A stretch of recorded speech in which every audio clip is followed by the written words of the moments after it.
We're live. How's it 2:30 going, everyone? Central. Earnings, y'all. Yashu with me. The crowd's going to get a lot bigger. Don't you worry. Come on in. Make yourself comfortable. Big day today, January 25th, 2:30 Central, 3:30 Eastern, 1:30 sir. Pacific. What other times? No. 12:30 Pacific. There you go. Thank there you. you go. Look at Yeah, that. you can't forget. Yash, how you doing, brother? How you doing? I'm doing great. Yeah. How are you doing? It's a big day, huh? Good, man. Big day.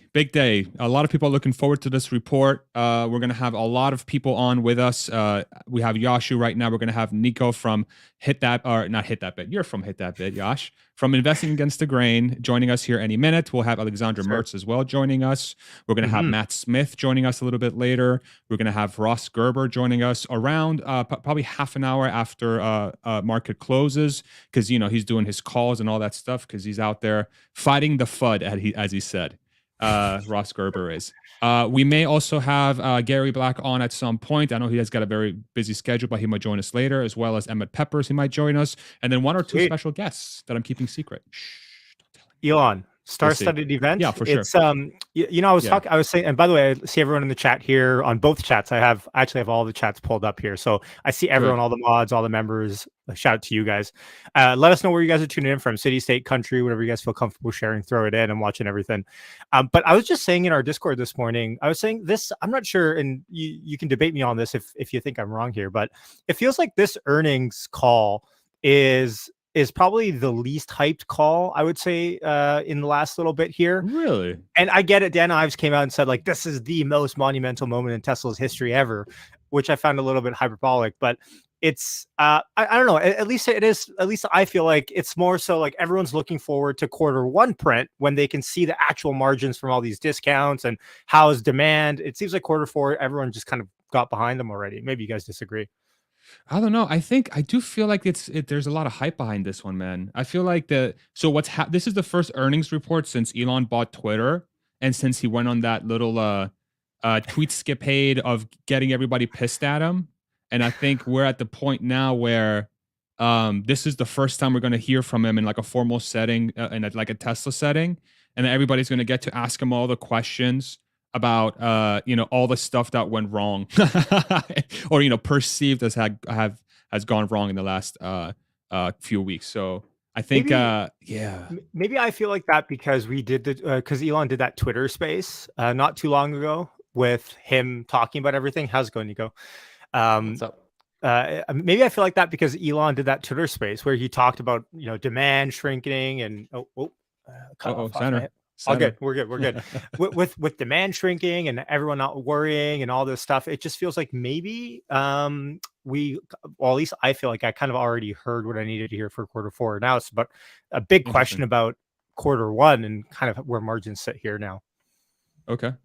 Nico, how are you feeling for this thing? By the way, we're multicasting this on multiple channels. We are on this channel. We are on that channel. Anyway, all three of us are multicasting to our channels, and then there's another one as well with Ross's channel as well. So if you're tuning in from Gerber Kawasaki, welcome in, everybody. We're multicasting this over multiple channels, and we'll see if YouTube takes us down. They didn't do that last time because you guys are multiplying streams. We'll see. Anyway. Apparently not. I don't know, but who knows? But yeah, just change the thumbnail up. We're good. Fair enough. Nico, what are you looking forward for this earnings? Do you think it's hyped? Do you think we're going to be disappointed? Do you think it's going to be that special? What's going to happen here, bro? We have the crystal ball, so you have to tell us what's going to happen here. Yeah. So I wish I had a crystal ball. I don't know. I feel like it's hyped. I feel like it's not hyped. I don't know. Part of me wants it to like soar to the moon. Part of me wants it to tank. I kind of want a little bit of everything. And just for context, I just have some cash on the side that I've been just saving for a rainy day to either buy more Tesla or to potentially buy a house if this one area would just go down a little more. And now I'm like, whatever, I'll just put it all on the Tesla if we tank. So I'm just mixed bag of emotions. But I definitely think I think it's a tense one, especially after Microsoft earnings yesterday. I mean, I feel like Microsoft is kind of a bellwether for the economy and what's happening with companies. Hey, Alexandra. How are you? Good. Hi, Yashu. Hi, Farzad. Hello. Hi, guys. Well, thank you for joining us. Yeah. There she is. We were just talking playing the about mama. yeah. We got the mama in the house. We were just talking about how we're feeling about this earnings report. The Yashu said it's not a big deal. He's not hyped for it at all. No one cares. Nico's like, there's some crazy stuff might happen. He wants to go down to 0 because he wants to buy more stock. Didn't he want to buy a house? Didn't he want to buy a house? Yeah. Well, I'm so conflicted. It's a crazy. Real estate's still crazy expensive, I think. But yeah, true, right? And so stuck. The market is so stuck. It's Nothing's stuck. happening. Exactly. Yeah, and like where I want to buy, it's like I want to buy to tear down to build, and it's like I'm not gonna pay this much just to tear it down. Like it's ridiculous. So I'm just like, come on, all these interest rates are up. Go lower. I know, and it's why it is stuck, obviously, right? Because the current sellers have mortgages at 3%. They are in no hurry to sell because they have to do something afterwards with their money and find another place. So they don't want to go lower. The buyers with the 6 or 7% mortgage rate don't want to buy. So everybody's just sitting there sclerosed, and that's and they can do with interest rates what they want until they really lower them. That's not gonna unfreeze. It's just I hate it. I just absolutely hate it. And the market is saying that rates are going to drop. So why would you rush to buy now? Exactly. You just wait. I mean, nobody's going to. And I feel for those mortgage brokers. I mean, my gosh, they must have gone from the year of their century, right? Yeah. To nothing. Like if you did buy that plan on the credit, you're going to feel it. Oh, man. I have. Oh, go ahead, Nick. Go ahead. No, you go. I was in Canada. I'm not sure if you guys know this. So we don't really lock in rates for 30 years. It's not really a thing up here because there's some legislation that doesn't allow us to prepay, not pay a penalty like you guys can down there.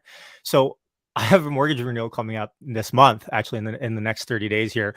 I originally got that place in 2017. Rates were, I thought I got screwed at 3.44, and we were sitting at sub 2, right? We were sitting at sub 2 for so long. I was like, I screwed up.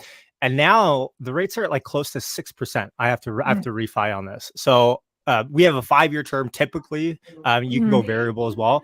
So it sucks. Like I have the worst possible timing ever for this place. But it is what it is. Like I think I'm going to go variable. The Bank of Canada, I want to interrupt and just say that the Bank of Canada pretty much said that they're done raising rates now. Sorry, somebody's got a lot of feedback in their background. Somebody's like, it's me. I got a delivery FedEx. So let me cut the mic. Actually, I was gonna.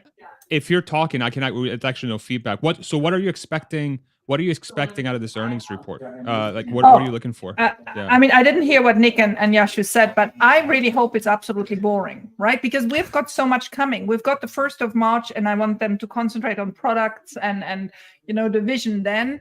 We've got another one already coming in 3 months. And then a month later, we have the shareholder meeting. So I just hope, I mean, you all know, I wish Elon wouldn't be there. I'm sure he's going to be there. I hope he doesn't talk about Twitter. I just hope they're doing some of the easier questions. Herbert just walked me through the top say questions now. And I mean, they're all rather boring, I find. I don't even understand why they got so many votes, but that's just me personally. And so if it's that, Zach could have done it all by himself. There's and anything on products, they should just deflect on 1st of March and not get into. Is my one of the reasons why I came on early, is my mic now synced? Because with Herbert earlier, perfect. It wasn't good. This is probably one of your best setups you've had. Oh, yeah. My gosh, thank you. Yeah. Look at you. Talking about my hair. Talking about yes. I'm talking about the look, just everything, the sound, the internet. Incredible. There we go. Incredible work. The vibe. Yeah. So, but you said you want it to be boring, but do you think it will be boring? Like, do you actually think, given all this stuff? Because here's my theory, right? I was telling these guys before you came on. Right. This is the first time we're going to be able to directly interact in some way with Elon for an extended period of time in a formal Tesla setting outside of the spaces after he bought Twitter. After, he said all those things on Twitter, after all the craziness that has happened with the stock, after all the noise around China and pricing and gross margins. I feel like this is the first time we're actually going to potentially hear. Go ahead. You do know there's obviously a couple of weeks prior to the earnings where they have to be quiet. Didn't you feel that was like sort of like relaxing? We've had enough before that. So I just feel like there's really no need to fire it up again. And my hope, but then again, I mean, I'm older and just I like it a little bit more settled. The problem, it's not a problem, but the issue is that you can actually talk a recession to happen. There is a self-fulfilling prophecy, and especially with people that have such a voice like Elon, right? I still don't see, a huge recession happening. I know we see tech people being laid off. I know the car sector is going to have problems, but that's not because there's a recession. I mean, we all know that they have problems they have to, and it would obviously be horrible to do it in a recession year, but they have problems coming anyway. But I just hope he doesn't talk too much about the recession, because it just brings the whole mood down. So lots of it depends on his personal mood today, right? How talkative he's going to be, how fired up he is about new products, how much all these law cases and everything, the lawyers tell him to shut up a maximum. So this can go anywhere. This can go absolutely anywhere, from over euphoric, which he was in October, which I thought was too much. And you probably all remember that I said, then please don't come. And he came, and there we were, to something like, oh my God, doom and gloom. This is a recession. This is horrible. We have to cut prices. Anything's possible. And that's why actually, I wish it would just be numbers, boring, and that's it. Get this over with. Have the stock price stabilize at these levels, and then go full blast into products and innovation in 6 weeks or 5 weeks it is now. Okay. But don't you think during the Twitter space we got a couple of weeks ago that we got like an earnings call light, didn't we, from Elon? Yeah, like it already feels like, to me, this is why I was saying it was kind of not so hyped up for me, because I kind of get the general sentiment like Elon's going to say today. I mean, I could probably put it on a bingo card. He's going to say this year might be the worst recession we've had since 2008, or since the dot-com bubble. It's going to be ugly. Housing's going to suck. We need to have a war chest. We're not going to do buybacks until we're comfortable with the recession talks 6 months later, probably. Like it feels like we're probably just going to hear the same things that we heard in the Twitter space. I'm not sure if you agree with that, though. Well, let me put the buyback in perspective. The buyback actually came on the plate for last year's for October for the last earnings call, right? And he then said, "Well, I'm all for it, but the board has to decide, and they have to meet and they have to decide," right? So I don't think they will announce it today, because they announced in the meantime that on the 1st of March they will also address capital allocation. So I think buyback, it's not even we don't do it or we don't do it for this reason. It will just be deflecting it to March 1st. Product will be just deflecting to March 1st. So the big question really is, are you still guiding 50%? Is that overall guidance, or is that a precise guidance for 2023? And please, let it not be a precise guidance. Mm-hmm. And that's just it. And then the second is, do you see an immediate impact on these price cuts? What is currently happening, which addresses a very specific moment in time, which addresses now. And I just feel that's a bit a shame, because it will overlap all the rest, right? If he says anything about, oh, this was necessary because this is a recession or whatever, those journalists are just going to run with it. This is going to be much too negative for what's true. So what are the chances, you think, on this call that we get some sort of softening guidance from Elon that says, hey, we've lowered the price, we see incredible amounts of demand, we're confident that our gross margins are actually not going to be as bad as a lot of people think, because of our economies of scale and the fact that Berlin and Austin are going to be more ramped, and we're seeing deflation in the pipeline. The suppliers are going to give us more favorable deals because the rest of the auto industry is going down, which gives us, pricing, leverage, because we'll be able to scoop up, right? So, like, what are the chances that we actually get a reversal in tone, which could set off a rally? And I don't want to put like optimism, again, not financial advice. I'm just sort of throwing a question out there. What's the likelihood of that, do you all think? That's my best case scenario if he's there. Yeah. You really don't want him to be there, hey? I want him all the time. I love listening to him, but I just think this is not the occasion. I just saw a very cute comment from Henning saying, Mr. Tweet and Mr. Beast, right? Isn't that cute? So do you think that's actually true that Mr. Beast is the new CEO of Twitter? I don't know. I mean, I wouldn't mind. I have all these people saying, "Oh my God, he's 24. He's just a YouTuber." My gosh, I mean, this guy has seen more than many people I've ever seen, and he's so clever about it. And if there's one guy who understands media, that is it, right? So will he be the one that Gary will like because he can now speak to advertisers? Probably not. No, I'm sorry, I shouldn't make that. I know he's coming. He's gonna pull my ear. He's gonna say, "Alexandra, what did you say?" Oh my God, he just joined. There you go. But I mean, you can address the advertisers with a high level, person in your company just addressing advertising. You don't need a CEO that be that person, but he can be the one bringing that YouTube income, and that is huge, right? If he really pulls that YouTube income and understands how YouTubers want to be monetized and how this can all happen on Twitter rather than on YouTube, I think that would be just a genius move.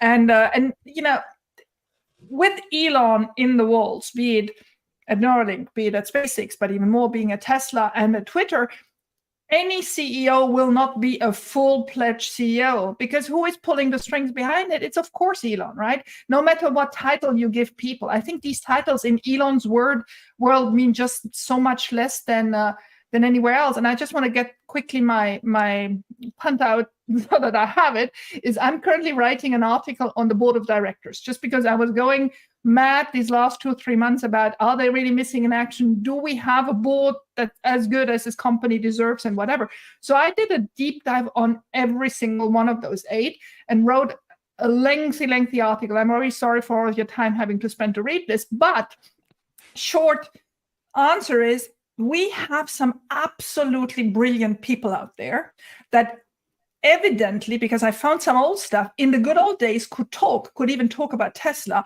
But then came the moment, I think 2016, 17, and Elon decided none of you are communicating on Tesla outside of here except if there's special permission. And that's the moment where you never heard the Aaron Price anymore. That's the moment when lots of them just didn't become vocal anymore about Tesla, which I think was the right strategy. That brings me back to communication and Elon. It's just, Tesla is Elon-centric. Twitter will be Elon-centric. There you go. It's not published yet, but it's going to come out in the next 2 or 3 days. You'll hear first about it. Thank you for plugging my Substack. And so where I want to get there is Mr. Beast in Twitter. There will still be Elon at Twitter, right? He won't deflect everything, but he will bring a certain crowd in the millions to Twitter that will stay on Twitter because the content will be on Twitter. And I think that'll be a great thing. Sorry, long answer for a short question. No, it's great insight. Nico, you were going to say something before. Oh, nothing to do with Twitter. But I will say I kind of don't like Mr. Beast to be CEO. I think he'd be good like a CPO, but someone just come up with ideas. I'm biased. I like the idea of an engineer being CEO. Or even Elon staying CEO, but he doesn't run. There they go again. Oh my gosh. Am I with no, Yashi, you're not an engineer. We're staying here on the normal people side. I'm not smart enough to be an engineer. Yeah. Me neither. I'm the idiot of the place. That's how I always say. Yeah. But what I was gonna ask everybody, do you guys have any interesting option plays for this? And I normally wouldn't do this, but like I said, I have like cash on the side. I'm gonna feel stupid if I don't take advantage of this. I was like, you know what? I'll just buy a couple options, 160 calls. Like if it hits, it hits. If it doesn't, whatever. Weekly? February 10th or something like that, I think. Okay. Which strike? Sorry, which strike? 160. Okay, I got it. 160. Damn. Okay, so those are going for about $4, $450 a contract. I just shared Cindy, I just shared a link in the private chat if you want to pull that up. I was looking at the options order flow today for Tesla heading into earnings, and this chart, I know it looks kind of like a mess, but the net is there's bullish option flow heading into earnings. The green line indicates call buying since it's going up. Puts are pretty much flattish. That's the red line, and the stock price is white.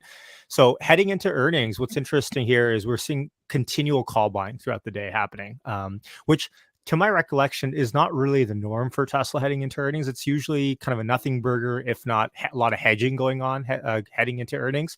Now, again, this isn't like a surefire metric, but it's good to see what big money is doing. And it looks like they're betting with by buying calls heading into earnings. Yeah, I'll tell you what I did. Again, because I'm just so jaded because I have all this cash, and I'm like, I don't want to put the work yet. So what I did was I sold puts at $100, at $80, on down, and essentially I got rid of all those sold puts. I closed those contracts out, or I bought them back, and so I had about 5,000 something I made off of that.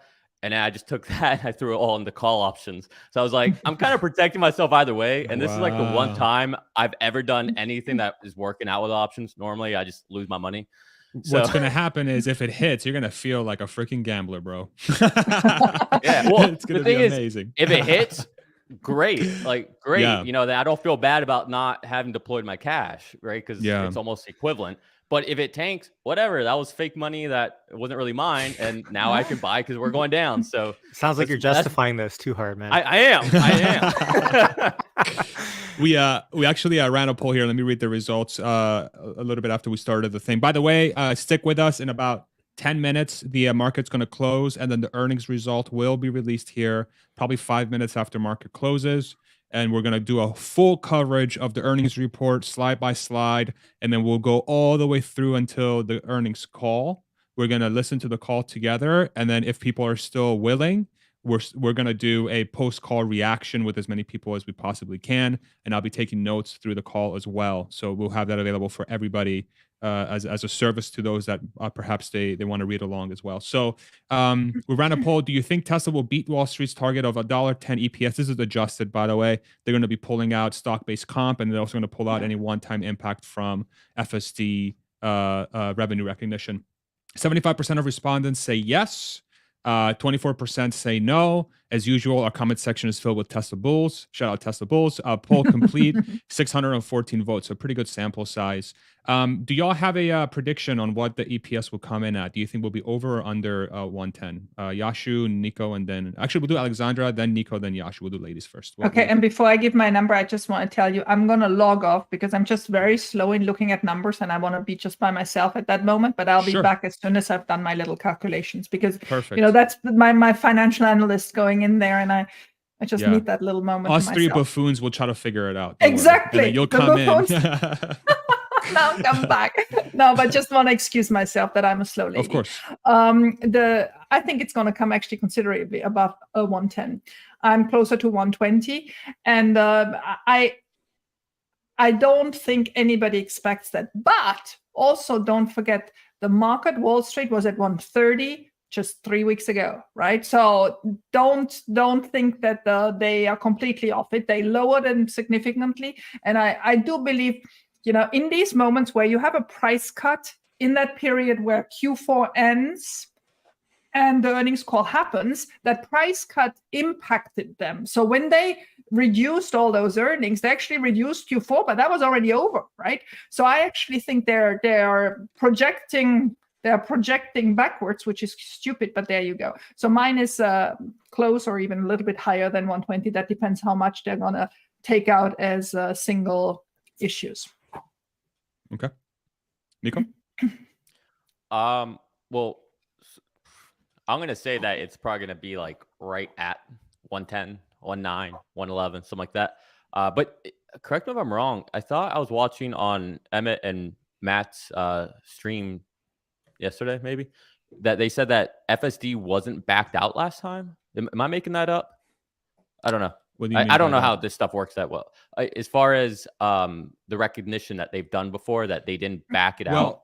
I see what you're saying. Yeah, what Matt is saying is that analysts will back out the one-time impact, but then what's happening also is that they're not recognizing the fact that Tesla's earnings would have been higher in the past few quarters if they were able to recognize the one-time impact. So his point is that it's a double negative. So you don't give them credit for selling FSD, and now when they do recognize FSD, you're like, well, it's a one-time, right? Exactly. So it's almost like you're saying, that $2 billion fake, right, or whatever that money is.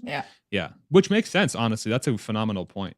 But you're thinking they're going to be right dead on at 110. You think they're going to come in line with market expectations because you want to buy more stock. Well, no, I think that would be a nothing burger. I think the stock would probably just chill where it's at. Yash? Yeah, I'm gonna say over. Or was it? What you set the line at 112? Was it 110? 110. What? Yeah, I think and just to confirm, non-GAAP. You mean? Adjusted EPS, backing out stock-based comp, and any one time from FSD deferred. Yeah. Yeah. Okay. Yeah. So then I'm closer to Alexander, closer to 120. Okay. Now I'm not sure if that number is going to drive the sentiment on the stock. Just to be fair, I think it's going to be the automotive gross margin number one, the XF credits, and then personally, I'm really looking for. I know Farzad, you are as well, looking at energy margin to see if there's any changes there. Might be it might be 1 quarter too premature to care about that, but still, it'll be interesting to see if it goes up from I think 11% last quarter. Yeah, those are great points. I have it at 123. $1.23, not 123 on purpose, but like because literally that was what the math. Yeah, big boy over here. and for me, it's I do think the margins will come in better than folks expect. I think there's going to be a lower COGS than folks expect as well. I think COGS will reduce more than pricing would have reduced in Q4 because some of the economies of scale of Berlin and Austin, plus deflation in the pipeline. Plus, I think there's going to be a little bit extra energy in the earnings that's going to help. But I'm with Yash. The things I want to be looking for very closely are auto gross margins, because it's going to be so much data for what Q1 implies. I think it's going to be a very, very important metric. And then I'm curious to see revenue first from energy, and then its margin. If there's like say a 30 or 40% growth quarter over quarter, that I think that says that the Lathrop factory is probably pumping out more than we think.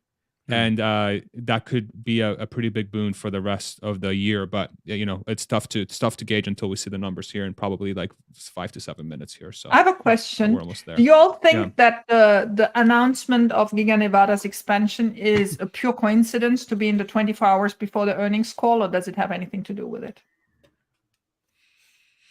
Are you taking an energy angle here? Like how are you thinking? Yeah, this I fits in? think actually that this will influence a lot the question of the analysts, right? They don't have to submit their questions earlier, so it's not like the say questions who have been macerating there for the last 10 days and people voting on them.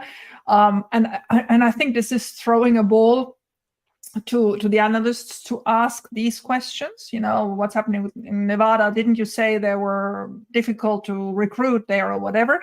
Because those are easy questions for them to answer, and they can really because this expansion is fabulous, right? There is no doubt they can get into 4680, they can get into the semis. That's gonna help fluff 5 to 10 minutes of talk. And if that was the case, if that was a setup, if the timing, not that obviously the expansion is not a setup, but the release of the news, the timing, I think that'd be great. I think that would have been very clever of them. I think it's interesting. I think it's interesting that it's a day before earnings for sure. What do you guys think? Do you think? What's your tinfoil theory on this? Sounds like you have one. It's hard to feel optimistic about energy's impact this year, to be completely honest, because that Lathrop factory coming online and the way they're investing into Giga Nevada is a direct investment into the growth of energy, and it's been something that's just been sitting on the sidelines for so long. Could Q4 22 be the first time we start hearing more language towards like, hey, we're not just a car company, we're also an energy company.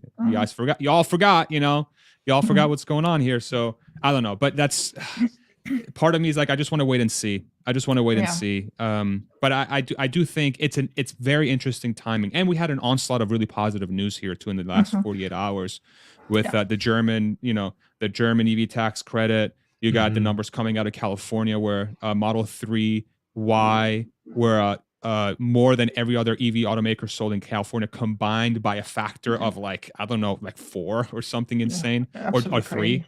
Just completely nuts, insane domination. So okay, all right, so market's closed. It's 3:00.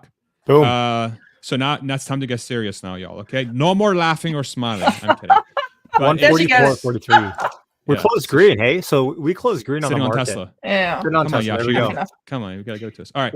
So producer wife, let's go ahead and do this. Go ahead and pull up the ir.tesla.com link that I gave you and just hit F5 every few seconds. We're gonna do an F5 party here. And then I'm gonna pull up the stock chart to the right of me just to see how the market reacts. on my screen. Nice. Yeah, And let's do that. we're just going to wait for the earnings to drop. So for those that Okay, have doke. just joined us, thank you so much. Alexander, you're going to join us at some point once it's out, right? I'll be You're gonna back do your 15, 20 analysis. minutes. Just give me a little bit of Yeah. time. Okay. So See you she's later. gonna digest. We'll see you in a bit. I So will. Alexandra's gonna go. She's gonna go offline. She's gonna come back. She's so she's not distracted by our craziness here. So now here, let me send you the link. And everyone in the chat, throw your guess for non-GAAP EPS or adjusted EPS. Throw it in the chat so we can see if someone nails it before. And you have to do this again before the results come out, which they're not out just yet. Yashu, when you said 144 earlier, Yeah. I was like, oh, it was $1.44. Oh, that's how bearish you are now. No, I was like, oh my god. Oh, you thought Yeah, earnings. yeah. Oh, okay. Yeah. I thought you meant the stock price. Yeah. $1.44. You know what though? Matt was saying from Good Soil, and hopefully he joins us here soon. He was saying that, I mean, if FSD deferred revenue gets recognized, like, you know, we're talking like that's a big difference there, 20, 30 cents. Awesome. So many guesses in the chat. Let's see. By the way, for anyone that's wondering, the Nasdaq finished red, down 22 basis points today. The S&P 500 was flat. So Tesla was really relatively strong today. I mean, okay, no, maybe I should take the really part of that sentence back, but it was relatively strong today, finishing green. You know, Google was down 2.5% today. How did Microsoft fare? Microsoft was down 60 basis points. Yeah. Yeah, you know, I'm really excited for what Microsoft might evolve to. Don't want to change the topic before earnings here, but I'm really excited where Microsoft might go here. I love what they've been doing here in the last few with their new CEO. Their new CEO has been what's his name? Satya Nadella. Dude, he's a beast. He has transformed that company. Yeah. No one likes Bill Gates, frankly, so.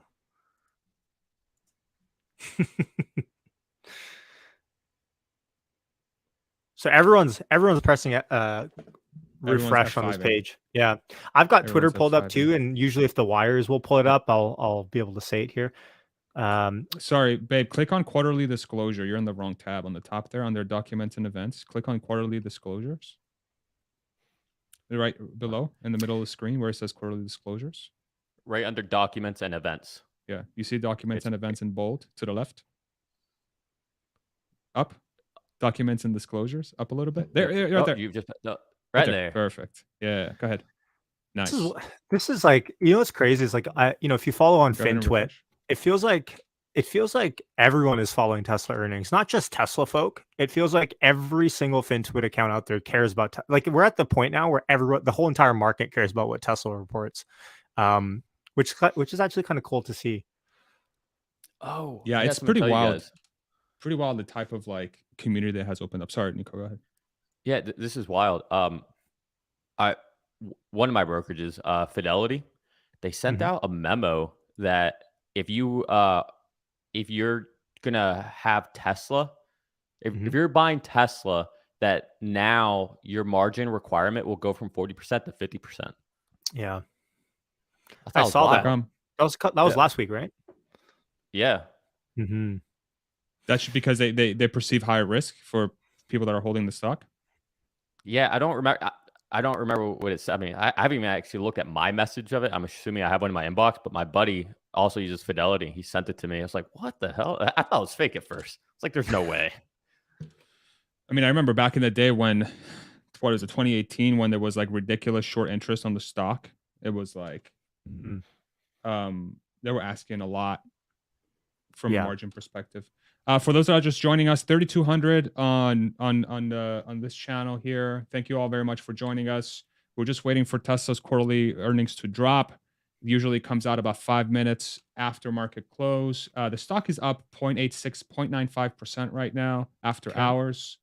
So we're just waiting patiently to see what kind of numbers Tesla reports.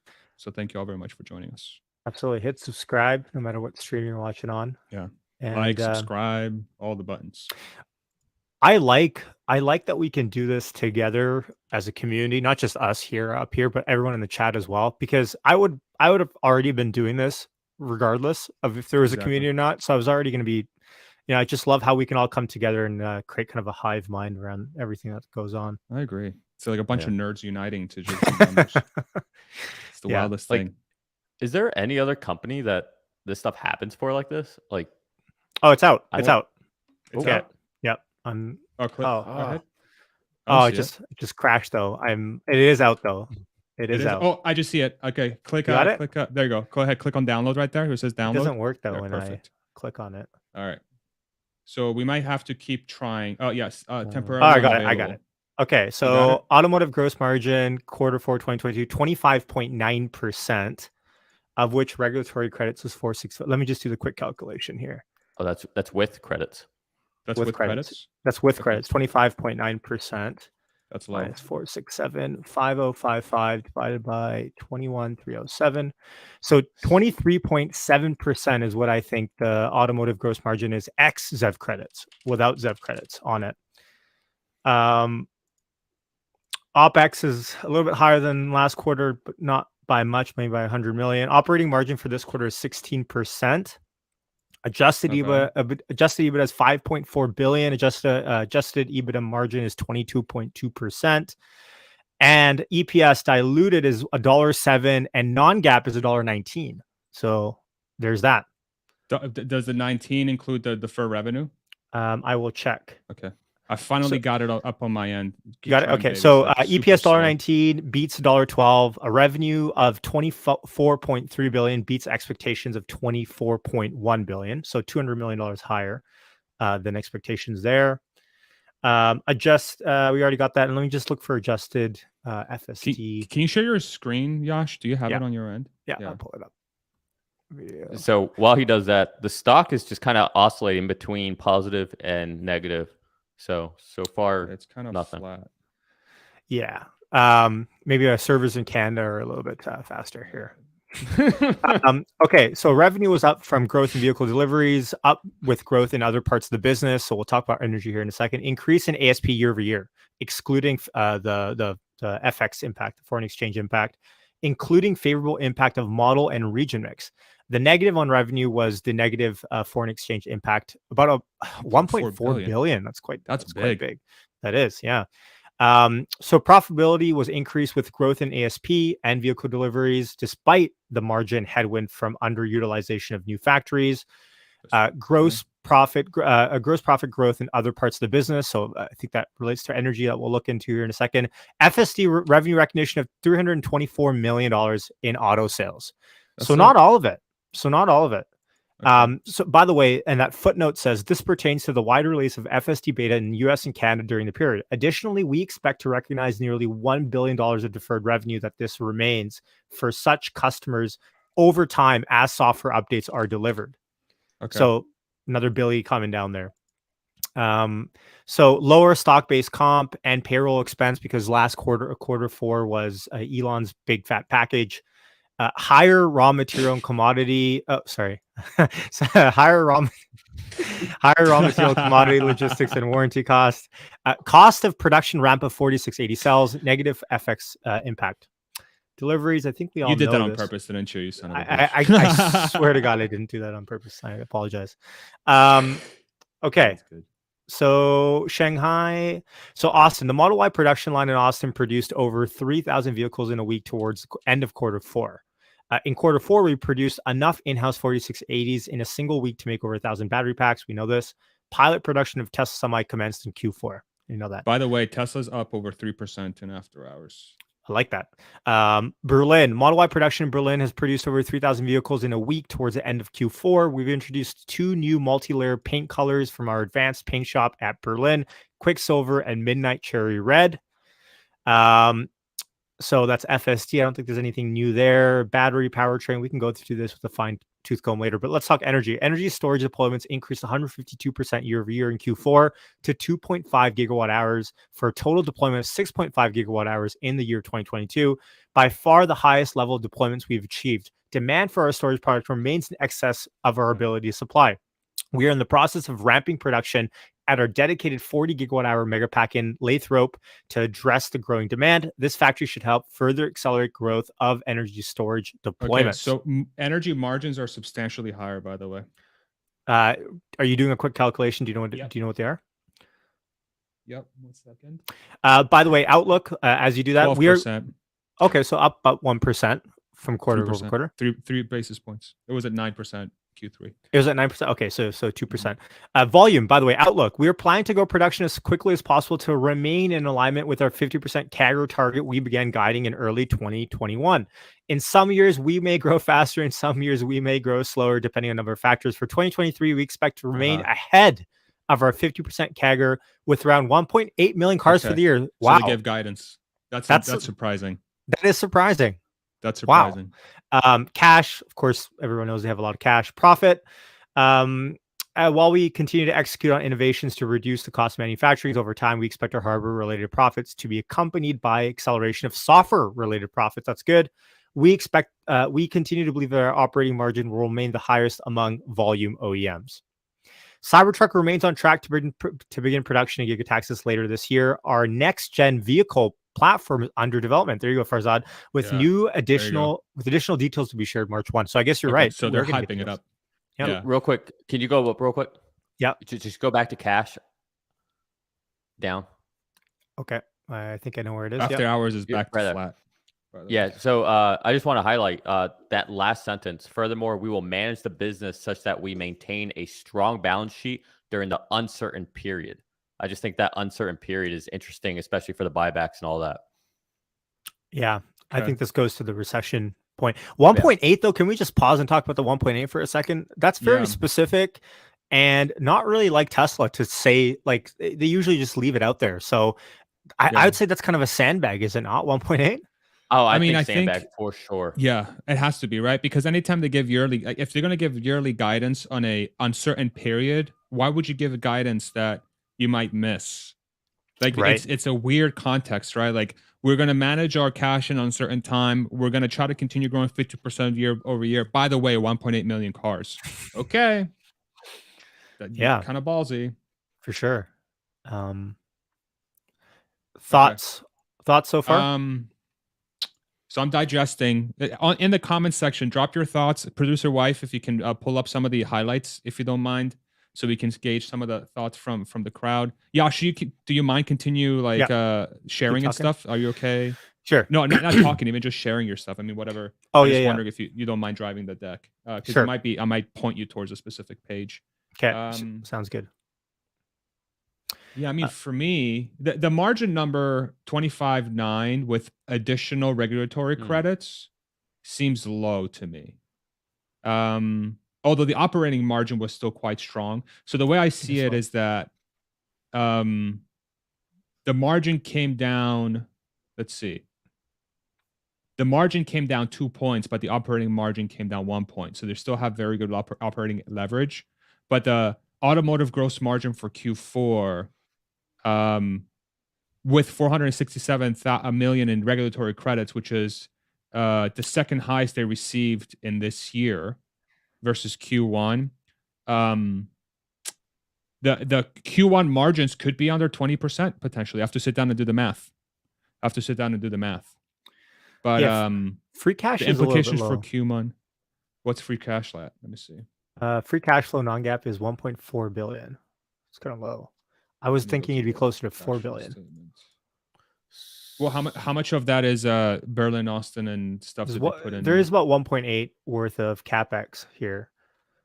A lot of sentiment I'm seeing around people excited that they're doubling down on Cybertruck deliveries this year, which shows you how low the bar kind of is for this year. I would have been shocked if they didn't. Yeah, exactly. But I mean, it is good. We're not sure. Yeah, it's good. So 1.8, 450 a quarter. Is that right? That math? Yeah, 450 a quarter. I mean, that's easily doable. Easily. Well, the question is, why only 1.8? Are they just trying to set the bar really low for the year? Do they have concerns with 4680 scale and they wish they could do over 2, but they're just a little bit behind on that? These are the questions that hopefully they address during the earnings call. Yeah. I mean, do you think 1.8 is low? I mean, 1.8 is 50%, isn't it? Why It's why probably would, why do you think exactly. 1.8 is low? Well, maybe I'm just looking at it for too bullish. Hold on. Oh, what was fiscal year end 2022 total again? Total deliveries? Deliveries Yes. 134, 131. Let's just do let me one verify. 3. So 50% over last year would be closer to 2. But you're 1313. saying so yeah, so you're saying go back to 2020, so go back to 500K and do 50%. Is that what you're saying? No. I'm saying go back to 1313 and do 50%. What is that number? That's closer to 2. Oh, I see what you're saying. You're saying I see. I Mhm. see. So you're saying that 1.8 is above the 50% for 21, but the 50% on Yeah. 131 is actually 196.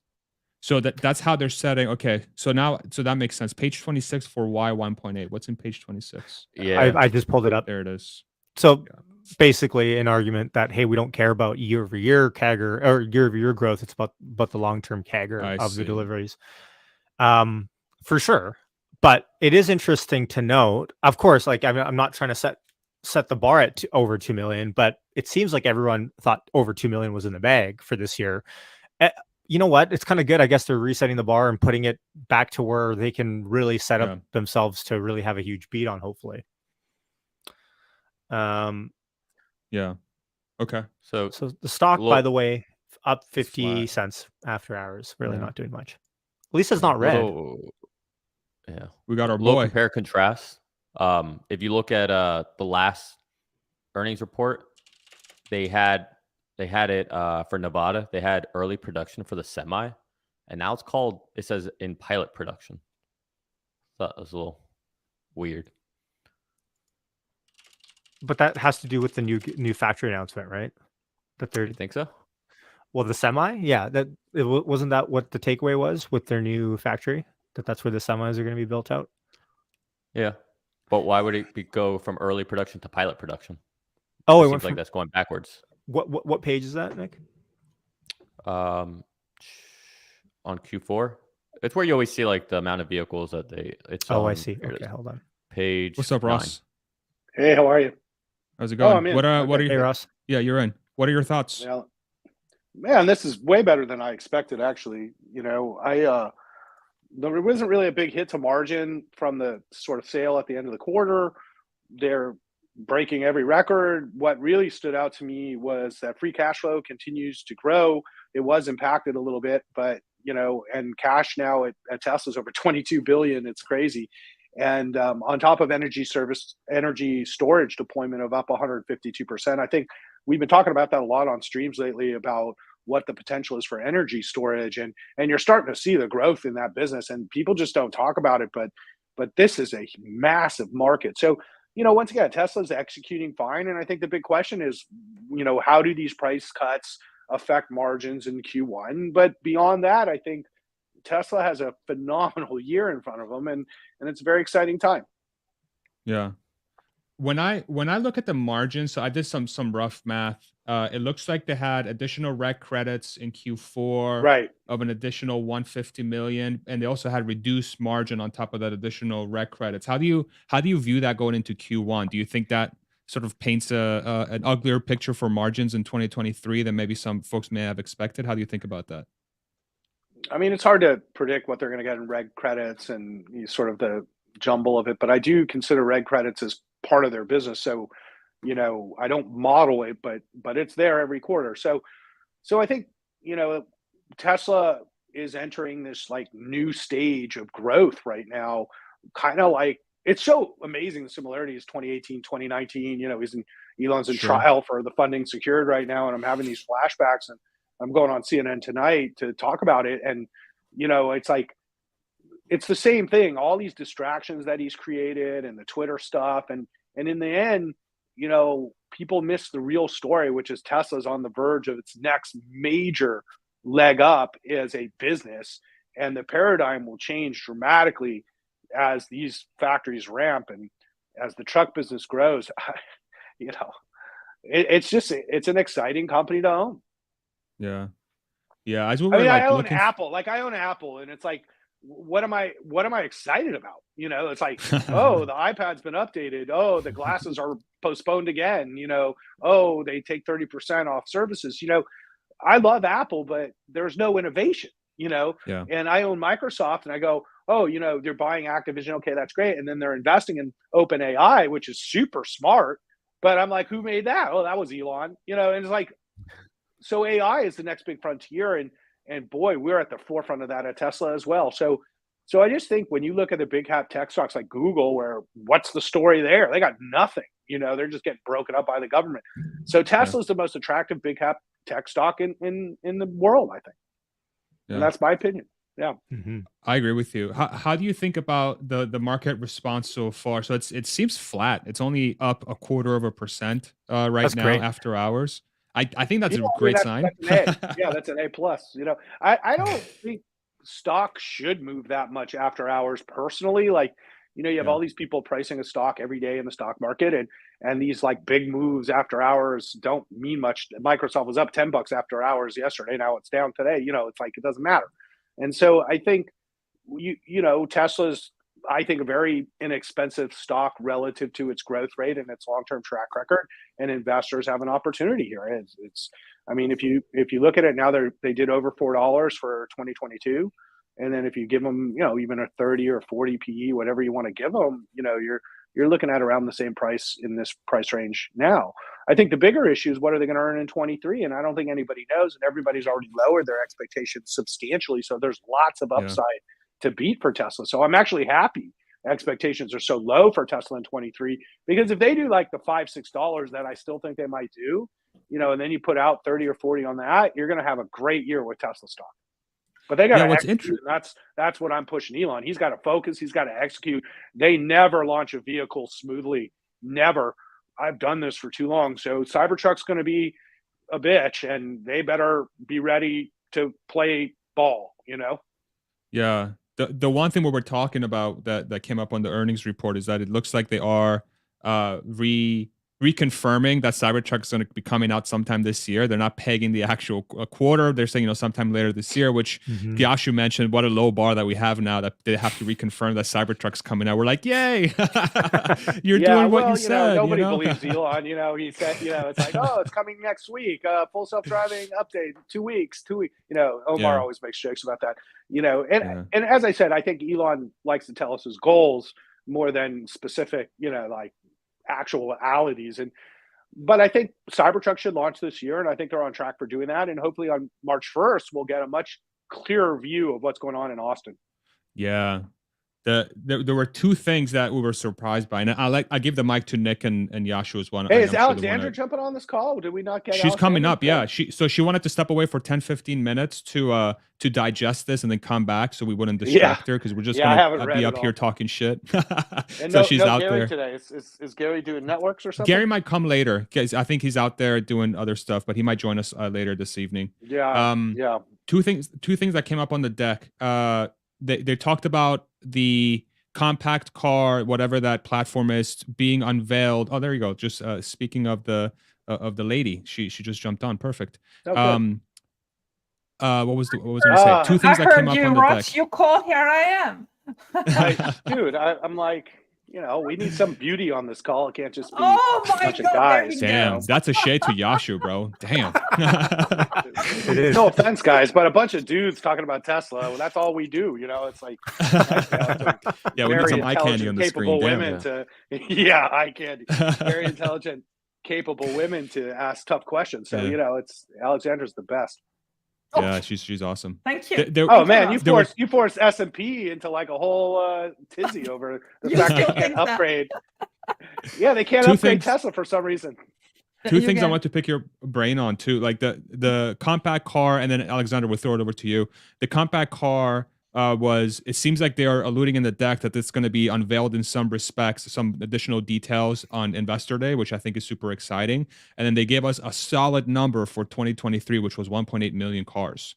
And I don't know when is the last time they gave us like a strict numerical guidance for a year. How do you think about those two things for say the next quarter or two? Do you think that's going to be impactful at all, or do you think there's nothing here to be really said?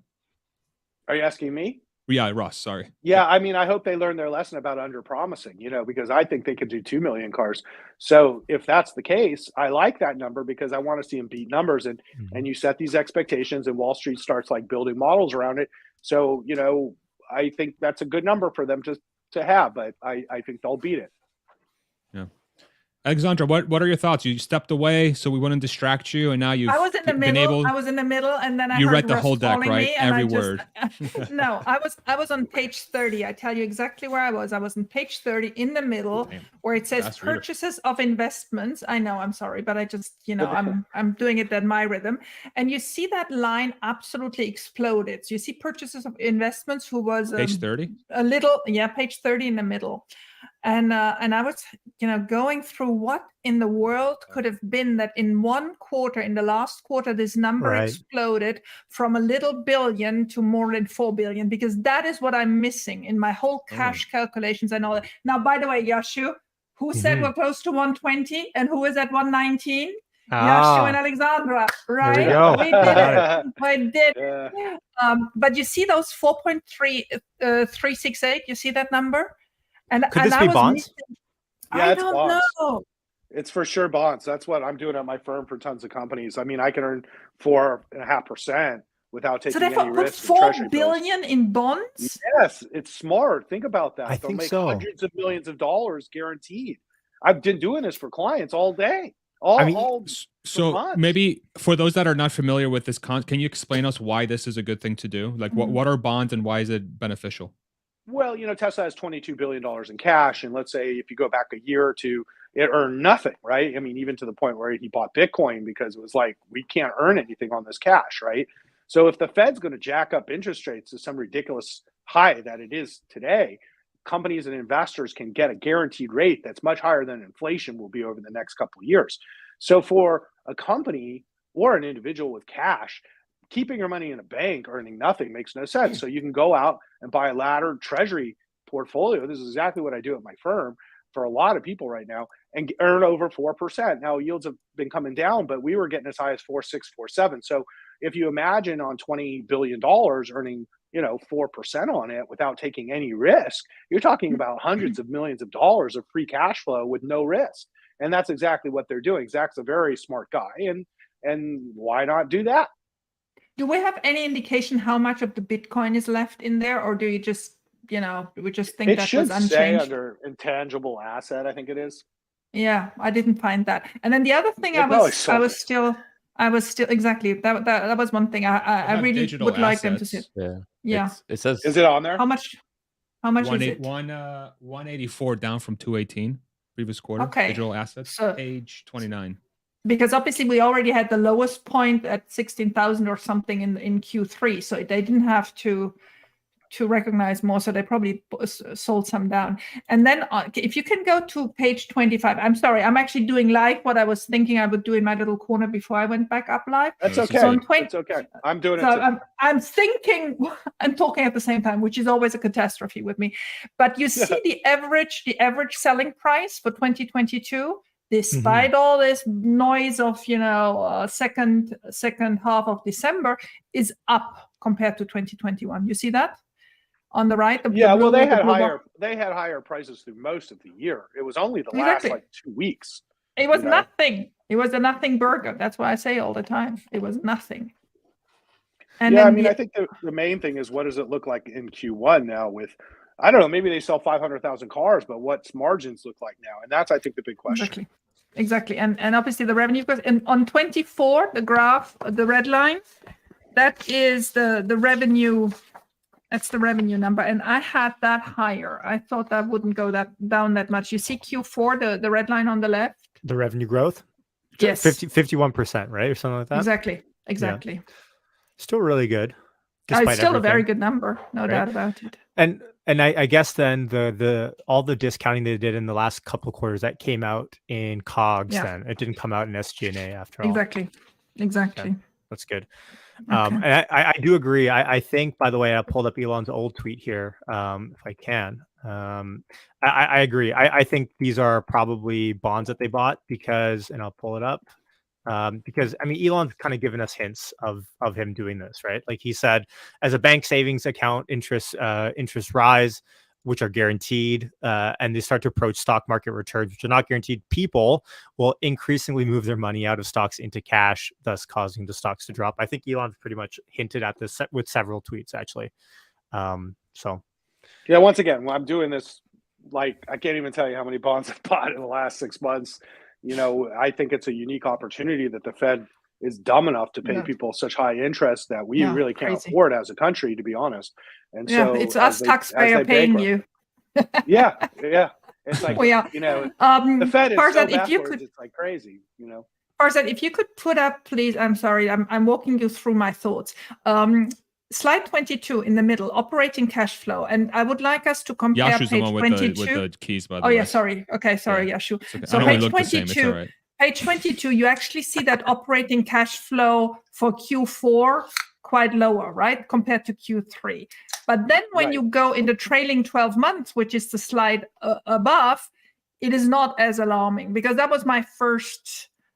I got stuck on that one. So that is obviously the impact from China. You see it very clearly in the second quarter and then again in the fourth quarter. But then when you see it on the trailing 12 months on page 23, it more or less gets absorbed. I mean, we're obviously not at the peak of Q3 for the operating cash flow and the free cash flow, but we're on a good way again.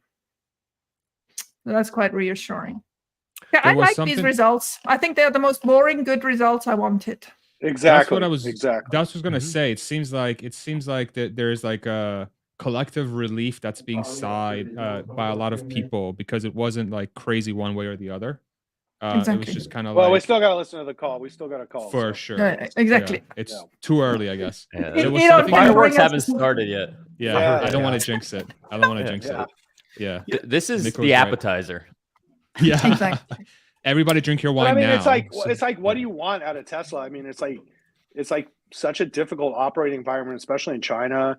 You know, last year, remember in Q2, we had the shutdown of the factory with COVID stuff. And, you know, like, I thought last year was really hard for companies. So, like, if the operating environment, inflation's down and China's going to be back and they'll be buying cars in mass, you know, hopefully they all have COVID like I do. I have COVID right now. I don't know.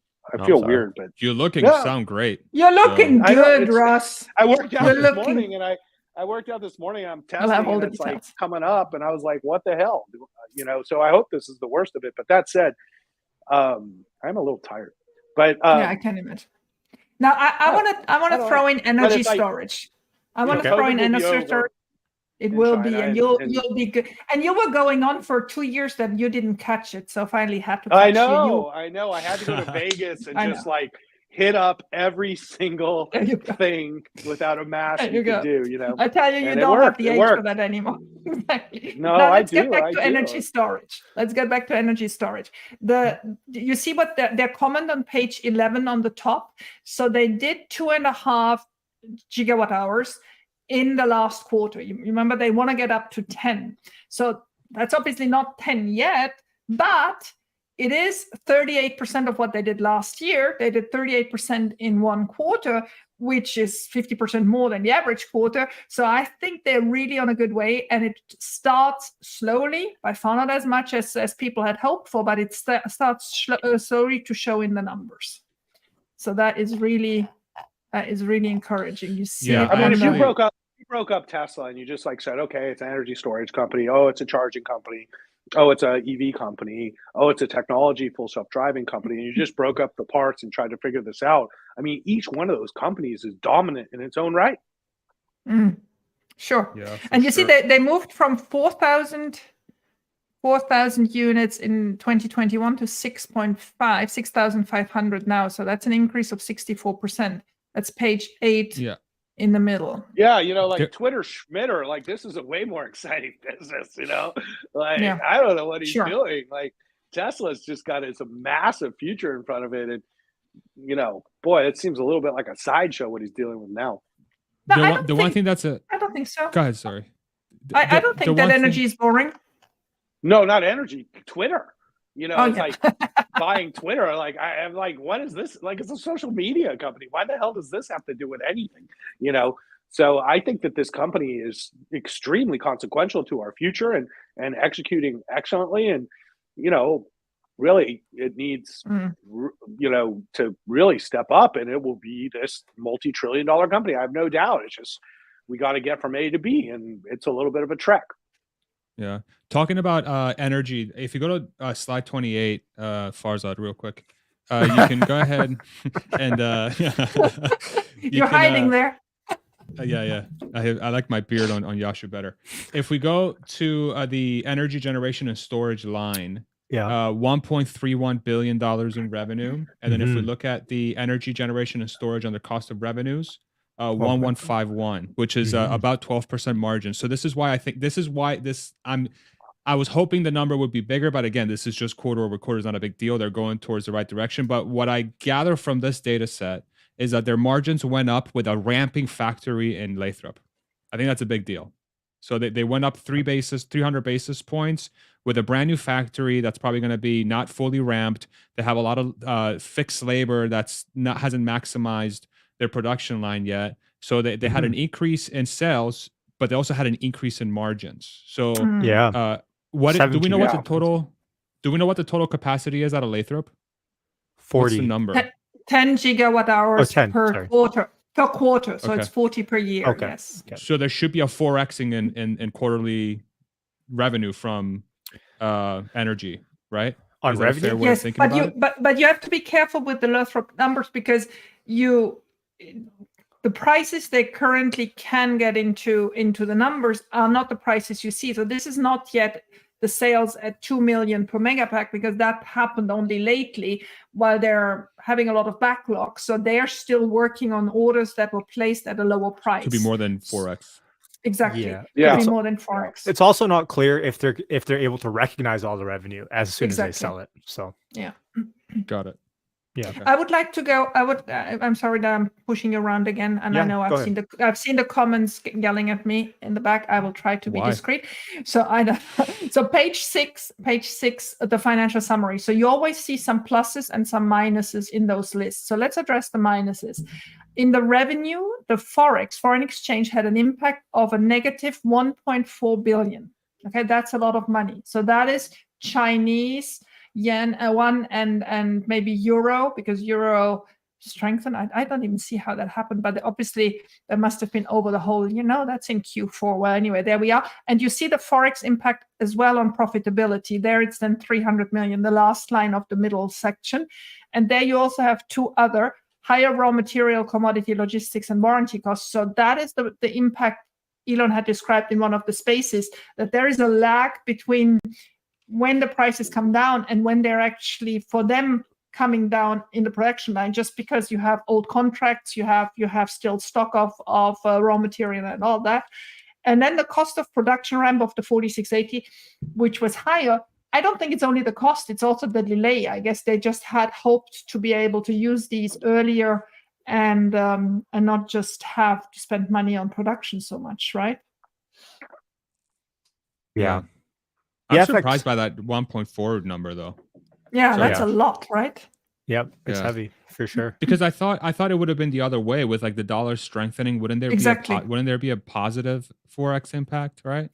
No, the dollar strengthening. It strengthened in the middle of the quarter, though. So you had it negative and then positive. But I think the dollar has been strengthening this year, so it should have a positive impact. I mean, not the dollar, the foreign currencies are stronger this year, so that might have a positive impact for many companies going into Q1.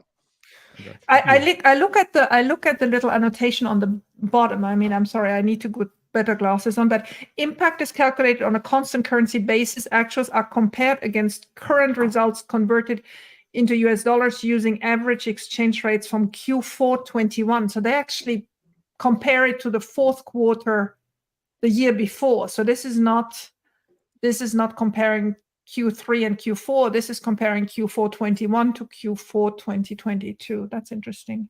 Yeah. The dollar got really strong. So I mean, exactly. I mean, the I guess the good news here is like, who cares? Like this will, this impacts all businesses internationally that operate, that are globalized in the supply chain.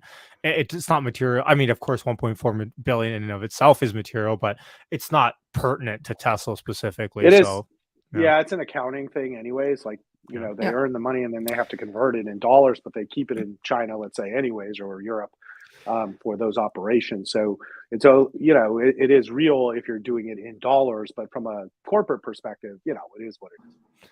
I am kind of interested to hear you guys' thoughts on FSD revenue recognition. Only 324. I was kind of hoping it would be higher than that. Maybe I had my rose-colored glasses on a little bit, but it's only 324. So there's 75% more features left to kind of go until that 1 billion is kind of recognized. Then that's what I say. Additionally, we expect to recognize nearly 1 billion of deferred revenues that remains for such customers over time as software updates are delivered. So there's still 1 billion sitting there. Yeah. Wow. I mean, I think the positive side of that, you know, and this is my eternal optimist saying that, hey, like we have confidence that this is going to be finished, and we're not ready to call it. You know, we're not ready to recognize and say, yep, this is what you're going to get. You know, we pushed out everything. You know, the FSC to every single U.S. and Canada customer. There was, I think, slide 10. If you go to slide 10 on the autopilot and full self-driving blurb at the top, Yash. So they have it out to approximately 400,000 people. Which I think is a good number, because I think the last number we had was what, 250, I think it was, and now it's I thought it was higher, but it's Maybe definitely a bigger number. I thought it was like 3 something, but it's definitely grown. Yeah. This really isn't up to Tesla though, Farzad. Like what happens here? This is up to the accountants and the CPAs that do all the accounting to decide. Right? And they already the product isn't complete. The product isn't complete, so you know, is it there? Yeah. There was one thing Ross said that I want to riff from. So if we go to slide 7, and you look at the total production for Q4, 439, which we knew about already. So if you times that, so if Tesla were to do the fourth quarter production 4 times in 2023, that's 1.758 million cars in 2023. To hit 1.8, all they had to do was improve production rate by 3%. So I kind of like where Ross's head is at with, like, right? That's by design. Yeah. I've spent so many times sending them emails about lowering expectations. It's like they shoot themselves in the foot by telling people what they think they can do. And so I think it's real prudent. I think they could do 500,000 cars in Q1. So clearly that number is low. And so, you know, I actually am happy about that. Gordon can have his moment on TV saying, they're not growing, see, you know. Who? But then they're going to beat. GLG, you know, we had him on Twitter Spaces this morning again, you know, the forever angry and upset Gordon that technology and EVs are taking over the world and his oil buddies are paying him a lot of money for nothing. But that said, Tesla has the horrible job of managing expectations. So the better they get at it, the better it is for all of us. And so I'm happy with that number. I see how they get to 2 million vehicles, and hopefully that's what they'll hit. Agree. It's definitely set up for them to do that. Yeah. What else? They made 450,000 last quarter. Like, it's not getting harder to make cars; it's getting easier, right? So, like, if you just extrapolate out next year, you know, I don't think Austin's only going to do 250,000 cars throughout the whole year, you know, so they're up to that now. So production will continue to ramp, and you know, you start doing the math and you say, you know, I like the low expectations. Do we think all the bad news is now baked into the story with this earnings report being out? Or do you think Q1 could still be a little bit curve on the road? Like, and I don't want to say Q1 is always from a disaster for Tesla, guys. You know, Q1 is like always just a tough quarter for Tesla. It just always has been. They throw all, you know, the baby out with the bathwater usually in Q1. So, you know, I don't know how this all looks with the math, with the price cuts and the volume increase and such. But, you know, I think Q1 is going to be messy, and we'll hear more about it hopefully in the call. But I think as a long-term investor, I'm just looking at 23 and it looks like a great year. So I'm not too worried about, you know, this quarter. I just think with this report that seems to be received sort of, you know, like, okay, like nothing crazy. Like so far, again, this is a preamble to what's going to be potential fireworks in about 45 minutes here. Tip for Boober Mama only, no Farsi. Thank you, no problem. That's for her, a glass of wine when I see her. We got $10. Where you get a glass of wine for $10 in Mendocino? You know, no way. We'll get her some box wine. Thank you. Yeah. Thank you very much for that super chat. I just feel like with it might be too early now to call it, but you got the investor day coming up March 1st. And then it seems like we were talking about this before you came on, Ross. Like in the letter itself, if we go once again to what was the page where they were saying uncertain times, Yash, what the hell was that page? It was a Outlook page, I think it was. Uncertain Yeah, times. if you go to Outlook, It's Outlook under cash. Page they say 12. it a few times. Yeah, they say a few times throughout the whole report. If you go to page 12. 12. Okay. Yeah. Oh yeah, Outlook. Yeah. We have sufficient liquidity to fund our product roadmap, long-term capacity expansion plans, and other expenses. Furthermore, we will manage the business such that we maintain a strong balance sheet during this uncertain period. And the one thing that we were discussing was like you have that verbiage, but at the same time you're given like a hard guidance of 1.8 million cars, which implies we just got an 8F. We just got an 8F filing at 8K filing, and I think it's for a credit agreement for 5 billion. Let me just continue. I'll read it. Yeah, and so I mean that's probably for the factory. That's probably for the factory. They definitely have enough cash. Like the uncertain period part that you're talking about is again Elon saying, don't get too excited about buybacks just yet. We want to make sure that we're good this year, maybe halfway through the year. It's going to happen though, but yeah, exactly. Listen, the Fed has a long-term history of overdoing it and causing a recession. I mean, it's 75% of the time, and this Fed is as dumb as all the Fed people I've ever seen. So I think it's very. You're not shy about that on Twitter either. No, I am so frustrated, with the fact that we have gone through so much as a nation with COVID and the economy and such, and to see people who had just gotten their feet back and working again now losing their jobs, real estate going down, all the things that the Fed's manufacturing, inflation is gone. There's no more inflation, and so the Fed's done its job, and so these next hikes are really just like about saving face. The stock market, the bond market tells the Fed what to do. It's been telling the Fed what to do for 2 years, and the 2-year Treasury is 4.25, where exactly where the Fed is, and that's where they should be, instead of creating an even bigger inversion of the yield curve. So businesses have to be prudent when you have a runaway Fed, and hopefully somebody's going to check Powell and say, you've done enough. Bank of Canada said that today. We've done enough. Bank of Japan, same. We've done enough. It's much better to err on the side of growth than the side of recession. It just doesn't make any sense. And a little inflation never killed anybody. Okay, so it's like this whole idea that we have to have this more-bound economy with no inflation and no growth is really, really narrow-minded thinking. And so I think that for Tesla and what we see from our clients in the economy is actually still a very strong underlying economy. We still see it, but it's like costs have gone down. If the Fed stops here, we've got actually a really good potential environment moving forward, and then Tesla might actually be in a much better position by the middle of the year than anybody suspects. But I don't trust the Fed being prudent here. Well, they pretty much said that they would rather put us into a recession than not. I mean, they pretty much said that flat out. So right, they want it. Look, I'm just going to be straight with people. They are the biggest cause of wealth inequality in America, and there's no better way to get employees, especially lower end employees, get them fired, stop wage growth. That's exactly why they are raising rates, is really because the average American is starting to do too well, and they call that inflation, but that's actually wage growth. And the inflation that we saw was because of energy and because of the war and all these factors and printing tons of money that they also did. And so it's like, it seems weird to like force people out of jobs, make homes unaffordable as a way to deal with the high price of gasoline. And, gasoline prices are back down. And so the Fed should be done.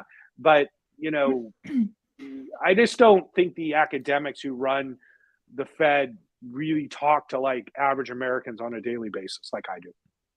Okay, let me address this quickly. So yes, it is a 5 billion unsecured revolving credit pact. It is it can be stacked up to 7 billion. Now you may ask yourself, why would somebody who has 22 billion in the charters wants to have another 5 to 7? My best guess, and I mean, come on, jump on me all, is it's for a buyback. It is to give them the possibility, if they do a buyback, to not touch the rest of the money that is allocated to gigafactories or whatever. It is currently unused. It's in 3 currencies usable at a variable rate. So it can be in dollar or in pound sterling or in euros. And it has a very, very, very tiny margin, which shows that actually, I've always said that Tesla has today in the credit swap industry already a AAA rating, despite of what these 2 stupid credit agencies are doing.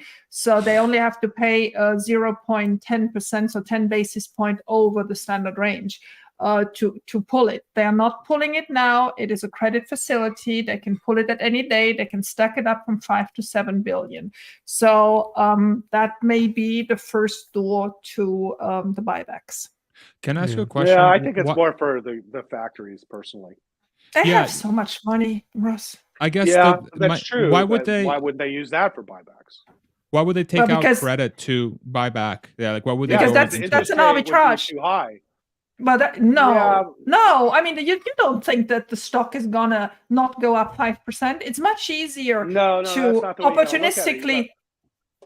You got to look at it from an earnings yield perspective. You're talking about a stock that trades at 30 or 40 times earnings, so its earnings yield is more like 2 to 3%.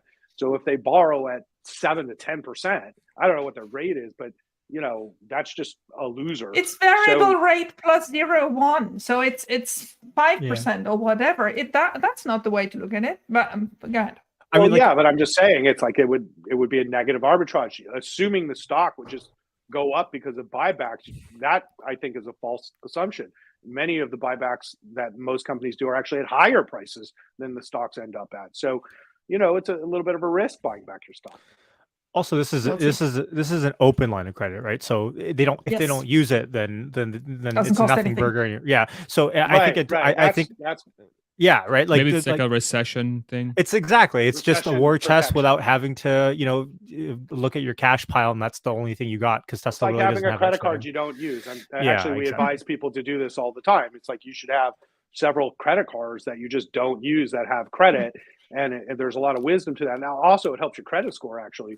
To have open credit that you don't use. Exactly. So I think it's a prudent move, and once again, this also could portend to maybe some more gigafactory announcements, and they just want to make sure they have the credit and cash to rapidly expand. So that could be part of it too. Yep, all of it for sure. Yeah, is that? Sorry, could I ask a quick question? This is maybe my small finance brain. Page 4.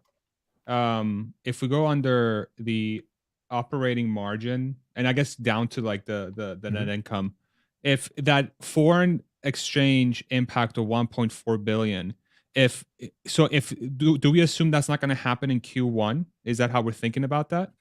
Yes.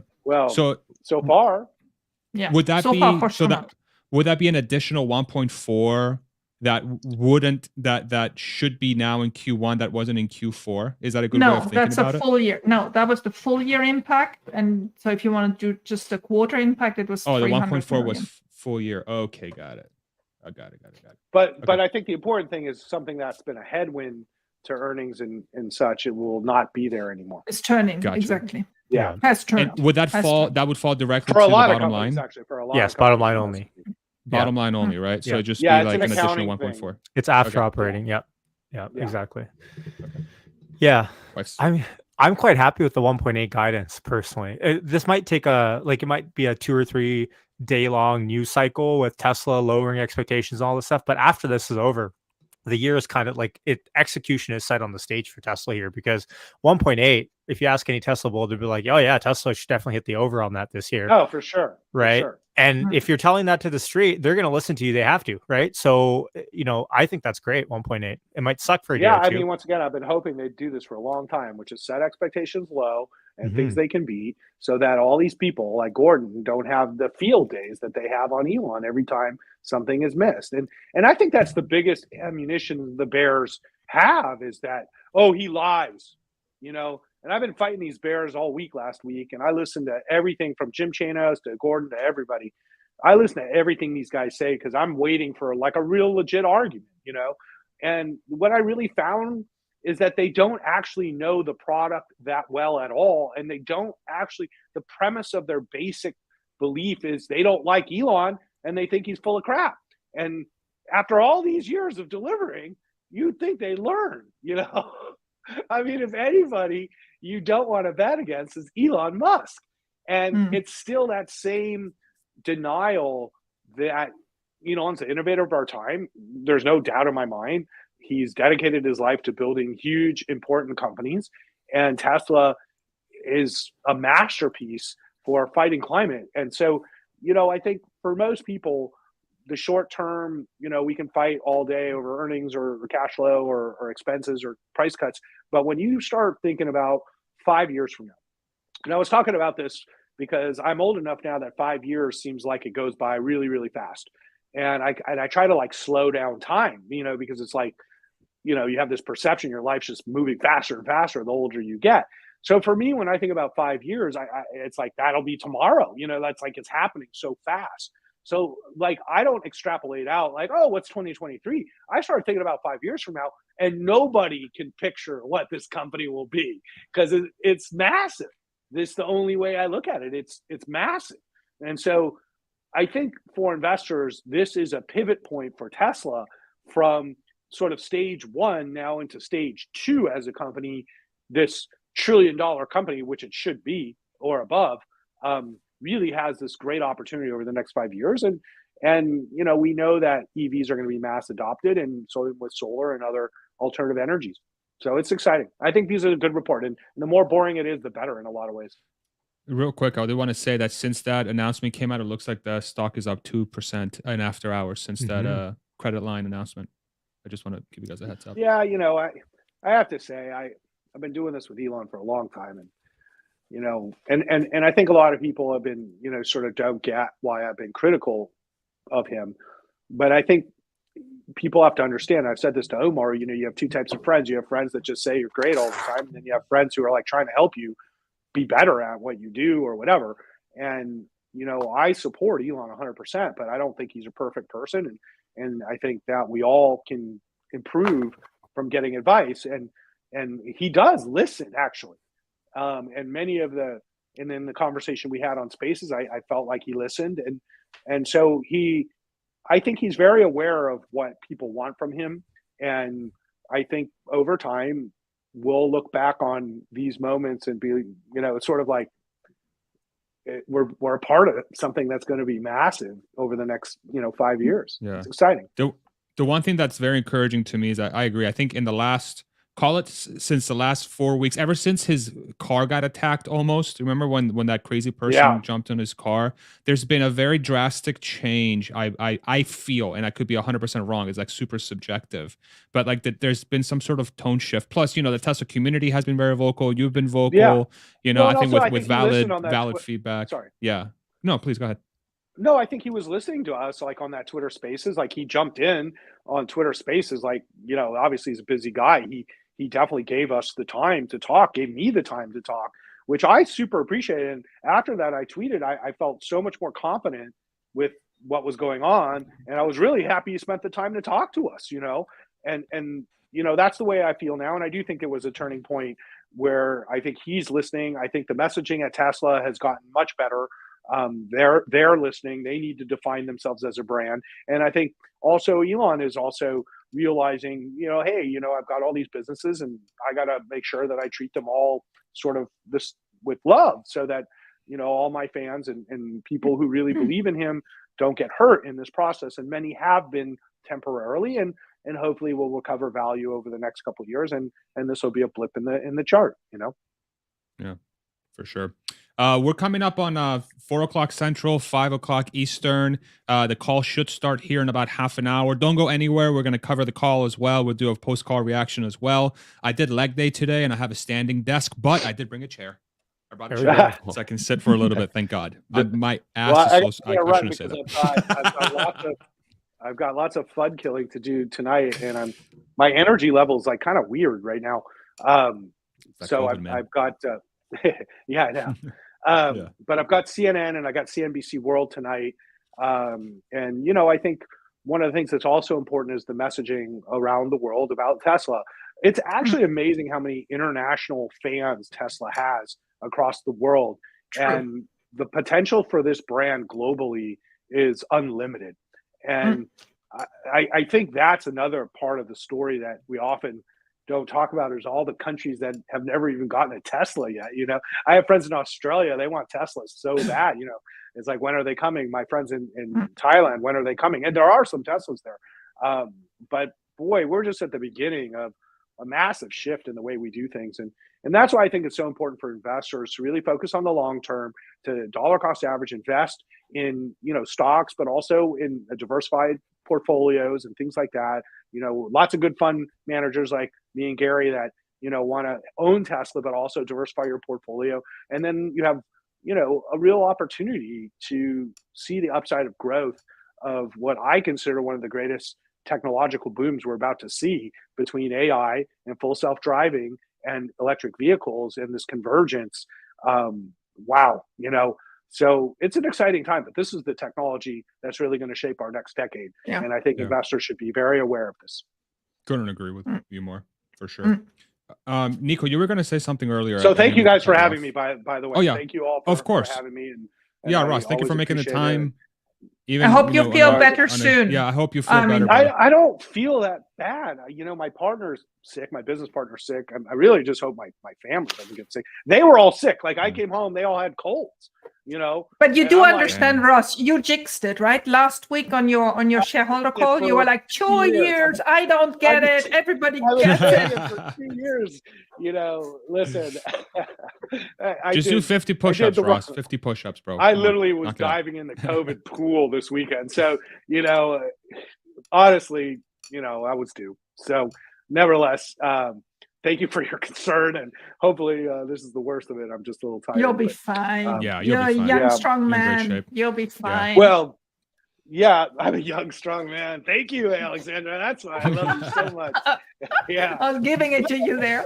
Morning, and then I tested positive, and I was like, this can't be right. So I tested again.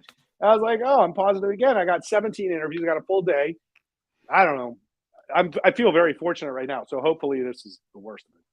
Okay. Yeah. Okay. No, but we really appreciate you. I love you all. Hopefully I'll make it. Love you too, brother. We love you too, and you're gonna keep us feel better. updated. No, don't worry, Edwin. I'm not getting a room with Ross. No way. Nobody will. I'm all alone now. No. Take care, Ross. All right. Thanks, brother. See ya. Take care. Thank you very much. Bye. Nico, you were saying something. Sorry. Was there something you wanted to say? You were saying something, and then I interrupted you or something. Yeah.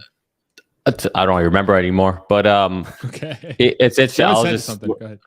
Yeah, sorry. I was like going through the deck and everything, because there's always like little things that change subtly that you pick up on like days later. But I was just listening to CNBC to see what their perception. Phil LeBeau, like, I can't stand the guy. What is he saying? It's just like the spit. I feel like he's a smart guy, and he's been following Tesla for so long, and you would think he would eventually like stop saying things that are just, I don't want to say FUD, because what he says, it's not wrong on the surface, but the way he says it's always like, I'm so skeptical of every single thing to do with Tesla. But like now they're talking about the 1.8 million, and his message is clearly Tesla showing that they're guiding for under 40% growth in 2023. And it's like, that is such a twist on what's actually been forecasted. It's like, it's just listening to this. It's just, isn't that true though? It's factually comical. Speaking. That's what I'm saying. Like, it's true. He's not wrong, but the way he's saying it is as if it's spinning it. It's well, I think it's like it's an attempt to be unbiased, but I think what ends up happening is that I think this whole thing is a symptom of Tesla set a target a couple of years ago by engineers who are very factually driven. From the time they say a number, that's the number. And then human emotions and how people just perceive things kind of like evolves over time a little bit. Sorry. Let me interrupt you here, because I'm going to push back hard on that. That's not an attempt to be unbiased. An attempt to be unbiased would be, hey, look, if you look at it from 2022 to 2023, sure, it looks like they're going to be under 40%. But what they've guided since 2020 has been this. And essentially, they're reiterating this. That would be unbiased. That would be factual. Let me be devil's advocate. Now, I think Tesla did a really poor job at explaining what these 50% meant, plus helped those that interpreted this on a constant 50% flip, right? That every year the basis changed to the most recent basis plus 50%. In the last earnings call in October, when Zach had these just under 50% this and at 50% that, right? So I think that what we really need, and maybe we get it today, is what did this 50% mean? Was that the line from 500,000 to 20 million, a straight line up, and then effectively the 1.8 for 2023 are exactly where we should be, okay? Or are we talking about the 1.3, how much was it, 1.39 of 2022, which now should have 50% more for this year, which obviously is not realistic because that would mean 2.1 million. And then when you hear 1.8, you feel it would be bad. So I'm just taking both sides of it. I think 1.8 is actually good and sandbagging. I think that there's going to be more. But it is really up to Tesla to once and for all qualify how they mean it. You can't wiggle around this all the time saying, okay, this is a long-term goal, and then in the same call say, well, this year 50% is really 50% from last year. Say it, give us once and for all, give the market what you thought it is, then 1.8 is the right number and nobody will be disappointed. But if you leave it this soft space, they will use it. Of course, they will use it all the time. It's kind of like if you leave something up for interpretation, they're always going to take the opposite side in a way. If they're not like, and they always will. Story. Yeah, but I feel like they've been very specific on this. Like I think they've been very clear on it. They've never said every single year we're going to do 50% compared to the previous year. They've never said that. They've not even remotely. And Zach did in the October call. Zach's projection for 50% in production and slightly under 50% was really based on last year to this year. It wasn't to 2020 to 2030. I agree, and I think that was the one big mistake that we've seen, and I feel like he just misspoke. I think it was just a wouldn't even. Honestly, Nico, I wouldn't even worry about it. Like, it doesn't matter. Yeah. But what matters is that Tesla sets expectations to where they can knock it out of the park. Number one, expectations for EPS this year are already really low, relatively speaking, as a Tesla bull. Yeah. And at the end of the day, execution talks, everything else walks. So it might be a couple of narrative stories for the next couple of days, like I said, but I mean, who cares? If Tesla can't beat the 1.8, they don't deserve our credit for them to beat that 1.8. Show us that you can do it. Get to over 1 million by the middle of the year, and then we're like, hey, like this is in the bag, right? They have a chance to like put it to bed in Q1. 1.8 in one quarter. No, like I mean, like the run rate. Yeah, I know exactly. And where they're right. Page 26 on the graph now very clearly says it. The base is 2020, right? So let's just you see that on the bottom when you page 26 when you pop it up. No problem. So it says on there in blue 50% CAGR since 2020, right? That's the point. So we just all have to make clear that everybody hears it out there. That this is the base now. This will make a straight line from 2020 to 2030. And again, if you look at 2023, that is 1.8. That's it. This is not below or above. This is just the point. Well, they're going to do that. They're obviously going to do that this quarter, right? I mean, this is. It sounds like that's where they're going to put their foot in the sand. I think the most important part of this whole conversation that's getting lost, though, and again, this is not related to the stock, but it's related to the strength of the business, is that even if it's 1.6. Even if they come in at 1.6, what's the rest of the car industry going to do this year? It's going to be a disaster. Sure. It's not going to look good. So within that context, any sort of growth, and I think like even for me, that's somebody that's a bull, that's like that wants the 2 million number, that wants them to really blow everything out of like just blow everything out of the water, in a landscape where the industry that they're entering is going to probably shrink again this year because of higher interest rates and just a general slowdown in the economy. You still have a company that's growing. Who cares if it's 40%? Still going to grow. And what does that imply from a perspective of like price earnings if they're growing to 1.8 million? I'm gonna sit down and do some math actually. What does that mean for like future earnings, right? It's like at current pricing, it's probably like what 30 PE or something like that. So does a 30 PE make sense for a company that's grew 40% year over year, who has Cybertruck launched now and ramping, who's got a compact car they're going to be unveiling in about 2 months time, a month and a half? The story's starting to turn for me a little bit, right, from that standpoint. So at least from the last few weeks, and I think that's the one thing that's sticking out to me is that even within all this like not really noise, but like these legitimate concerns, the next stage of the company, I think, is not even rooted in that 1.4 or 1.5. It's like this longer, drawn out picture that's about to sort of take hold. And I know you guys have been saying this too. I just think it's sort of, that's what my mind keeps going back to. It's weird. May I ask something organizational? Is it in about 20 minutes that we have 20 minutes. the call? Okay, perfect. Yep. Would you mind that we look together at those pictures, page 14 and onwards? Because first of all, I find they're beautiful, and it's all good talking about numbers, and I think that's a good way of getting into the mood for exactly. Yeah. Giga Nevada looks so sexy. Berlin, come on. Berlin looks great. I love this. I don't know whether this is particularly German, but you see that first wall on the left, this very green, black, and whatever. And they're just sick, right? All of that. Who does that? It's beautiful. A robot did that. Oh, you mean like in general? Yeah. Sorry. It's absolutely beautiful. I took you too literal. No problem at all. No problem at all. And I always try to look. Go ahead. I want to ask you guys all one question. Simple for this earnings call. What's the one major thing you're keeping keeping an eye out for this quarter's call? It could be 4680. Could be guidance we kind of got, maybe guidance on margin. Like, what is that one thing that you guys are looking out for?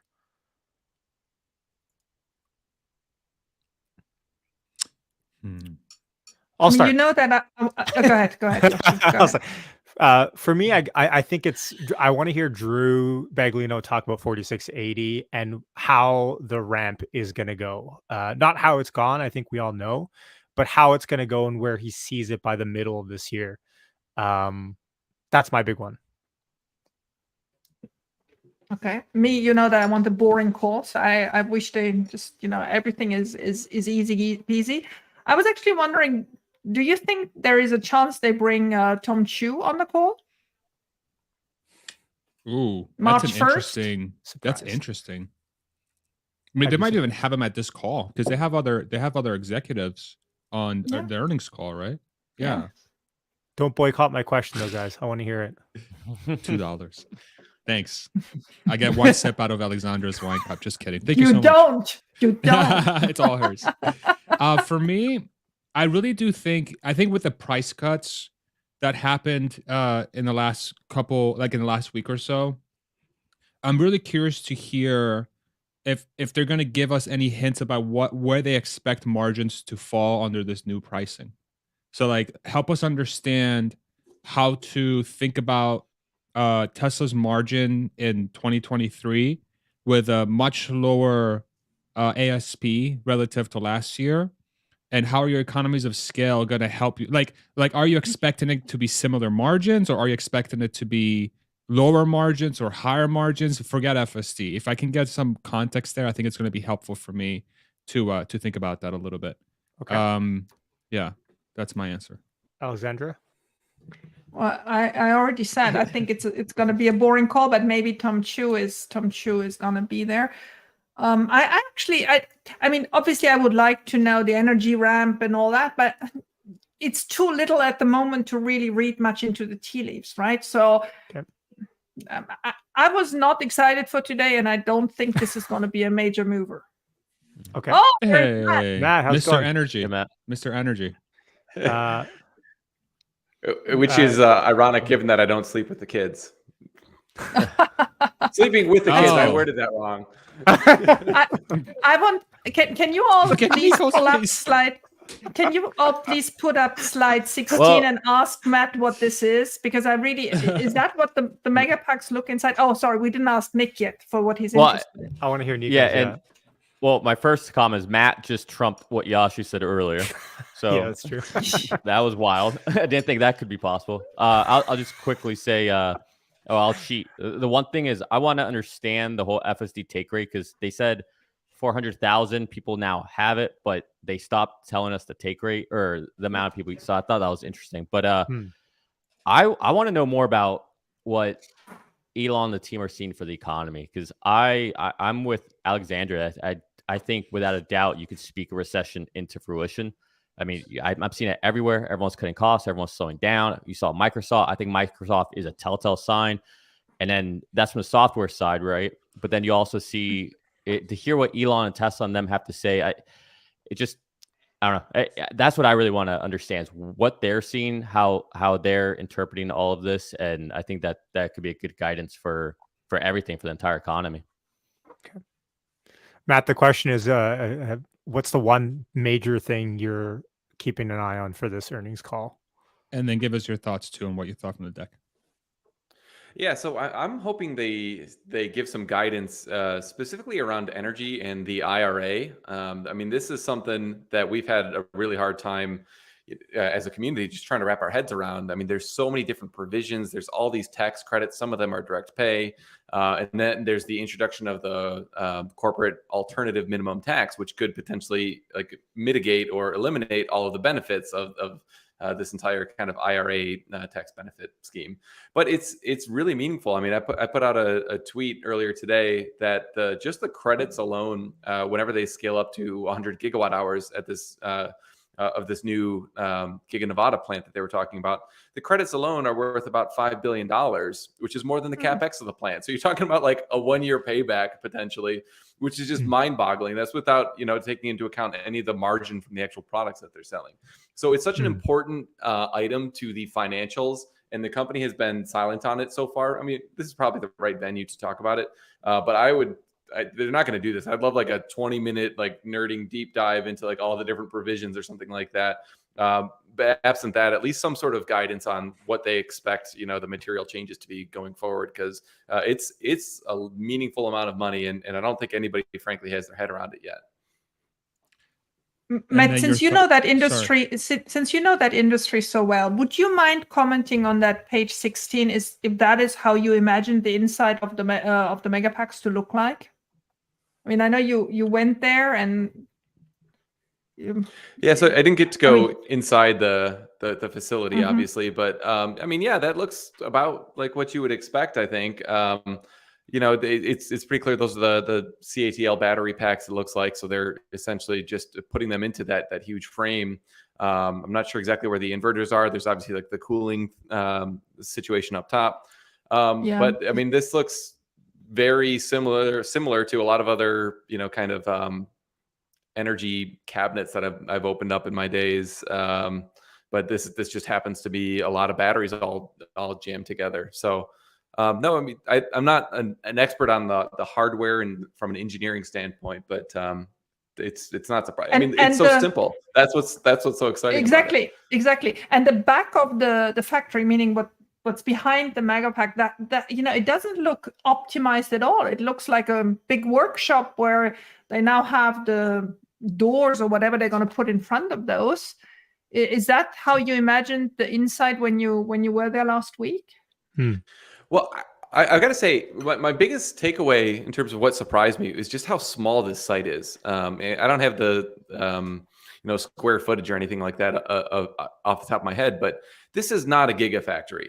I mean, you've got Gigafactory Nevada pumping out 37 gigawatt hours, I think, and they're doing 40 gigawatt hours here. But it's just because they're kind of taking these third-party cells, jamming them all together, and adding on the cooling and all the different components, and then shipping them out. So it really is like, I think there's frankly less to optimize there than maybe there would be if this is something that you're kind of building from the raw materials in one side of the plant, finished product out the other. This is like a very different product than that. So it's a weird site. It doesn't really fit with any of Tesla's other kind of manufacturing facilities in my view. So yeah, it's a weird one.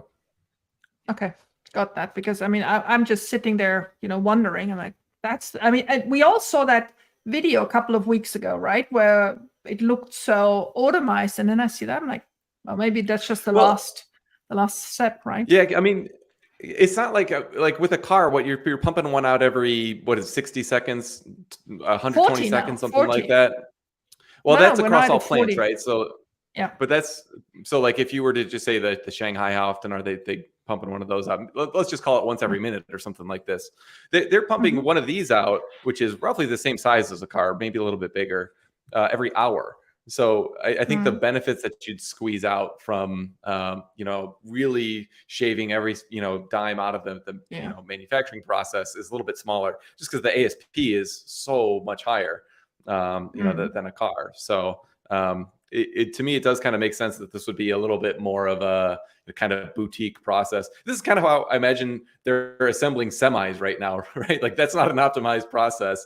Exactly. I'm sure with the new Giga Nevada plant where they're actually making the cells in-house, some of them for stationary storage, I'm sure some like that process is going to look way different than this Megapack process. And I'm sure the margins will be better there too. Yeah, I think what's interesting about Tesla is like just they're very good at taking a rinky-dink place and having to crank out crazy amounts of production or whatever. So when I was there, the facility that we had, it was distribution. It's a 130,000 square foot facility, but we were doing probably, I don't know, 3 times the volume to a compared like if you take just a standard building that would do the same thing. We were a lot more efficient. So even if it looks like a mess in the background, that eventually will turn into something that's going to be significantly quicker. And so I'm not surprised at all seeing that, like especially because they just started the facility. In a couple of years, that's going to look completely different. I just wanted to throw that out there. There was one thing I wanted to ask you, Matt. What did you think? What did you think of the report? What's your sort of prevailing thought here? And just FYI for the audience, the call was started. Sorry, Matt. The call will start in 8 minutes, and then we'll be covering that, and then we'll also have a post-call coverage as well. Sorry, go ahead, Matt. Yeah, it was, I think, pretty uneventful. There wasn't any huge surprise there. It was certainly a lot lower than the kind of optimistic numbers that I'd been modeling. So my takeaway personally is just that I need to, go back and figure out what I got wrong in my own model. But in terms of Wall Street's expectations, I'm kidding. It wasn't. There wasn't anything, that really stuck out. I mean, a couple things just off the top of my head. You saw roughly $200 million of gross margin on energy. That was really nice to see. You're essentially doubling that gross margin quarter over quarter. Services was profitable again, which I didn't think they would be. So it does give a little bit of credibility, I think, to the long-term profitability and cash flow prospects of some other parts of the business, which have historically just been 100% ignored by every Wall Street analyst. So that's some stuff that was good on the positive side. If I were to put on my critique hat, so like what's a bear or someone who's going to pick this apart going to say, it would probably be some stuff on quality of earnings. So you had I forget the exact number, but something in the order of $300 million of FSD revenue, which was deferred, which is included in the adjusted EPS. So that's boosting EPS. And then your credits were abnormally high too, about 150 million higher than they normally are. So, you've got combined somewhere around $500 million of a boost. And then the tax rate, the effective tax rate was also on the low end. So a couple things that, if you want to be a bear and back those out, you can say, okay, adjusted EPS should have been a bit lower than that. And it's actually it's a miss when you make those adjustments. So, to what I said at the beginning, there's something for everybody in this report. A lot of good stuff, a lot of stuff that's, maybe not super exciting. And the one thing personally, I think I'm probably most disappointed on is the guide of 1.8 million units. I don't know, did you guys talk about that already? Yeah. Oh, yeah. What are your thoughts? So I'm hoping they're just sandbagging a little because their installed capacity that they list in there is 1.9, and they've built up a lot of inventory, more than they've ever had before. So maybe, then that's probably the prudent thing to do is just say, 1.8 in a weak economy, and then if they hit it, great, they met their targets, and if they deliver 1.9 or 2, then great. That's they can claim victory on that. So, but I am hoping it's just sandbagging and that's not the actual target. Yeah. That's kind of the conclusion we came to, is like if you just take Q4 They're like you said, like the installed capacity is right there, and then so they have that chart on page 26 where they went back to 2020, did a 50% CAGR on top of that, and they arrived to the 1.8 million roughly for 2023. So I think it sounds like it's also like a resetting of expectations as well, so that the narrative doesn't get ahead of them. Yash, you shared a tweet. Let me pull it up real quick, and the call will start in 5 minutes. Just give everybody a heads up. We will be covering the call live, and then we'll also just to give a shout out. So this is probably one of the bigger streams here covering this event. So I really want to thank everybody for joining us today. We were at, I think, 5,300 concurrent at one point, at least on my channel, and I don't know how you guys were doing on yours, but amazing. Thank you all so much for joining us. I hope we're giving you valuable, informative info. Go ahead, Yash. Go ahead and read us through this tweet here. Yeah, I thought this tweet was really insightful from Forward Cap about Tesla being one of the fastest growing companies at history at this scale. Because a lot of people talk about, okay, well, you can grow from 100 million to 300 million and 3x. Of course, you can continue that growth rate. But if you look at the other mega caps here at these, and it's revenue in billions of dollars on the y-axis and years on the x-axis, and you'll see Tesla is outpacing Facebook, Apple, Amazon, Google, Microsoft in the years that they grew at these revenues. And of course, it makes sense. I mean, Apple is selling, or sorry, did I say Apple? I meant to say Amazon, Google, Microsoft. Obviously, these guys are not selling $50,000 products. So Tesla does have an advantage there with revenue, but to grow revenues at these levels in these, let's say, close to $100 billion now a year, it's quite the feat. It's what we're seeing going on here. This is an insane chart to me because Facebook, software, Apple, software plus phones, Amazon, distribution plus software with AWS, Google, software, Microsoft, software, right? Tesla, large scale manufacturing. Typically, you don't see these kind of growth rates for a large scale manufacturer because it's extremely difficult to manufacture things because it involves a lot of humans. It involves a lot of capital, and it involves a lot of processes and machinery and things that can go wrong. That's wild. And I'm glad that somebody's sort of picking up on this. I'm curious if this will ever, get attention on like a place like CNBC or something, but that's wild. That's actually kind of freaking crazy. So Tesla's already at 81 billion yearly. And next year, if they grow, say 40%, I mean, it's not a 1-to-1. So next year there'll be a $130 billion, no, $115 billion company, roughly. 81 times 1 point, call it 3, 105. Can't do math. 105 to 110. So they're going to breach $100 billion in revenue next year. Yep. Exciting stuff. Yeah. All right, let me go ahead and pull up the I think it might be time almost. A couple minutes here. Be careful with the copyright music they play on this thing. It's like usually some sort of techno dance thing or whatever. One time I was streaming, someone told me to pull up the Apple earnings call before the Tesla one, and the whole stream got copyrighted because of the 5-second techno music. God. So YouTube. So Elon is going to be on this call, is assumption, right? Oh, I think so. Yeah. Do you want us to stay here, or shall we come back at the end? Please stay. I mean, feel free to stay. So what I'm going to do is I'm going to take notes as the call goes on.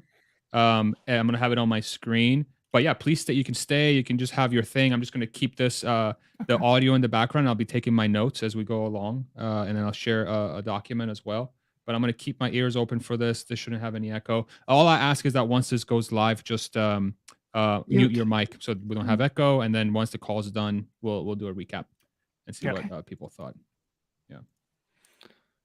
All right. And I have the music on in my background just to make sure once they come on, we can listen. Now, I don't want you to pull up any pictures anymore, but those that have the report there, is 19, slide 19, the Nevada factory, is that how it looks now, or is that after the expansion?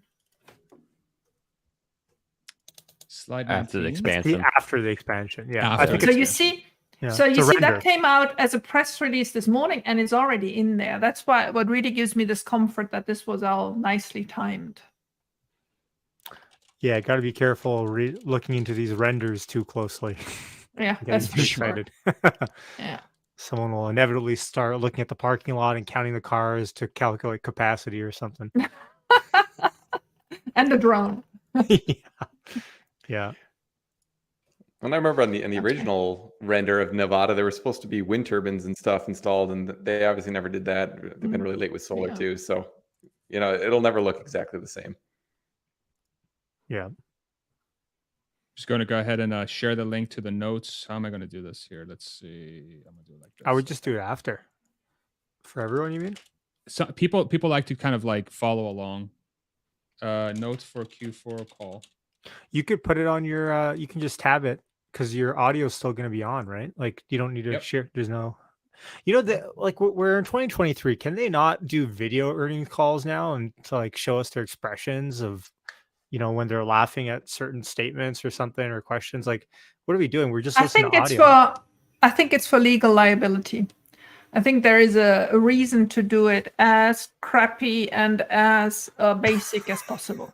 I tell you, I really do believe so. Yeah. I mean, what could be done via video that would... Yeah, but it would give way so much more, right? Interactions, whatever. You can mute a mic and nobody knows about it, while on camera you can do much less. Yeah. Yeah, it's just crazy. Even like you talk about the analysts when they ask questions, half the time they're muted, they can't figure it out. Like, what are we doing, guys? It's 2023. Let's figure this thing out. It's kind of like they're all living at Matt's apartment with his Starlink internet. Lack of Starlink, you mean? You know that I'm actually doing it today, Starlink as well. Our Cox line was down this morning. Thank heavens I have a Starlink on the roof, and here I am. Yeah, and it's good, right? It's really, you don't feel any lag or any slow motion, right? Oh, good.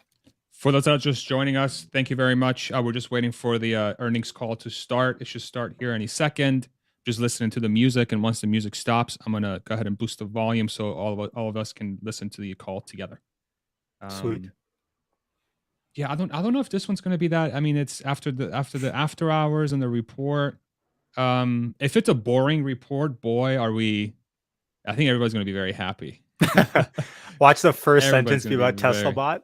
Elon just like, I want to dedicate this call towards a Tesla bot. Yeah. It'd be like, I really do think I should be spending more time on Twitter.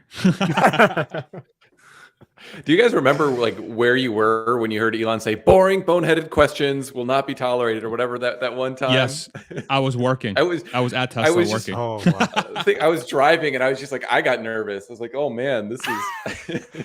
Was that to Tony? I don't remember who it was. Or was it Ryan Brinkman? Maybe. I don't know. I don't think that person on the calls anymore. I was on a ship in the middle of the ocean. Really? Wow. Yeah. Well, in the middle of the Gulf of Mexico. That's dedication. You're on a ship. You're listening to a Tesla earnings call. Well, I called in from a satellite phone too. Oh, wow. Here we go. Crazy. All right, we're live. Please mute. James says it was. This is Martin Vieca, VP of Investor Relations, and I'm joined today by Elon Musk, Zachary Kirkhorn, and a number of other executives. Our Q4 results were announced at about 3 p.m. Central Time in the update deck published at the same link as this webcast. During this call, we will discuss our business outlook and make forward-looking statements. These comments are based on our predictions and expectations as of today. Actual events or results could differ materially due to a number of risks and uncertainties, including those mentioned in our most recent filings with the SEC. During the question and answer portion of today's call, please limit yourself to one question and one follow-up. Please use the raise hand button to join the question queue. But before we jump into Q&A, Elon has some opening remarks. Elon? Thank you, Martin. So just going through a 22 recap. It was a fantastic year for Tesla. It was our best year ever on every level. Team did an amazing job. It's an honor, of course, to work with such an incredibly talented group of people.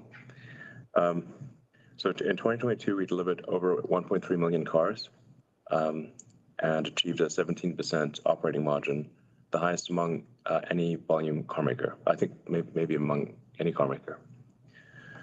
While doing so, we generated $12.5 billion in net income and $7.5 billion in free cash flow. Importantly, the Tesla team achieved these records despite the fact that 2022 was an incredibly challenging year due to forced shutdowns, very high interest rates, and many delivery challenges. So it's worth noting that all these records were in the face of massive difficulties. A credit to the team for achieving that. The most common question we've been getting from investors is about demand. Thus far, so I want to put that concern to rest. Thus far in January, we've seen the strongest orders year to date than ever in our history. We currently are seeing orders at almost twice the rate of production. So I mean that's hard to say whether that will continue at twice the rate of production, but the orders are high, and we've actually raised the Model Y price a little bit in response to that. So we think demand will be good despite probably a contraction in the automotive market as a whole.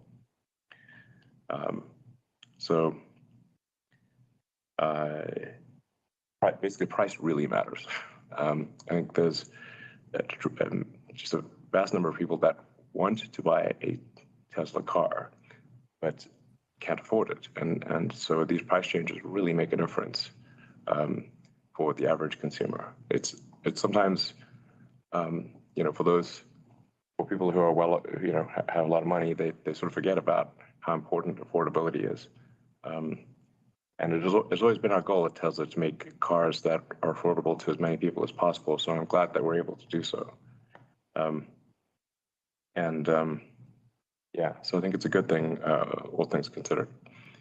We're also making very good progress on cost control, and we're seeing the costs of production in Berlin and Austin drop commensurate with the growth in production, so as you'd expect. So with respect to Autopilot, as of now, we deployed full self-driving beta for city streets to roughly 400,000 customers in North America. This is a huge milestone for autonomy, as FSD beta is the only way any consumer can actually test the latest AI-powered autonomy. And we're currently at about 100 million miles of FSD outside of highways. And our published data shows that improvement in safety statistics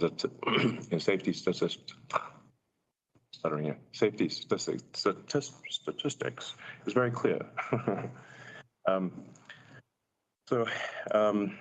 We would not have released the FSD beta if these safety statistics were not excellent.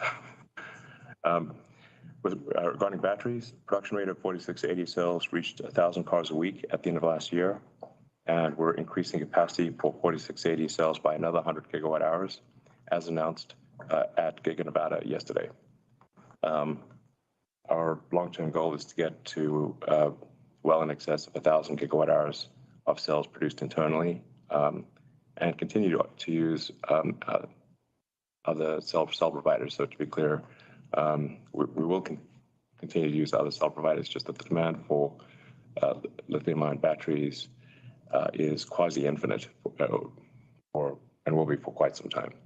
So we feel we can scale a lot faster using both suppliers and internally produced cells. And we've got an amazing plan for making the 4680 cell low cost and high energy density. So energy storage also saw record growth, and that is continuing to accelerate. That's always worth remembering that the three pillars of a sustainable energy future are obviously electric vehicles, solar and wind, and then the third key item is stationary storage to store the energy from solar and wind, because obviously the sun doesn't shine all the time and the wind doesn't blow all the time. So if you have those three things, you can convert all of Earth to a fully sustainable situation, many times over, actually. So I would like to just make it clear that there is a path to a fully sustainable future for humanity, and our goal at Tesla is to accelerate progress on that path as much as humanly possible. So so we're obviously ramping up Megapack production, and we expect it to grow at a rate quite a bit faster than our vehicle output. So in conclusion, we're taking a view that we want to keep making and selling as many cars as we can. We believe we can keep pushing for strong volume growth while retaining the industry's best operating margins. As we mentioned many times before, we want to be the best manufacturer. But really, manufacturing technology will be our most important long-term strength. So, and we'll talk more about our upcoming plans at the March 1st Investor Day. And lastly, I want to once again thank all of our employees for delivering another record-breaking year. Congratulations, guys. Thanks, Elon. And I think Zach has some opening remarks as well.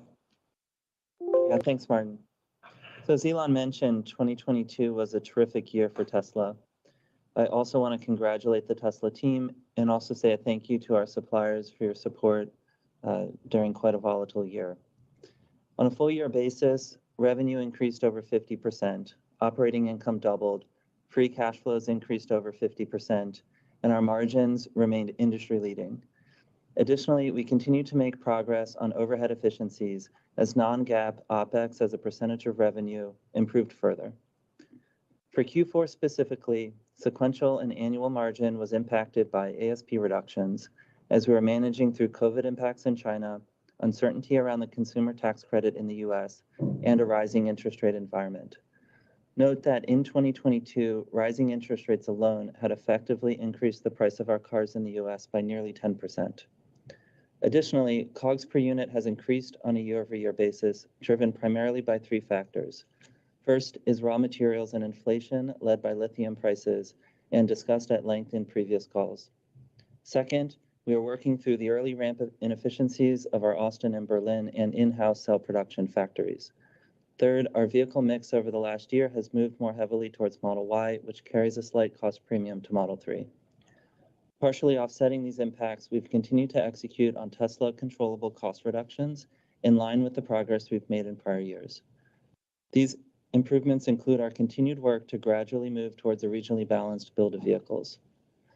The energy business had its strongest year yet across all metrics, led by steady improvement in both retail and commercial storage. While much work remains to grow this business and improve cost, we believe we are on a good trajectory. As we look towards 2023, we're moving forward aggressively, leveraging our strength and cost. There are three key points I wanted to make here. First, on demand, as Elon mentioned, customer interest in our products remains high.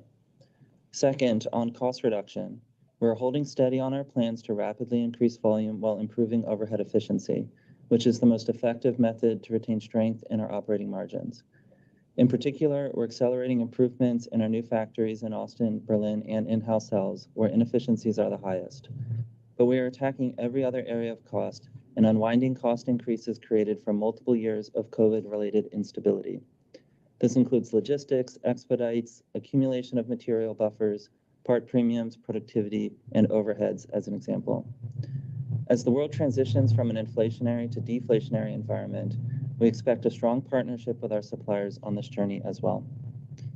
In net, we've priced our products with a view towards a longer-term cost structure. Thus, there will be an impact on operating margin in the near term. However, we believe our margins will remain healthy and industry-leading over the course of the year. Third, we are continuing to ensure funding is prioritized for our long-term roadmap. This includes expanding in-house cell production, bringing Cybertruck to market, development of our next-generation vehicle platform, expansion of our manufacturing footprint, and growth of the energy business. We're looking forward to discussing these plans in more detail on our Investor Day in a month. Thank you. Thank you very much, Zach. Let's now go to investor questions. The first question is, some analysts are claiming that Tesla orders net of cancellations came in at a rate less than half of production in the fourth quarter. This has raised demand concerns. Can you elaborate on order trends so far this year and how they compare to current production rates? I think we've already answered that question. Yes, exactly. The demand far exceeds production. and we actually are making some small price increases as a result. Thank you. The second question is in similar vein. What is the initial reaction been to global price reductions in early 1Q 2023, specifically in terms of order intake levels? We've answered that one as well. Yeah. So let's go to the next one. The next investor question is, will Tesla be able to take full advantage of advanced manufacturing production credits for battery cells packs? So $3,700 per long-range Model 3 and Model Y. It's $45 a kilowatt hour for autos and energy products. And how much does Tesla expect to earn in the coming year from these credits? I'll say a little bit about it, then I think Zach will add some. Long term, we expect these the value of these credits to be very significant. You can do the math. If we were to get anywhere near 1,000 gigawatt hours a year of production, or even a few hundred gigawatt hours, it's very significant. So, but the credits do rely upon domestic manufacturing, and in the case of Panasonic with domestic manufacturing, we're splitting the value of the credits. So the value of the credits this year will not be gigantic, but I think it could be gigantic in the future. We think it probably will be very significant in the future. Yeah, just to add and put some boundaries on what we're expecting in terms of impact to Tesla for this year. So different products we think will get different amounts of credit. The regulations here are still in flux, and there continues to be updates. So this is just our best understanding at the moment. But we think on the order of 150 million to 250 million per quarter this year, and growing over the course of the year as our volumes grow. And part of the work we're doing here, which is part of what this incentive package is trying to incentivize, is, as Elon mentioned, to move more manufacturing onshore in the United States, which is Tesla's plans anyways. And so I think we're pretty well positioned over the coming years to take advantage of this. But then also, part of what the goal of this incentive package is to improve adoption from our customers. And so we also want to use these incentives to improve affordability as we think about what the price points are on our products going forward. And so as we were thinking about our pricing changes in the US a couple of weeks ago that we announced, we were looking at what the credit benefit to Tesla would be to make sure that customers are able to receive the benefit not only from this that we're receiving to some extent, but also on the consumer-facing side, which is currently $7,500 per car of tax credit, assuming that subject to the MSRP caps and the income caps. So we want to use this to accelerate sustainable energy, which is our mission and also the goal of this bill. Thank you very much. The next question from investors is, after recent price cuts, analysts release expectations that Tesla automotive gross margin excluding leasing and credits will drop below 20%, an average selling price around 47,000 across all models. Where do you see average selling price and gross margins after the price cuts? Yeah, go ahead. Yeah, I'll jump in on this. So, there's certainly a lot of uncertainty about how the year will unfold, but I'll share what's in our current forecast for the moment. So, based upon these metrics here, we believe that we'll be above, both of the metrics that are stated in the question. So 20% automotive gross margin, excluding leases and red credits, and then 47K ASP across all models. And so, two other comments I want to make on this, just tactically on sequential ASP changes from Q4 to Q1. Just as a reminder, the ASP reduction is not as large as the reduction in configurator prices. As in Q4, we had backlog customers that we're delivering cars to at a lower price book, given that backlogs had been so long for so much of 2022. But then also there are various programs in place that we used in Q4 that lowered ASPs. The second comment I wanted to make here is that, as a management team here, we're most focused on on what our operating margin is. And so, as other areas of the business become more important, particularly the energy business, which is growing faster than the vehicle business, and as we're heavily focused on operating leverage here, improving efficiency of our overheads, we think the right metric for us to be focused on is operating margin. And so I wanted to make sure that I shared that with the investor community as well, because that is what we're primarily managing to now. Yes, something that I think some of the smart retail investors understand, but I think a lot of others maybe don't, is that every time we sell a car, it has the ability just from uploading software to have full self-driving enabled, and the full self-driving is obviously getting better very rapidly.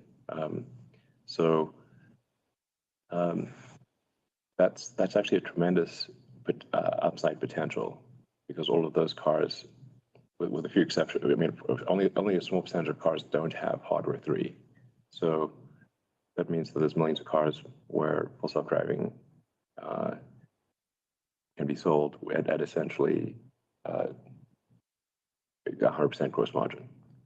And the value of FSD grows as the autonomous capability grows, and then when it becomes fully autonomous, that is a value increase in the fleet that might be the biggest asset value increase of anything in history. Yeah. Thank you. Let's go to the next investor question. Since Elon started political influencing, polls from Morning Consult and YouGov show Tesla brand you can crush them with your life. Show Tesla brand favorability declining in 2022 and division among partisan lines. Such brand damage can impact demand. Does Tesla track favorability, and how will any brand damage be mitigated?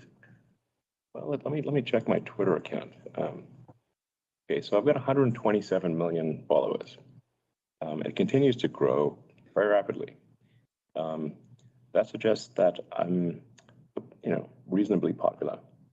It might not be popular with some people, but for the vast majority of people, my follow account speaks for itself. I'm the most interactive account, social media account, I think, maybe in the world, certainly on Twitter. And that actually predated the Twitter acquisition. So I think Twitter is actually an incredibly powerful tool for driving demand for Tesla.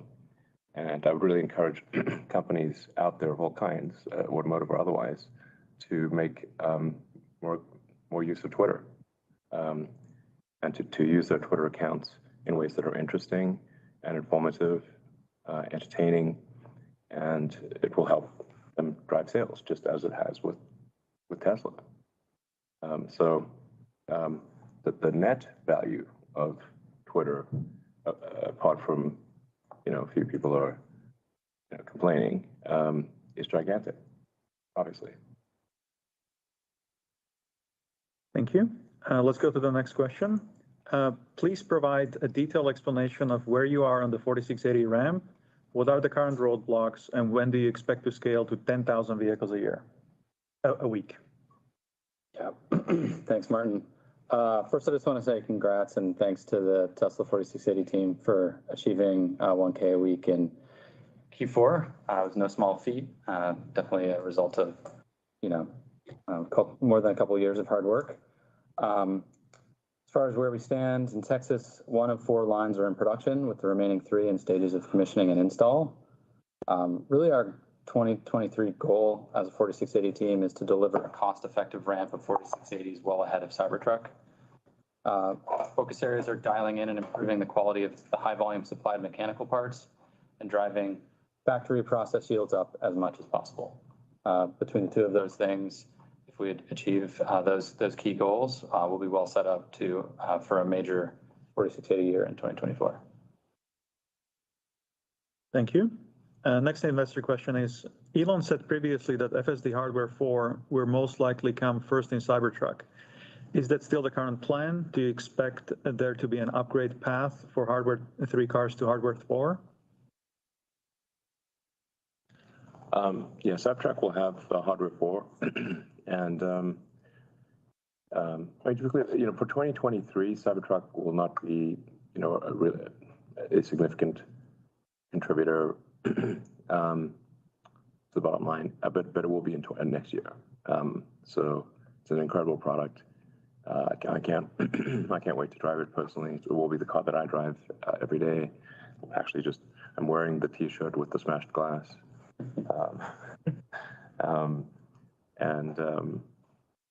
It's just one of those products that only comes along once in a while, and it's really special. So, yeah. So, with respect to upgrading cars that have hardware 3, I don't think that will be needed. Hardware 3 will not be as good as hardware 4, but I'm confident that hardware 3 will still far exceed the safety of the average human. So what we're aiming for is like, well, how do we get ultimately to, let's say for argument's sake, if hardware 3 can be, say, 200 or 300% safer than human, hardware 4 might be, 500 or 600%.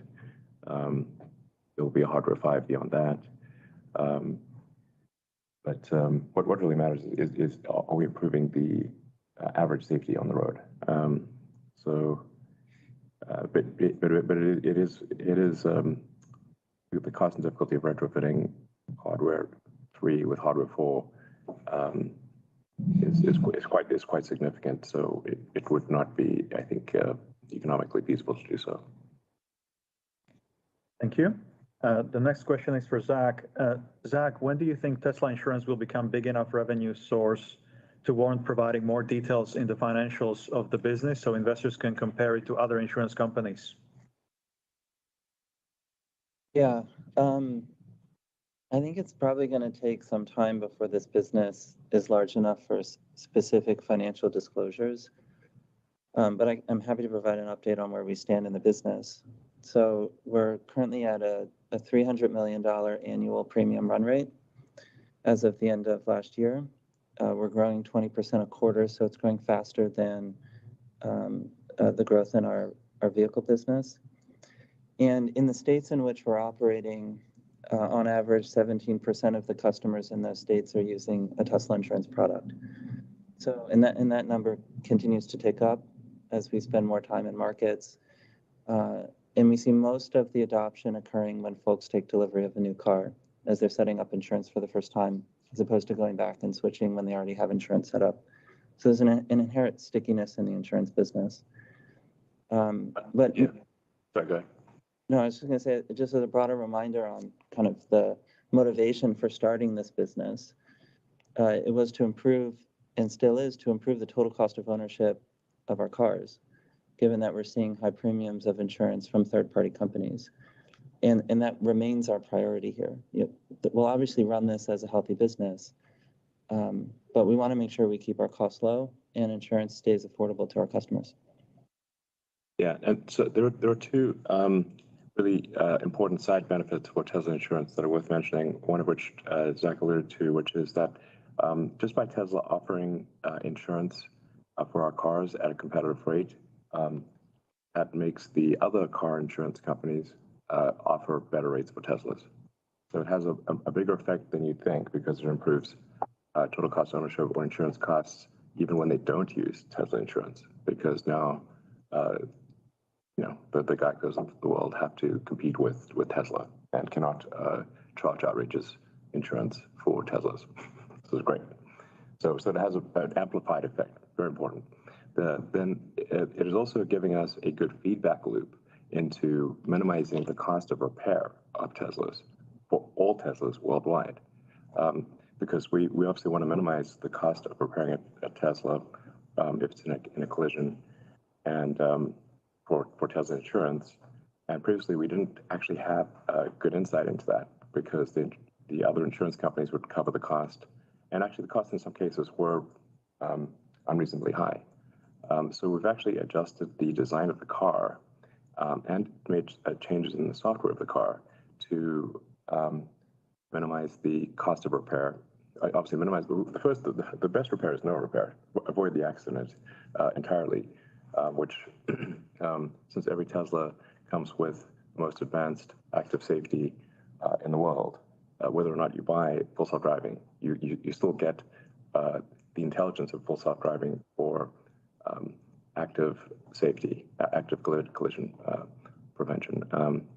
So it's giving us this really good feedback loop for, again, reducing total cost of ownership, and also just figuring out how to get, if somebody's car is in an accident. Most accidents are actually small. They're like, a broken fender or scratched side of the car or something like that. They're not, that's the vast majority of accidents. But we're actually solving how to get somebody's car repaired very quickly and efficiently and back in their hands. And like I said, those improvements actually apply then to all cars. And like we're making, just to emphasize another key point, because some of these points might be less, so I apologize for being repetitive, but it's remarkable how small changes in design of the bumper and improving the logistics of providing spare parts needed for collision repair have an enormous effect on the repair cost. So if you're waiting for a part to get repaired and that part takes a month, now you've got a month of having to rent another car. It's very extremely expensive, and of course you're missing the car that you love and actually want to drive. So this is actually a very significant effect on total cost of ownership and customer happiness. Thank you. The next question from investors is Cybertruck production still on track for mid-year? We do expect production to start, I don't know, maybe sometime this summer, but I always like try to downplay the start of production, because the start of production is always very slow. But it increases exponentially, but it's always very slow at first. So I wouldn't put too much stock in start of production. It's kind of when does volume production actually happen, and that's next year. Thank you. Yeah, that's right, Elon. Like, just to emphasize on that, we've started installation of all the production equipment here in Giga, Texas. Castings, GA, general assembly, body shops. We built all our beta vehicles, some more coming still in the next months, but as you said, the ramp will really come 2024. Yeah, exactly. Thank you. And the last investor question is, with near infinite global demand for energy storage, yeah, seriously, where should Tesla build the next megapack factories? How many are needed on each continent? It's a good question. It's not something I think we'll provide an update about that in the future, but it's something we're thinking about very carefully. Really kind of like, what is the fastest path to 1,000 gigawatt hours a year of production? You'll see announcements come out later this year and next that answer that question. Thank you. Okay, and now let's go to analyst questions. The first analyst question comes from Rod Lache from Wolfe Research. And Rod, feel free to unmute your mic. I think I'm unmuted. Can you hear me? Yes, we can. Okay, thank you. Firstly, it sounds like your 1.8 million unit volume indication for this year is somewhat more supply constrained than demand constrained. Then I have a follow-up on cost. But is that an accurate statement? Well, okay. I mean, our internal production potential is actually closer to 2 million vehicles, but we're saying 1.8 because I don't know. There just always seems to be some friggin' force majeure thing that happens somewhere on Earth, and we don't control if there's like earthquakes, tsunamis, wars, pandemics, etc. So if it's a smooth year, actually, without some big supply chain interruption or massive problem, we actually have the potential to do 2 million cars this year. We're not committing to that, but I'm just saying that's the potential. So, and I think there would be demand for that too. Yeah, Just ruined thanks for it. clarifying that. And on the cost side, the numbers that we just saw from you, as you pointed out, were weighed down by the 4860 ramp, the Berlin, Austin gigacastings processes not at rate. Can you give us a bit of an indication of the headwind that you're absorbing from those things, like you did last quarter? And then lastly, on cost, do you think that we can tease out an interesting data point from on where battery costs are headed from this announcement that you just made last night? If I'm correct, it looks like the investment cost per kilowatt hour is less than half of what I've seen anywhere else, maybe $30 a kilowatt hour for that capacity. I don't think we want to say the specific number, but it's interesting if you look at the size of Giga Nevada that is allocated to make 100 gigawatt hours is a small fraction of the size that currently makes about 35. Yeah, I mean, the goals we outlaid at Battery Day on reducing the investment required to deploy cell manufacturing, I mean, that's been a key focus of ours, and the team is doing a good job hitting the marks on that focus. Yeah, and it goes back to the point I was making, and I said this several years ago. I think Tesla's really the competitive strength that will be by far the hardest for other companies to replicate is Tesla being just damn good at manufacturing and having the most advanced manufacturing technology in the world.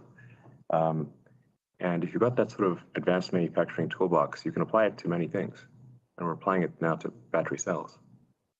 I should also say that we have other products in development. We're not going to announce them, obviously, but they're very exciting, and I think we'll blow people's minds when we reveal them. Tesla has the most exciting product roadmap of any company on Earth by a long shot, and we'll continue to, I think, be in that position. We got more great ideas than we know what to do with here. So the future is very exciting. As I said in the last call, there's going to be bumps along the way, and I think we'll probably have a pretty difficult recession this year. Probably, I hope not, but probably. And so one can't predict the short-term sort of stock value because when there's a recession and people panic in the stock market, then prices of stocks, both value of stocks, can drop sometimes to surprisingly low levels. But long term, I am convinced that Tesla will be the most valuable company on Earth. Thank you. And I think, Zach, there was a question on cost headwind in Q4. Yeah. I mean, our weighted average COGS for the company, if you were to assume Austin and Berlin were at the cost structure of our other factories, it was on the order of 2,000 to 2,500 of headwinds. So I think from there you can back into margin impact of those factories as of end of Q4. Thank you very much. And let's go to the next question from Pierre Ferragu from New Street Research. Pierre, please go ahead. Thanks, Martin. Can you hear me well? Yes. Yeah. Excellent. Zach, I'd like to follow up on the data point you just gave on cost. If I look back at the COGS per car, you guys bottomed close to $36,000 in the middle of 2021. And then the number went up as you had to face with inflation in input costs and the ramp of Berlin and Texas. And this quarter, I think we are close to $40K, and we peaked maybe close to $42,000 at some point last year. And so my question from here is, how much time do you think it takes you to get back to this kind of 36K, which would mean, Berlin and Texas and like the input cost, all that stuff is normalizing? Is that and that would be like a kind of like a 10% decline in the COGS per car. Is that something we can hope to see this year, or is that too optimistic? The Austin and Berlin ramp in efficiencies in 4680 will make a substantial amount of progress on that over the course of the year, and that's within Tesla's control. We're doing a lot of work on cost reduction outside of that. And we talked about supply chain costs, expedites, logistics, attacking everything. On the raw materials and inflation side, where lithium is the large driver there, and this was a meaningful source of cost increase for us, we'll have to see where lithium prices go. And, we're not fully exposed to lithium prices, but I think in general, is what we've seen from our forecasts here, cost per car of lithium in 2023 will be higher than 2022. So, that's a headwind that would have to be overcome to return back to those levels. So I don't think we'll get there this year, but I think we'll make progress.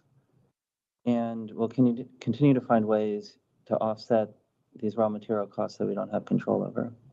And is there anything on that? Yeah, like on the non-cells raw material, we begin to capture, benefits of indexes tapering off. But due to the length of various supply chains, it does take time before this is reflected in our financials. And while aluminum is down like 20% year over year, steel is about 30% down year over year. The global non-cells raw materials market continues to be influenced by geopolitical situations in Europe, high production costs due to labor cost increases and energy spikes, and disruptions due to natural disasters like typhoon in Korea 4 months ago, pandemic lockdowns. So we believe that meaningful price corrections will ultimately come, but it remains uncertain exactly when. In the meantime, we continue to redesign supply chain to make it more efficient and work with our supplier partners to find more efficiencies, streamline logistics and transportation to reduce costs. Excellent, thank you. And I have a quick. Sorry, you wanted to say something? I was just going to say, we're also, our fleet is starting to mature, the 3Y fleet, and we're gathering a lot of data out of that fleet to understand how we can sort of bring some margin that we didn't know we had out of the product. So over the course of 2023 on the powertrain side, we're actually going to go after sort of some materials where we're paying for more performance than we need, or we have more content than we need without impacting reliability at all. And that will actually add up to a pretty significant cost reduction on the powertrain side over the course of 2023. So we're not just sort of relying on supply. We're also doing design actions to bring cost out. Yeah, and my guess is if there is if the recession is a serious one, and I think it probably will be, but I hope it isn't. That would lead to meaningful decreases in almost all of our input costs. So I would expect to see deflation in our input costs most likely, which would then lead to better margins. I'm just guessing here. So this is, but that would be my guess. Excellent. Thank you so much. So as a quick follow-up, Elon, I was thinking about like FSD, and when you look at like the situation today compared to a year ago, it's like the progress has been like amazing in the quality of the product, but also its rollout. And so I was wondering, how much is this like impacting the take rate of FSD today? So do you already see that people are getting more excited by FSD because they see it around them on 400,000 cars and they see the value of the service already? Or is that too early to really see like to expect like an uptick in the take rate? The trend is very strong towards use of FSD. And as you allude to, with each incremental improvement, the enthusiasm obviously increases. So I think something that still a lot of people out there don't quite appreciate is that Tesla, I've always said like Tesla is as much a software company as a hardware company, but Tesla is really one of the world's leading AI companies. This is kind of a big deal, both AI on the software side and on the hardware side. With the hardware 3 inference computer, still the most efficient inference computer in the world, despite being at this point 5 years old from the design point. And with hardware 4 coming, and then hardware 5 beyond that, where there are significant leaps. And the Dojo computer, we expect to be using that operationally at Tesla later this year. And we're seeing just a lot of world-class AI talent join the company. There's also the long-term potential of Optimus, where we're able to use our expertise in electric motors and power electronics, batteries, and advanced manufacturing to be able to make a humanoid robot that is actually useful and can be made at high volume with exceptional capabilities because of the autopilot AI that, where we take because the car is like a robot on 4 wheels and the Optimus is a robot on legs. But as we get closer and closer to solving real world AI, and we don't see anyone even close to us in achieving this, the value. Pierre, I think you appreciate this, and a few others do, but most don't know what I'm talking about. So, but it's this is the thing that has order of magnitude potential market cap improvement for Tesla. Thank you. And the next question comes from Alex Potter from Piper Sandler. Can you hear me, guys? Yeah. Yes. Okay, great. So quick one on FSD. This, I guess, for Zach. Obviously, you unlocked some deferred revenue in the quarter that'll translate presumably into higher margins on every incremental sale going forward, so long as people opt in for FSD. But was wondering if you're able to disclose the percentage of the $15,000 price that you're not going to be able to recognize as revenue up front rather than deferred. Yeah, I mean, the way that we've structured this is a full self-driving package is 2 components. There's enhanced autopilot, the price of which is listed on the website. We fully recognize that. Then there's an incremental, which is for the additional features that full self-driving offers. And we've released a portion of that. And then there's a minority of the total package that's remaining that will be released over time as software updates are there. And in our shareholder letter, in addition to disclosing the dollar amount of the deferred revenue release, we also included in there the dollar value of the balance of unreleased deferred revenue that will be released over time with future software updates. Okay, great. And then maybe one additional question here on the incremental capacity in Nevada, the 4680s that you're planning. It's a lot of batteries, obviously, and presumably you won't be putting all of those in Tesla Semi. So I guess 2 questions about that incremental capacity. First, is it correct to assume that all of those 4680s are going to be more or less fungible and usable in your entire range of products? And if the answer is yes, then if you had to guess, how do you think that 100 gigawatt hours would be allocated between your various end markets? Oh, this is a bit too much guessing at this point. Yeah. But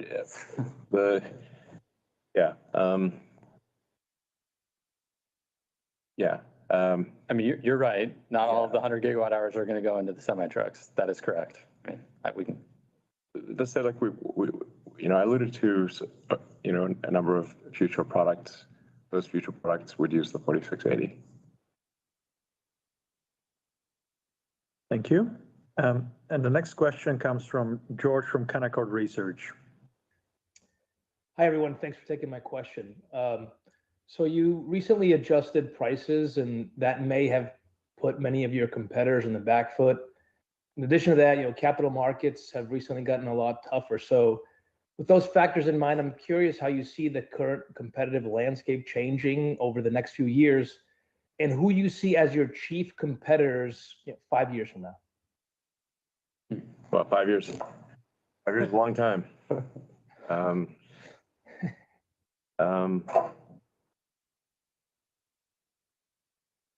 was with the Tesla Autopilot AI team late last night, and we're just asking. I was just like, so who do we think is close to Tesla for a general solution for self-driving, and we still don't even know really who would even be the distant second. So yeah, it really seems like we're. I mean, right now, I don't think you could see second place with a telescope. So, or at least we can't. That won't last forever. So, in 5 years, I don't know. Probably somebody's figured it out. I don't think it's any of the car companies that we're aware of.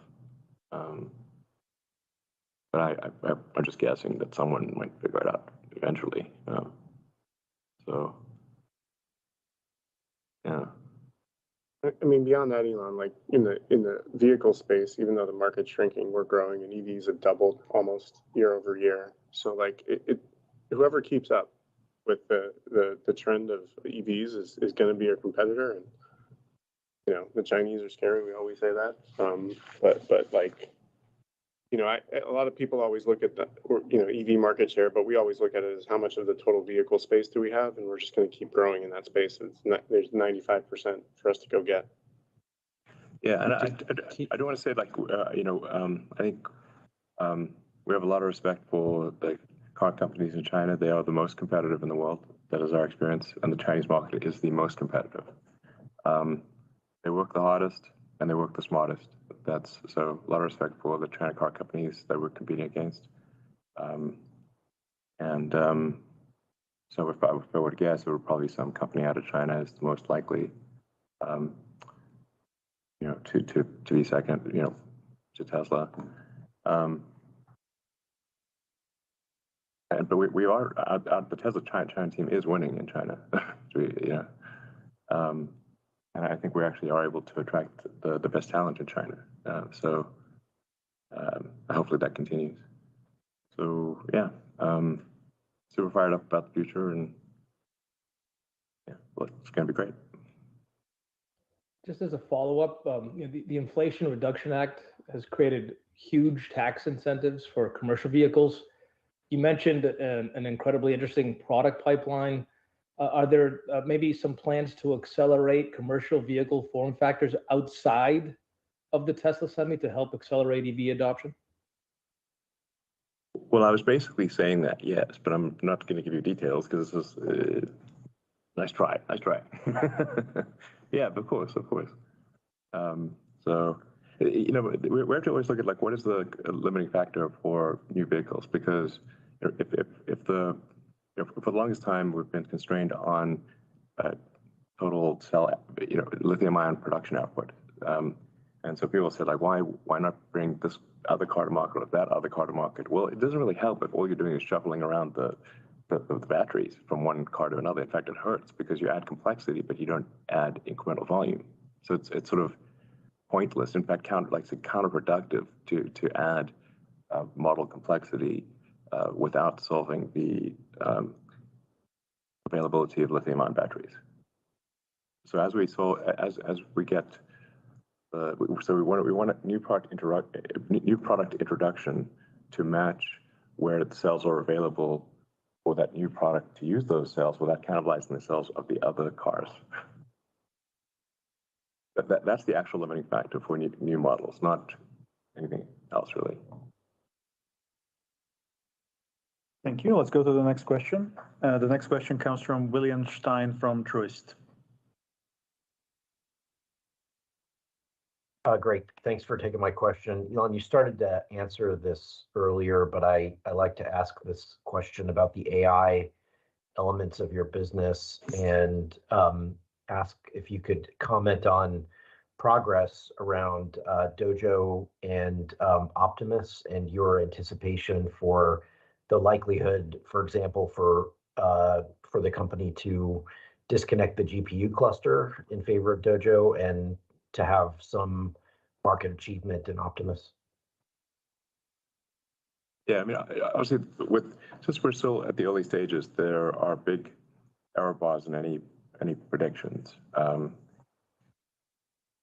it's like easy. I think easy to predict the long term, but hard to predict the time in between now and then. But we think Dojo will be competitive with the NVIDIA H1 at the end of this year, and then hopefully surpass it next year.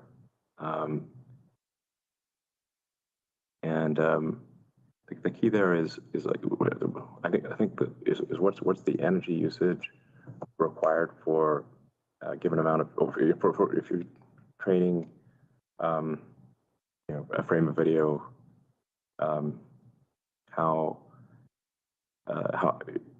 what's the energy cost required to do that training, and we think probably we said this already actually at AI Day 2, so it's not new information, but we do see potential for an order of magnitude improvement relative to GPU, what GPUs can do for Dojo, which is obviously very specialized for AI training.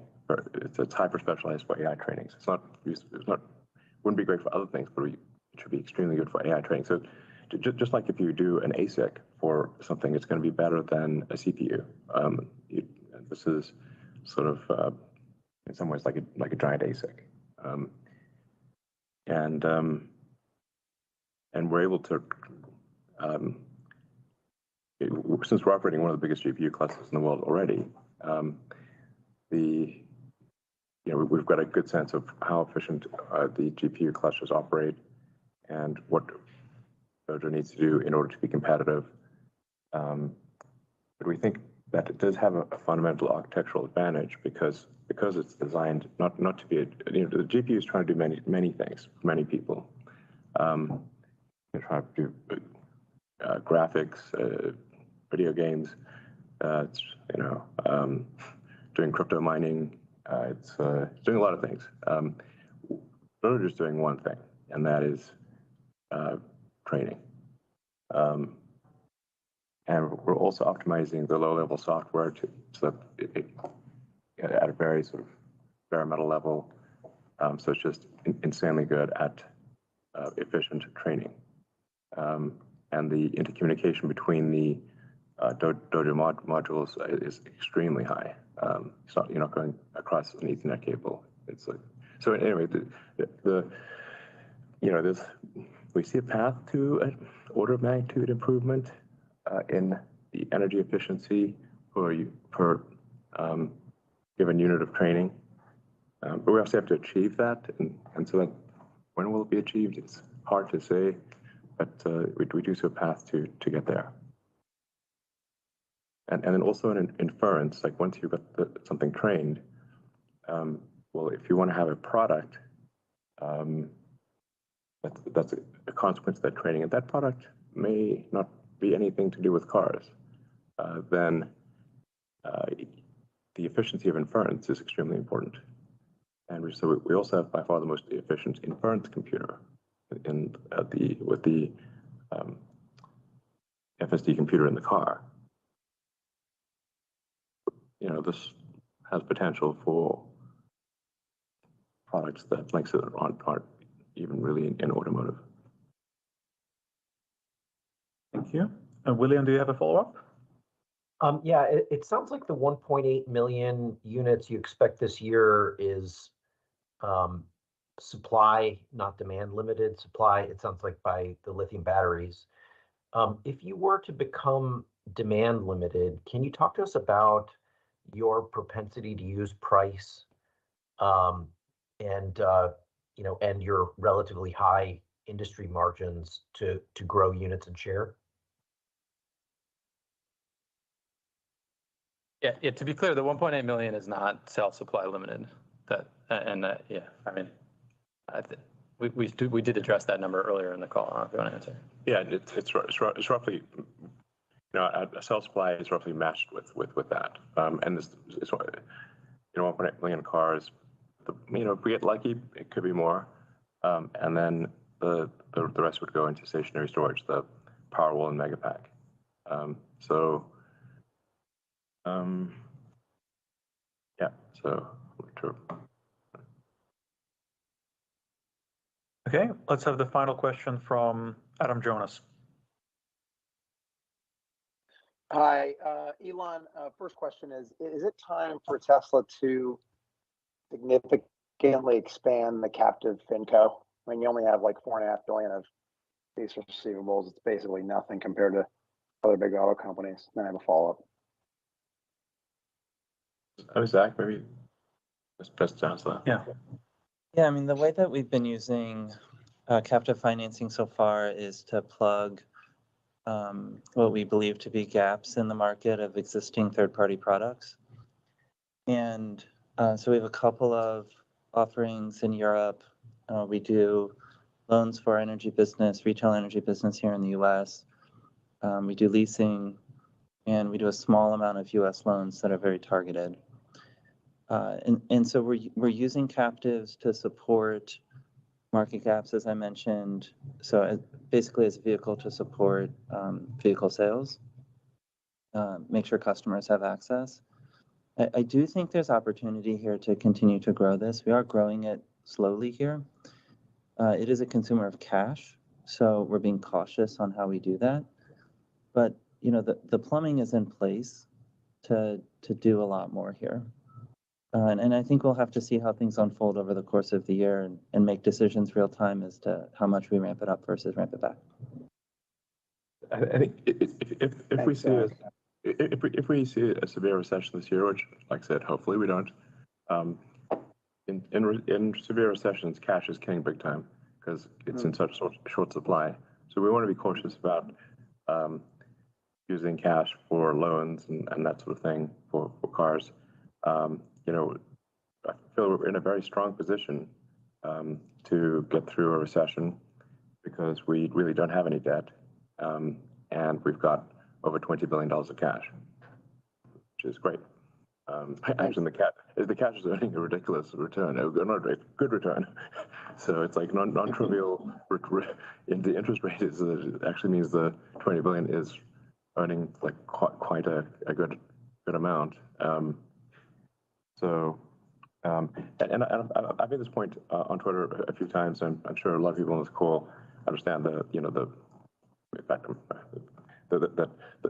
basic value of a security is a function of the risk-free rate, or we'll see how risk-free it really is, but of the T-bill rate. So if you've got, I think if I recall correctly, the S&P 500 has a long-term rate of return of roughly 6%. And so I think the Fed needs to be very cautious about having a Fed rate that potentially exceeds 6%. If we see deflation, and I think we are seeing deflation, then you would add the deflation number to the in quotes risk-free rate from the Fed, and as that starts to exceed 6%, now you're starting to exceed the long-term return of the S&P 500, and it starts to become questionable as to why not just put your money in T-bills or a savings account essentially instead of in the S&P 500 if the S&P 500 is variable and the bank interest rate is not. This is so basically the Fed is at risk of crushing the value of all equities. This is quite a serious danger. Thanks, Elon. And just a follow-up. I don't want to steal thunder from March 1st down in Austin, but how close are we to that step change improvement in BOM cost where you could sell an EV for under 25 or 30,000 bucks and actually generate a profit? That kind of real moving assembly line moment in manufacturing. Again, don't want to steal the thunder, but just if you wanted to kind of wrap up with thoughts there, that'd be helpful. Oh, man. Thanks, Elon. I mean, I'd love to answer, if I were you, I'd probably be asking the same question, but we would be jumping the gun on future announcements. Fantastic. Thank you very much, everyone, for all your good questions, and we will see you again in 3 months' time. Thank you. Thank you. Bye-bye.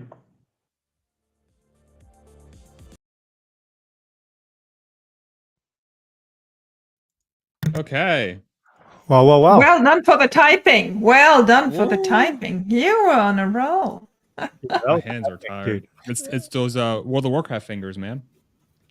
I mean, the last one, Adam Jonas. How naughty was that, right? Obviously, he knows something, and then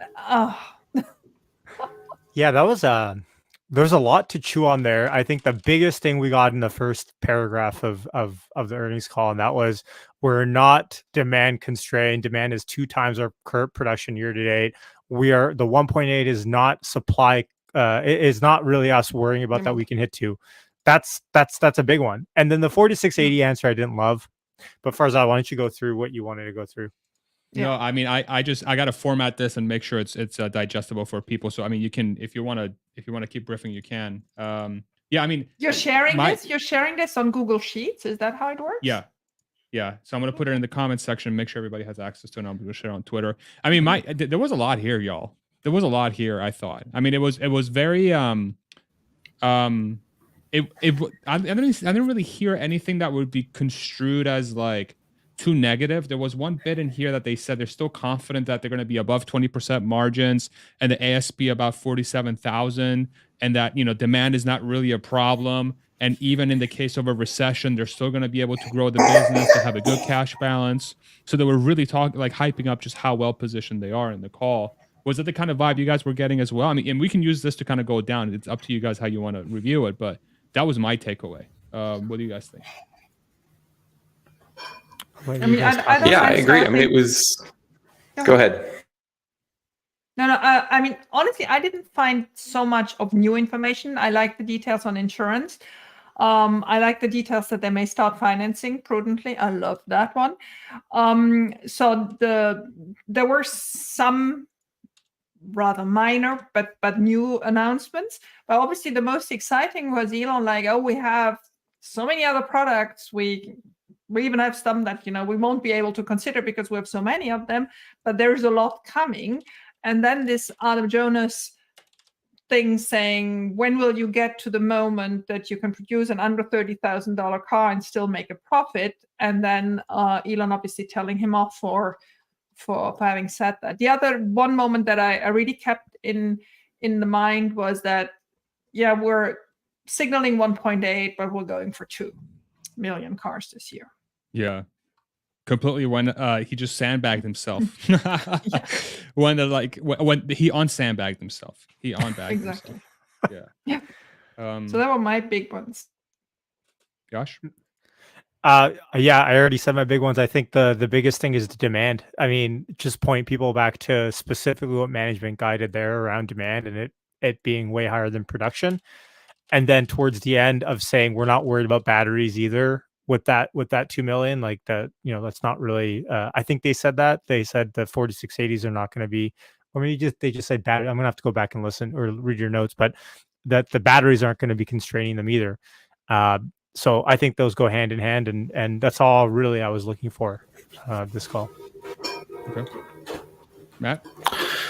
Yeah, I mean, all those same points. Just being the finance nerd that I am, though, I really liked the kind of confirmation that the gross margin and the ASPs would be higher than what they said. And I was actually surprised that Zach guided a little bit on the credits. What was it, 300 million per quarter, something like that? I forget the exact amount. Let me pull this up. So that was, I did not expect him to give, you know, as much detail from their own internal forecast as they actually gave us here.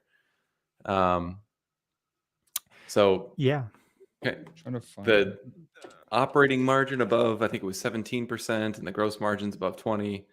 And the fact that they're just trying to optimize for operating margin, and even now when they're, you know, facing a little bit more, you know, financial stress than they faced in a while, he's still talking about kind of optimizing for operating leverage. I mean, operating leverage was like the buzzword in 2020, and it's nice that they're still actually focusing on that.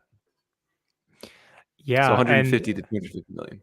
And Matt, I think you also probably liked when Zach said the headwinds from Berlin and Austin are about $2,500 on the COGS. So that was nice. Trying to find that. There was somewhere sure. in the middle of the script. should I quickly go through the notes here and then see if there's any commentary that you Please guys want to do. provide us? Please Yeah? do. Okay. And if you remember, because I didn't grab all the names, so it was Zach responding, it was Drew responding, but then there were also two other people, right? Did you notice One of them that was there Karn. Yeah. So one of them who was is Karn, Karn? I believe. He's the supply chain head. That was the org I used to report to when I worked there. I believe that was Karn, but he's supply chain. And then the other one, I think that was just three. I think it was Drew, Zach, and Karn that were mostly responding to stuff, I think. But yeah, so let me go ahead and recap. So fantastic year, more than 1.3 million cars, 17% operating margins, 12.5 billion net income. I mean, a lot of this I think we already know.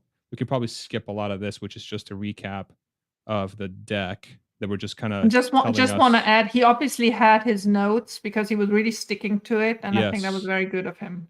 He could barely say statistical. There was one word he was stuck on. I remember that.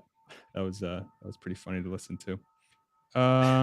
It took him like 10 seconds. It was no small struggle there. It was working hard. We've all been there. Yeah, for real. Let's see what else. I said I sleep with my kids. I think I'm just gonna go into what.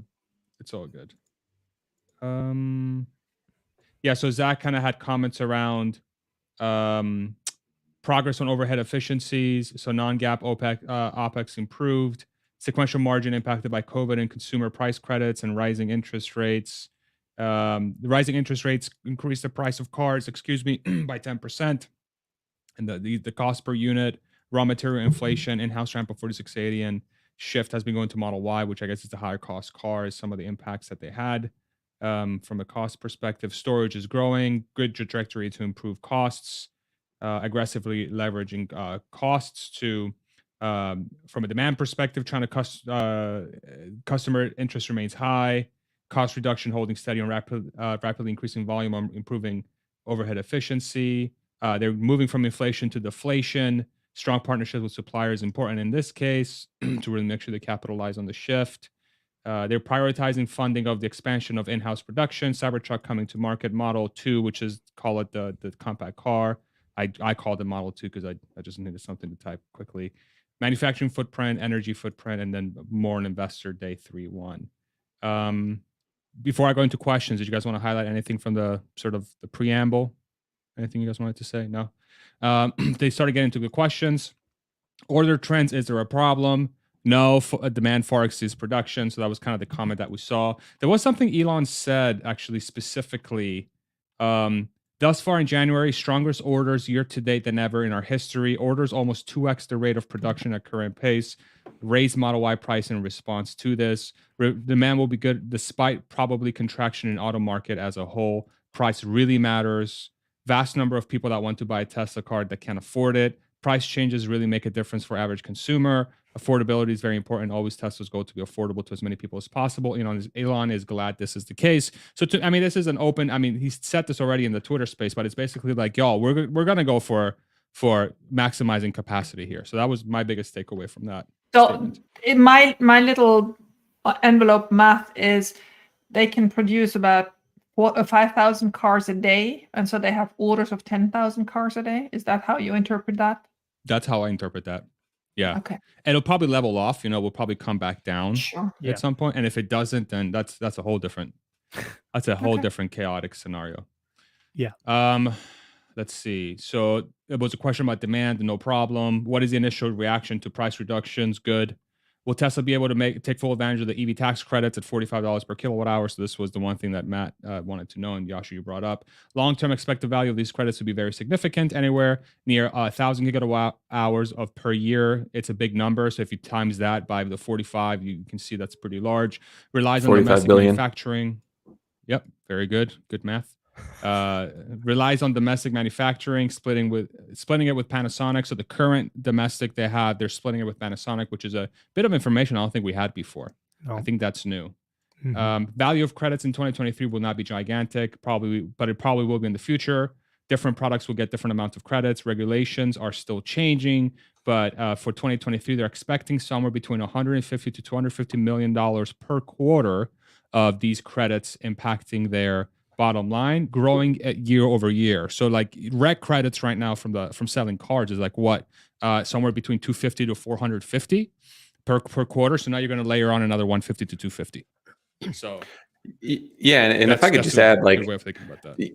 People have been kind of excluding reg credits. We always hear automotive gross margin excluding credits. You know, you assume that those are going to wind down eventually. That's always been the assumption for bulls and bears alike. This is the opposite. It's starting small, but it's going to get bigger over time. So ignore it at your own peril, because it's a very real benefit that will become more meaningful over time. Good point. Great point. Very, very good point. Working to move more manufacturing onshore to the U.S. That was Tesla's plan anyway, and that's the incentive of the credits. Pretty well positioned to do this. Goal is to improve adoption from customers as well. One, to improve affordability. They want consumers to get the benefit from the $7,500 tax credit, EV tax credit from the IRA, as well as the lower costs. So that they're looking to pass this on to consumers. Tesla wants to go as fast as humanly possible through prices, and essentially lower the price, lower the cost, so they can lower the price and get Teslas into as many hands as humanly possible. And then, okay, any comments there before I go to the next one? No? Okay. After recent price cuts, analysts think less than 20% margins, ASPs of about 47,000. Where do you see it? Zach says lots of uncertainty how the year will unfold, but above on both of the metrics, so above 20% margin and above $47,000 ASP. ASP reduction is not as large as the price configurator prices. Management team most focused on operating margin, so that should be a new way of kind of thinking about it. Don't think about it from a car perspective, but a whole operating margin perspective. As other areas of the business grow, like energy, and heavily focus on operating leverage, the right metric is operating margin, which to me is signaling to bigger growth in the rest of the business. I think that's the kind of message I got from that statement. Then Elon said, every time Tesla sells a car, it has the ability of generating software revenue, tremendous upside potential. Only small percentage of cars don't have hardware 3. It can be sold at 100% gross margin. Value grows as autonomy capability grows. Biggest value asset increase of anything in history. Usual Elon speak, LOL. Any comments there from anybody? I think that one's pretty self-explanatory. Political tweets from Elon. This one was a disaster. Is this impacting demand? How's favorability? Elon, I have 127 million followers, bro. And it continues to grow. I am basically wait. You forgot. Let me check. Oh yeah. Let me check my Twitter real quick. His tone was hilarious. I mean, he was Anyway, I suggest that Elon is reasonably popular. Maybe not popular with some people, but with majority of people, it speaks for itself. Twitter is an incredibly powerful tool to grow demand for Tesla. Is doing a sales pitch for Twitter. He spent 10 to 30 seconds selling Twitter on a Tesla earnings call, which I thought was kind of genius, but I'm sure Tesla investors weren't happy about that. Some of them. Net value of Twitter is gigantic, and so it kind of brushed aside this question and basically says no issue is kind of what I took away from it. Was like, hey, look at me. I'm still the most popular guy in the world. Yeah. Are there upset people from my political tweets? Yes. Is it a net negative? No. Can we move on? Just let me express myself the way I want to. That was my takeaway. Would you guys agree? Mm-hmm. Yeah. He probably gave more fodder for his enemies just with that. You know, they'll say he's egotistical, whatever. Compare him to Trump. Yes. Like, nobody's more popular than me. Everybody loves me on Twitter. I'm the most popular. So, I'm sure there'll be some bad takes, and it probably didn't help anything. But it was interesting. If there's anything I learned about my sort of growth in the space is like, just because somebody follows you doesn't mean they like you. Some people will follow you to just crap on you. So Elon might be using some incorrect data and assuming some things that are not true, which is weird. But that's a whole different discussion. That's exactly. So you can shut on me the whole time. Oh, poop on me. Sorry for any kids watching. My apology. I'm trying to curse less on these things, by the way, making an actual concerted effort to do that. So please bear with me. Thank you very much. So they asked, please provide a 4680 production ramp. Drew congratulates the team for reaching 1,000 batteries per week in Q4 in Texas. 1 of 4 lines is in production right now. The 2023 goal is cost-effective ramp ahead of Cybertruck. Improving quality and yield will set up for a major 46 year in 2024. It was kind of wishy-washy, not a lot of details. Hey, we're still growing. Just we'll get there. So that was my takeaway from that answer. Would you guys agree? Did you hear anything from the 4680? Just kind of sandbaggy-ish. It seemed like Drew was kind of intentionally avoiding talking about how fast it could ramp. So that didn't instill a lot of confidence, to be honest, in me when I was just judging by just the tone of the answers around 4680 ramp. But the fact that they said they're not really a concern for them hitting their 1.8 to 2, that's all I kind of needed to hear for now. But it wasn't confidence instilling around the 4680s fully for me. Yeah. Good. Anybody else? No? FSD hardware 4 will come in Cybertruck. Is this the plan? Upgrade path. Cybertruck will have hardware 4. 2023 Cybertruck will not be a significant contributor to the bottom line, but will be in 2024. It's an incredible product. It will be the car drives that Elon drives. Car that Elon drives every day. One of those products that comes along once in a while. Upgrade from hardware 3 to hardware 4 probably not needed. Hardware 3 will exceed safety of average human. There will be continued improvement in hardware. Most important is improving average safety on the road. Cost and difficulty of upgrading hardware 3 to hardware 4 will not be feasible. Which that was a very interesting data point that says that hardware 4 is probably going to involve not just cameras, but like harnesses and other things that are part of the chassis that are not just like plug and play. I don't know. This one had me a little bit sour. Well, me not, because what I liked is that he actually quantified it. Hardware 3, which is what we currently all drive, is still at a 200% level compared to humans, and hardware 4, I think the number was 500, right? So obviously it's wonderful to be 500 times more safe than a human, but I think we'll just have to live with the fact that there are millions of cars out there now that are on hardware 3, and that's going to be good for a long time until other cars have hardware 4. I don't think that's a real problem. I mean, we're obviously very spoiled as Tesla users because we get all these over-the-air updates, and we want the most updated car all the time. But I mean, any normal car maker deals with this on a daily and yearly basis. So I think we can just all live with hardware 3 the way it is. Seems to be extraordinary already. I do wonder though if this signals that hardware 3 will not be ready to be like robotaxi. That like if people are buying the car envisioning adding this to the Tesla network to make money. That's true. I didn't think of that. Yeah, that's true. Yeah, there might be a gap there. That's kind of feeling I'm getting. I really like where you guys' thoughts are on this. The one thing that stuck out to me though was when he said that, I was like, oh, he's not even driving it yet. You know, it was like if we were expecting Cybertruck, let's say, you know, like for that, I've always said July 1, right? You know, Canada Day or July 4th weekend is kind of been an expectation. It seems like, you know, Elon should probably be close to using this car every day already. I mean, he's traveling all the time, but he's saying it in the future tense. So it's like, how close are we really for the first few deliveries if we're not even at that point yet where he's publicly driving it months? You'd imagine it'd be a couple months prior to the first deliveries coming out. So I think we're in for the end of the year now for the expectation here. I agree with you, and I don't think it was at that moment. It was a little bit later down where he clearly said this year will be insignificant, which is different from what we heard before. I think it was lower down, but before it was like second half and then it will ramp, right? So people had between, I don't know, 20 and 100,000 for this year in their models. That doesn't sound, oh yeah, there it is, you're right. That doesn't sound as if it's going to be that many this year. I think it's late and not so many. Yeah, it sounds like 1,000 Cybertrucks this year. Now we're really putting it down. Yeah, but maybe it sounds 5,000. really Yeah, maybe 5,000, right? Okay.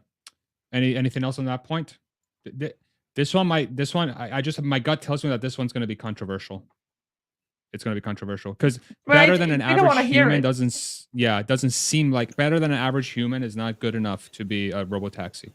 And so I think 200% is not bad. I mean, it depends on what average human you take, obviously, but 200% doesn't sound. Yeah. I mean, you're driving FSD now, and you feel fairly safe in it. It's much. Right? I mean, I feel very safe, but I do wonder if regulators are going to be comfortable with turning it on. Like, if it's 2x better than a human, and the regulators say it needs to be 10x better than a human, right?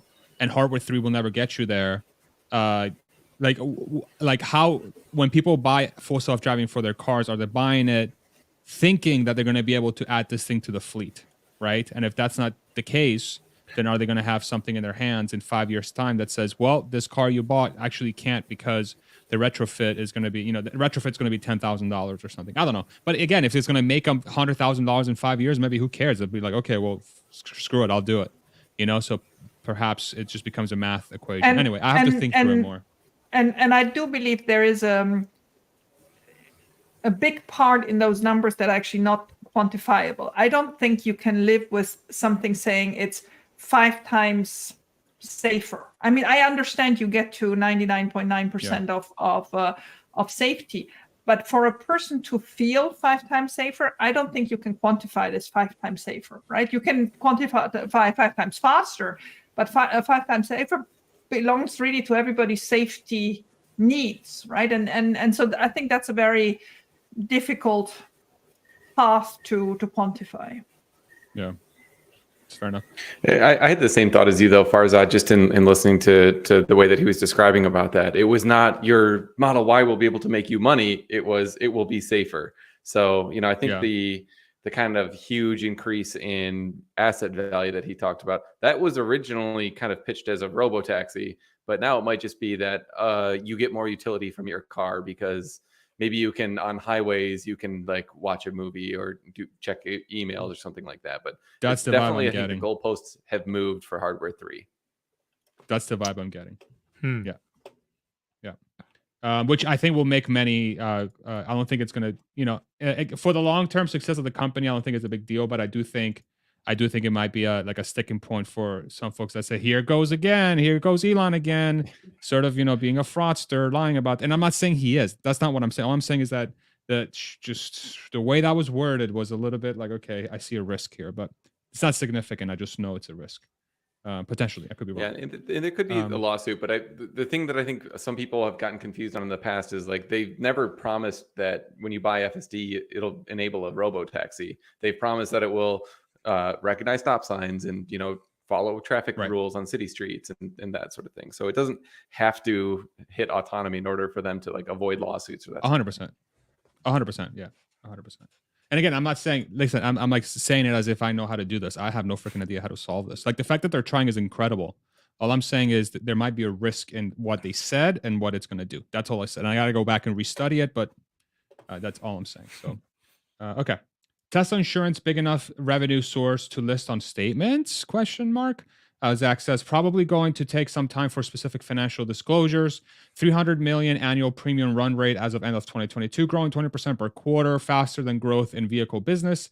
States in operation, 17% of customers are using Tesla insurance. Number continues to go up. Most of adoption is at point when they purchased the car. It was to improve the total cost of ownership of Tesla cars due to high premiums from third-party companies. Want to make sure costs remain low.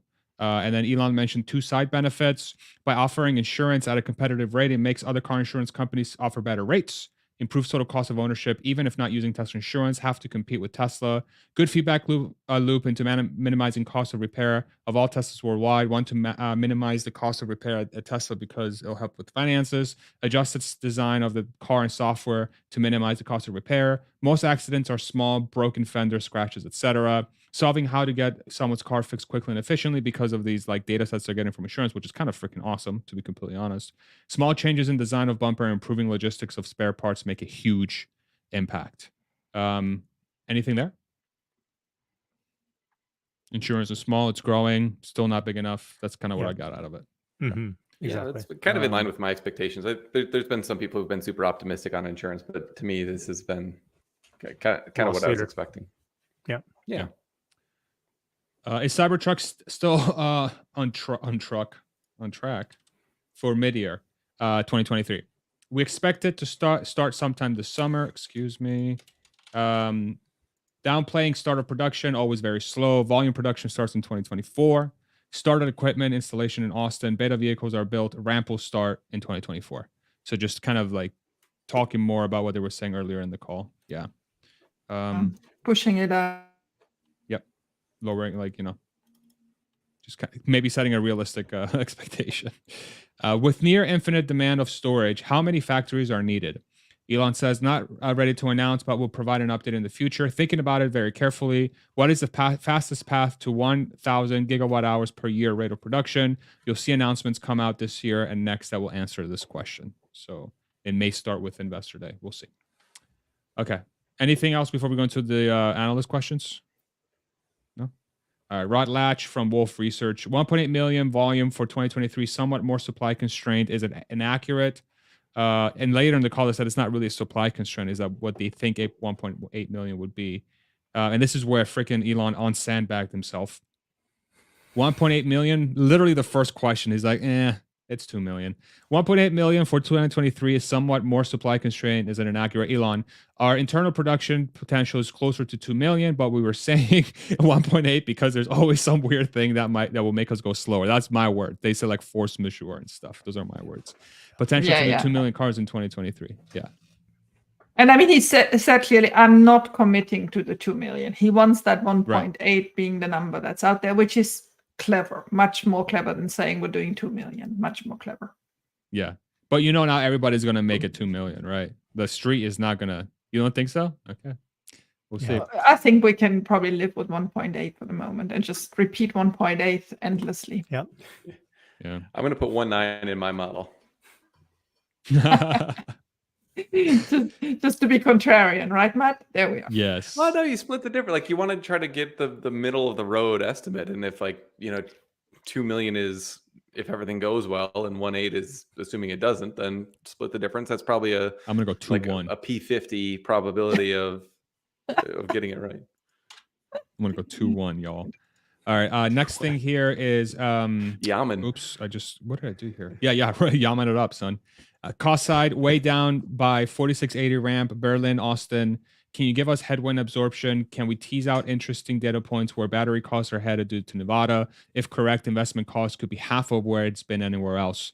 We don't want to say the specific number, but interesting at seeing the size of Giga Nevada that is a small fraction of the space that currently makes 35 gigawatt hours out of their other facility, or the same facility but in a different space. Basically saying that we're making more with less footprint, which kind of implies very good density of production versus square footage, which is what Tesla's extremely good at from a manufacturing perspective. Dry battery electrode in particular with this application. That's what came to my mind. 100%. Couldn't agree more. Yeah, we're moving from the workshop to something serious now. Yeah.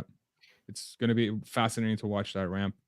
Goal is to do more batteries in a smaller square footage. Biggest competitive advantage of Tesla is to be damn good at manufacturing. If you're good at manufacturing, you can apply it to many things. Tesla has other products in development. Not going to announce them, but they're very exciting, like wind turbines.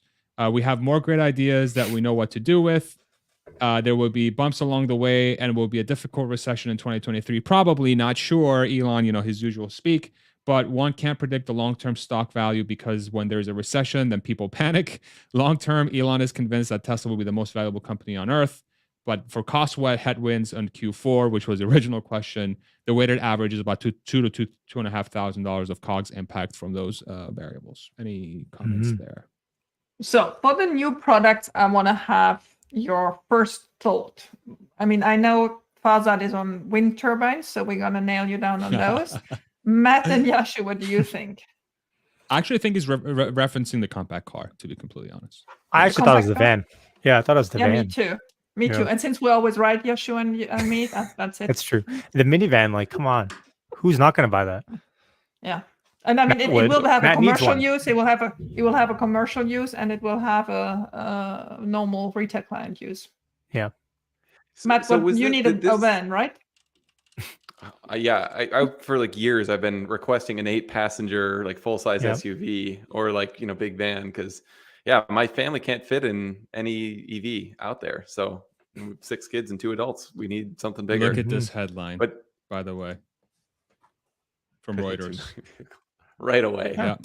The 1.8 forget. Look at the ad on the side too. Click on the ad. Should we click on it? Should we click on it? Yeah. Let's see where it goes. How are they optimized? Make them pay. You just cost them $1. Come on, man. Exactly. Ford F-Series. Should we buy a Mach-E online? Should we do one? A Mustang Mach-E. You know how live streamers buy stuff live? Forget it. Anyway, sorry, Matt. I didn't mean to interrupt you. I just thought somebody saw the comment and I'm like, of course. Farzad B.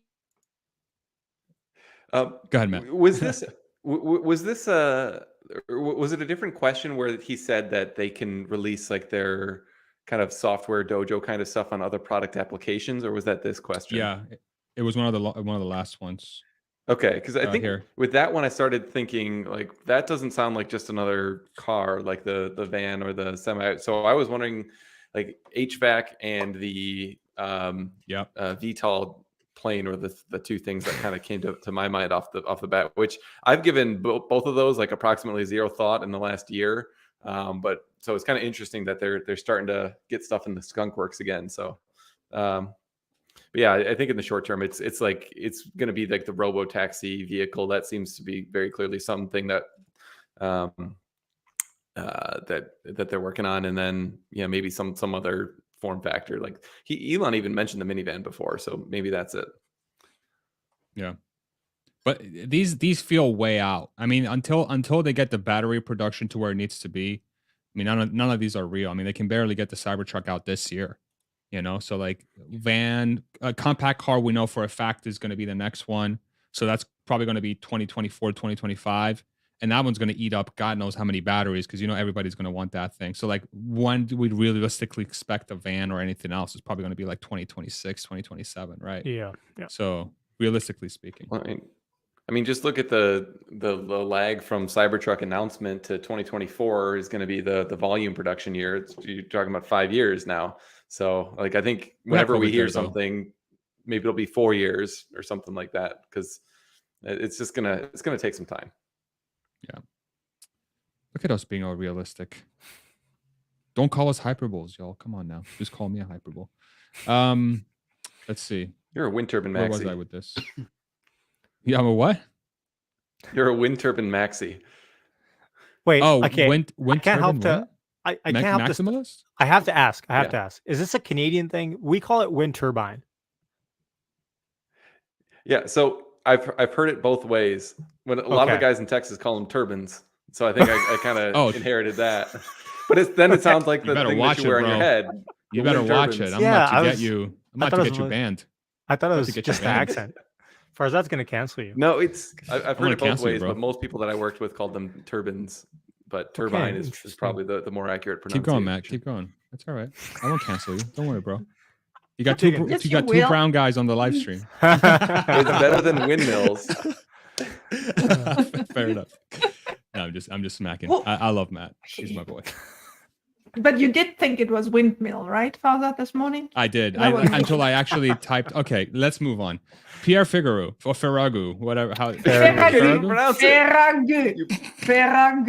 Let's do it. And it's 2 R's at the Pierre. Farzad. Hold on, we have a very special guest. Let's see if we can get him in here. Oh, Pierre Ferragu. And it's 2 R's at the Pierre. Ferragu. You'll get there. Pierre. What? Say it one more time. Pierre Ferragu. Pierre Ferragu. Farzad, my patience is wearing thin. Whose patience? My patience is wearing thin. Why? Because you're insulting us Canadians over here with our French. He is, right? Wind turbine. He is. Listen, whatever. We have Gary in the background, but he's missing. Gary, if you can hear me, we can't see you, and I don't know if we can hear you. You know what, Farzad? I sent him my link. Maybe you want to send. That's why I was off for half a minute. Maybe you want to send the real one. Let me try. The links are the same. The links are the same. They are? Okay, I don't know StreamYard. Yeah, they're the same. You want to send it to him by email? I'll let him know that it's coming by email. Yeah, I can send it to him by email. For those that just joined us, Gary Black will be joining us here once we figure out how to get him in here. Let's see. Stream link. There we go. All right, I just sent it to him. All right, he's going to try again. Should we finish up this sheet? Yeah.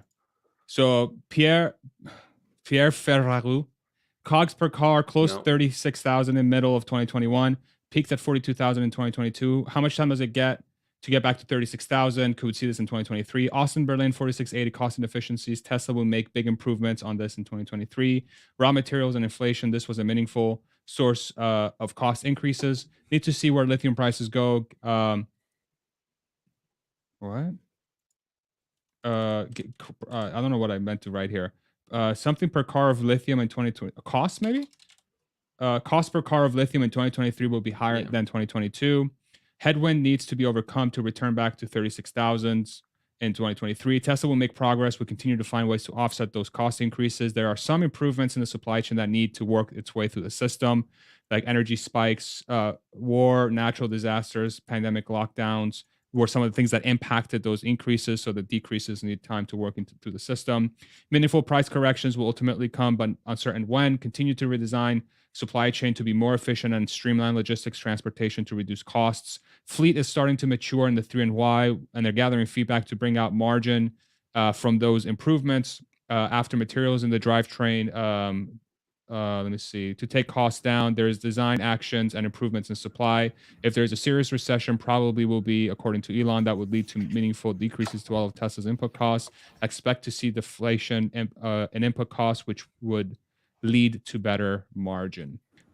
We just got Gary as well. So let me should we pause on the notes and get Gary's reaction? What do you guys think? Because I think Gary's reaction is the most important by far. Gary, what's up, brother? How you doing? Hey, man. Feeling good. Feeling good.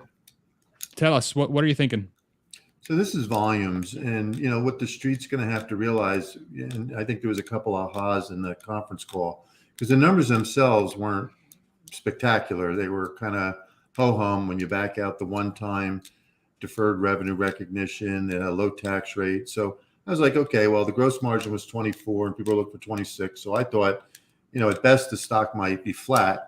But then, you know, the conference call, what they told people was that the orders for January were about twice what the production was. That's huge. And, you know, when they were talking about their guidance for the year, which I didn't think they were going to guide, they stuck to the 50% long-term production growth, which I didn't think they would do that. And then they, you know, Elon started hinting, well, we actually could even do 2 million, which again, if you try to do the math, you don't get anywhere near 2 million based on what they're saying. So I think what people are going to come away with is that they're pretty confident that their price cuts are working. And I think what you have to see the street do is, you know, take the volume estimates up. But, you know, the gross margin numbers for me, they were much lower than I thought they'd be. So I'm probably going to wind up taking my estimates down a little bit just because I got to bring gross margins down some more. And I see Matt in there. I don't know what, Matt, your thought was because you kind of think like I do analytically about it. Yeah, I mean, I was before you jumped on, I mentioned those two things about being a potentially soft, you know, Q4 number that you back off, and on top of that, they had higher credits than usual. So you gotta kind of back those out too. And when you do all that, then the gross margin looks a lot worse actually. So yeah, my numbers are definitely going to be coming down. So that'll, you know, I'm going to have to kind of hit the books on that. But I did agree with you, Gary. It's the numbers themselves were not spectacular, and they didn't necessarily guide that COGS was going to be, you know, decreasing in a very meaningful way going forward. The one thing that was helpful, I thought, was just that they affirmed over 20% gross margins for the foreseeable future. Right. So they'll be down, but they're not going to be, you know, catastrophic. Well, nobody thought the gross margins would be in the 20s. I mean, if you look at the IR compiled consensus, I think the street was looking for 23. And if I take my numbers down to say 23, I'm down to about 480 in earnings, but the street is below 450. And, you know, you got to put this calculus together that, you know, volume should go up, but margins, gross margins should go down. And I think at the end of the day, you will see some street numbers go down because the quality of the earnings was not great. So I'm surprised the stock's up, but they were so confident on the call about volumes, unless they're not telling the truth.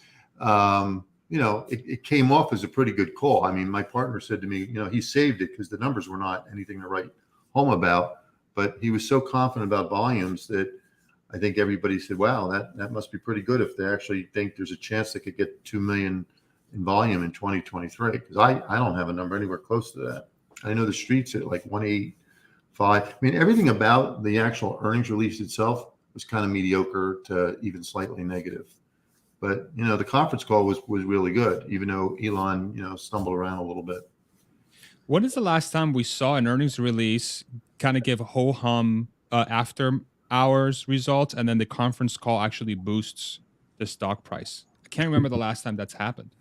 Yeah, usually it's the opposite. You know, Elon has a way of, and look, he went down this path of the Fed's raising rates and interest rates are going higher. And even though I don't agree with him that that's really why the stock was down in the fourth quarter, but that's his view, and he's sticking to it. So I just thought they did a good job of keeping people pretty optimistic about that the price cuts are working, and to Matt's point, they didn't have to say that ASP is going to be 47 or higher and that gross margins are going to be up 20. That didn't really add much, but I think just hearing them say it made people feel better.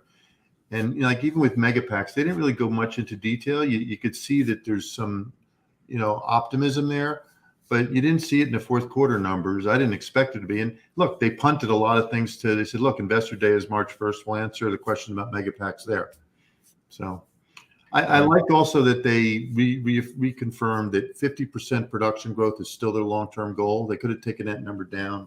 I like that they said Cybertruck is going to come this year, because even though they said, well, scale production won't come till next year, I think that's helpful.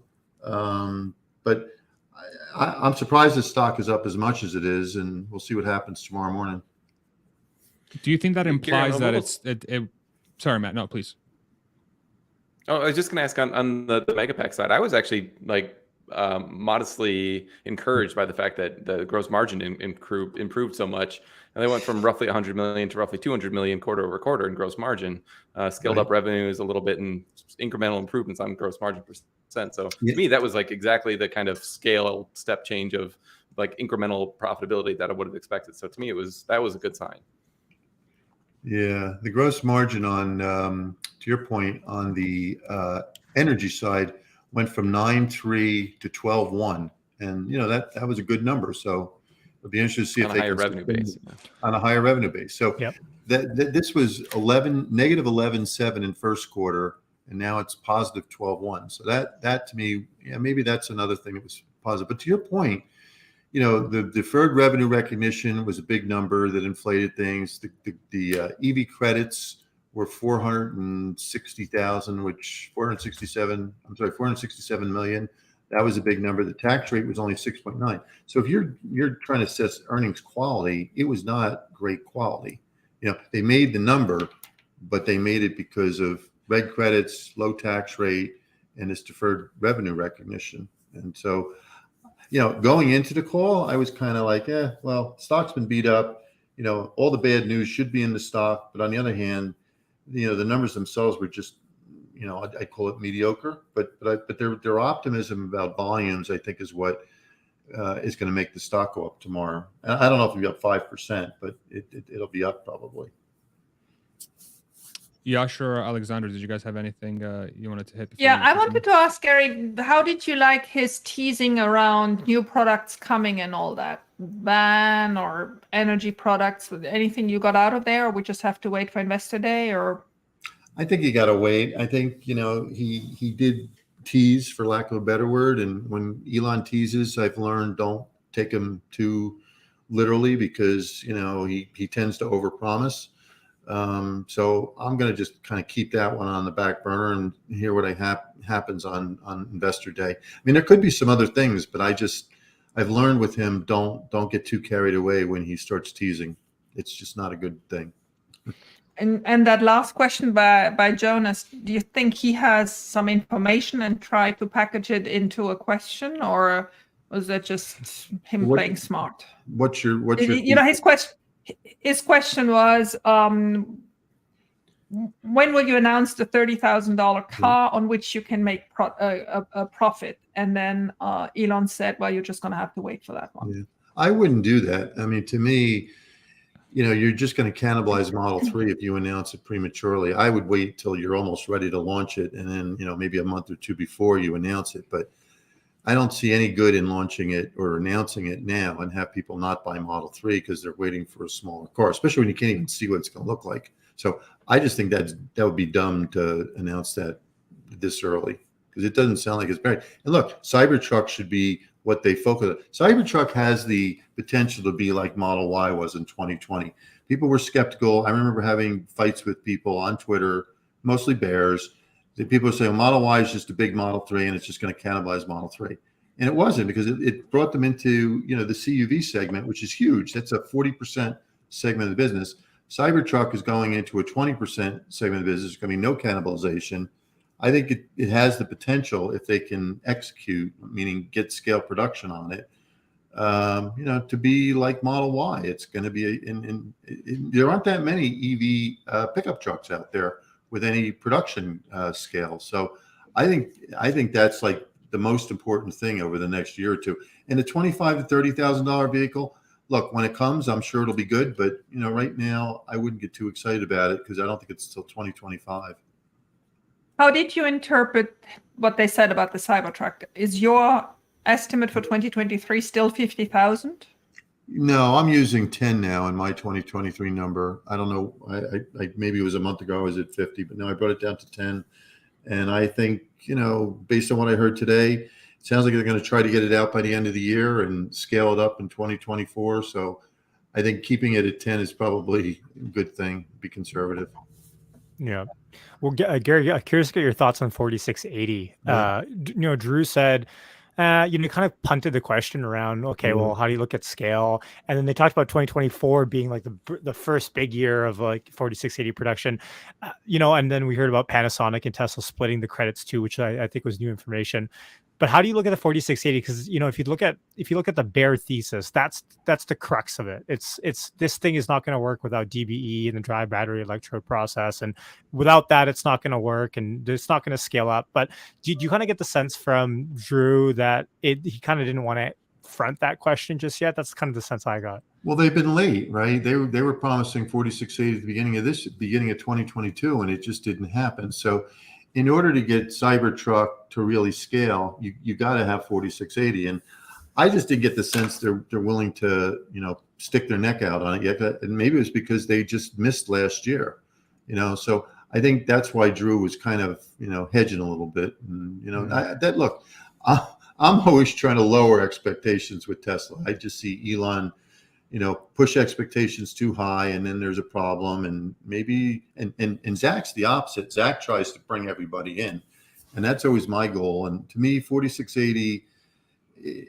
they've missed, and for whatever reason, they have not been able to scale it up. I'm hopeful they get it right this year, but I think Drew was right in just kind of, hedging a little bit. That's my view. Yeah, agreed. I want to ask your questions. Just last one. When you say you found the numbers mediocre, does that mean for you they were just as expected, or did you really find them below expectations?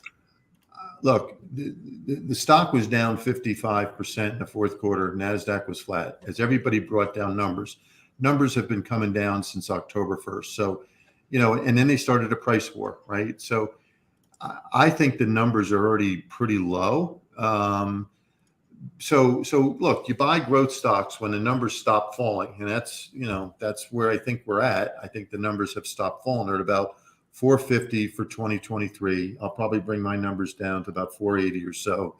And so I was, I guess, expecting fourth quarter, the gross margins to not be hit so much by the promotion. So the very first number I saw when I started digging through it was gross margin was 24.3. The street was at 26.3. And the second number I saw was the $1.19, and I started backing stuff out and said, okay, if I didn't have this 324 million of FSD recognition, and as Matt knows, normally in a quarter that might be 50 to 75. So I started backing out. That's like 8 or 9 cents a share. Then I saw the tax rate at 6.9%. The street was at 12. So when you back all those three things out, the real earnings number was below the street's $1.10. And so, and look, you got two things going on. You got, and this is before the conference call, you got the street really having cut estimates by a lot, and me expecting, okay, all the bad news is now in the stock. But the second thing is they missed the number.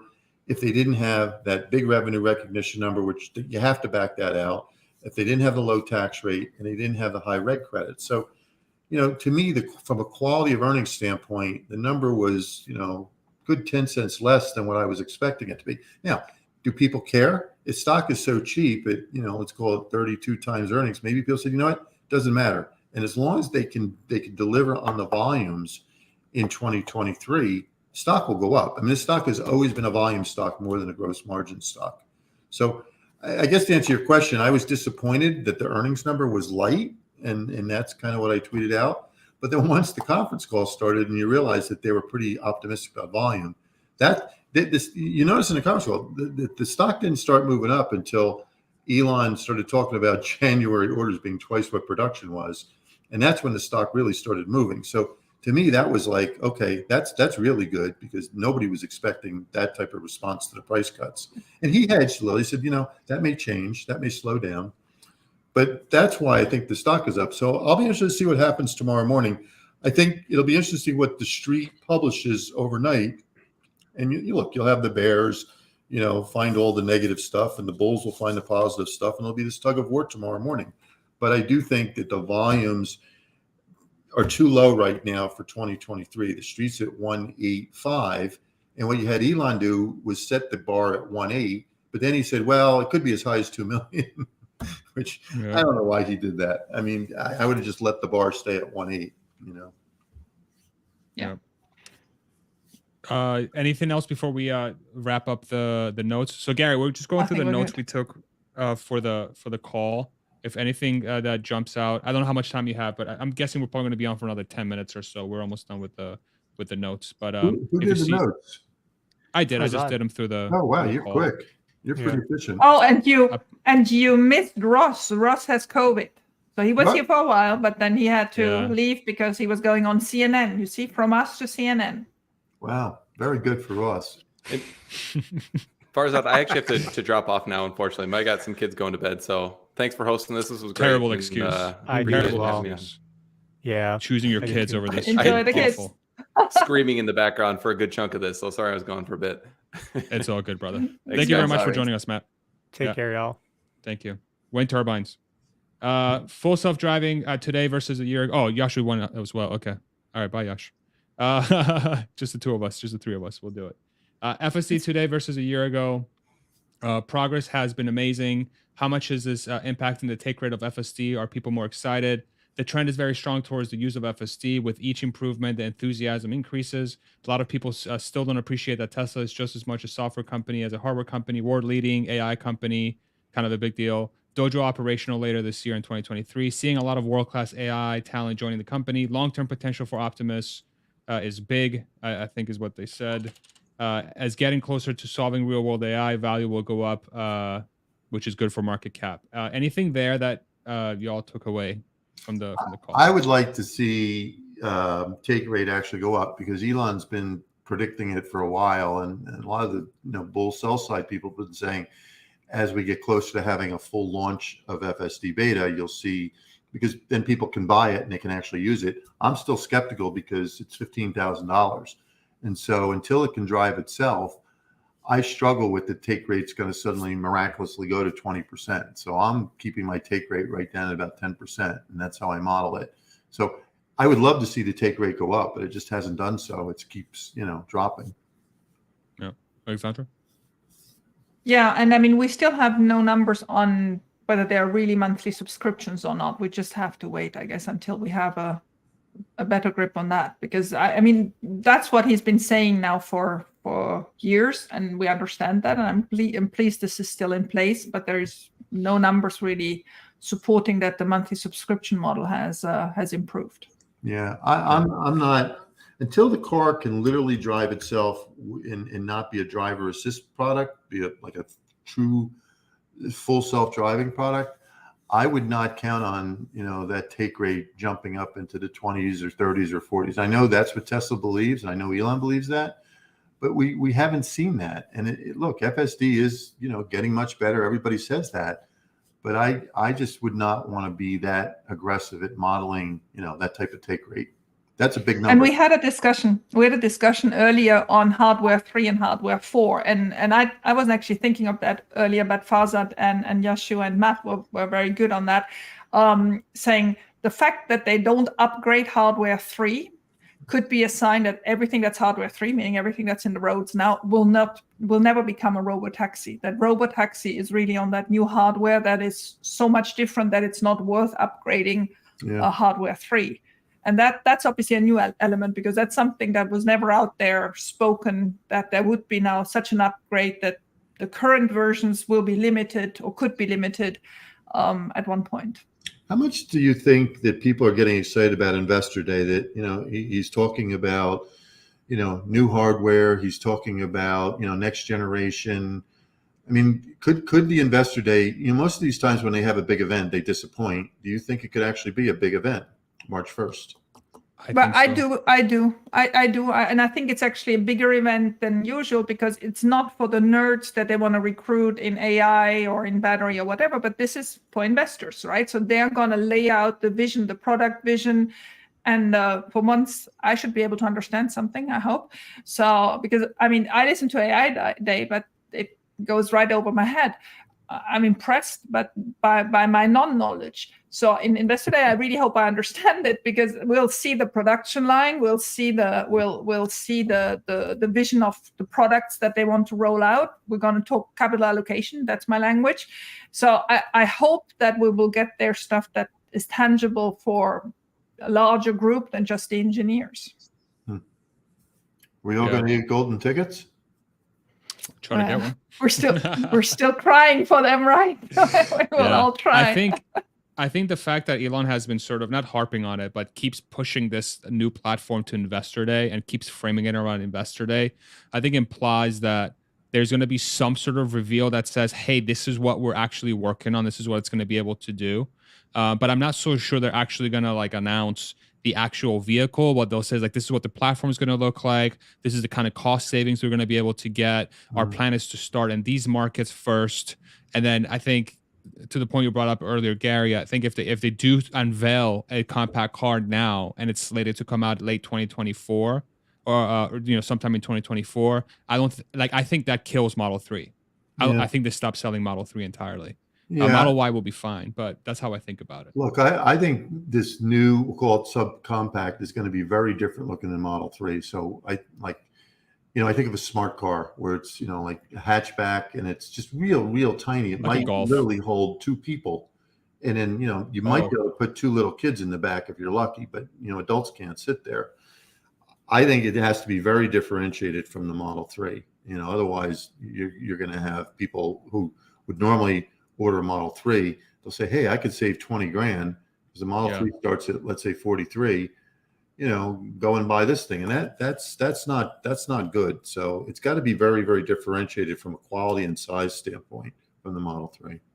Yeah, I'm thinking like a Mini Cooper type sort of, small, still kind of roomy interior. You can put people in the back, but maybe luggage space is minimized, but maybe you maximize it through the front or something. I agree. I agree. I think it's smaller than that. A practical car. You think it's smaller than that? Practical. Yeah. Mini Cooper is actually pretty decent size. I'm thinking more like a smart car. Really for Europe. I'm curious if they actually go. Yeah, it'd be fascinating to see.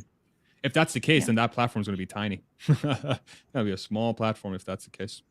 And not the van, right? That's a different platform than the van. True. True.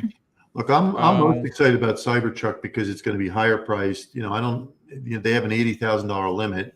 From a IRA standpoint. I mean, they really can price it. Starting probably where Model Y, maybe even a little higher than Model Y is.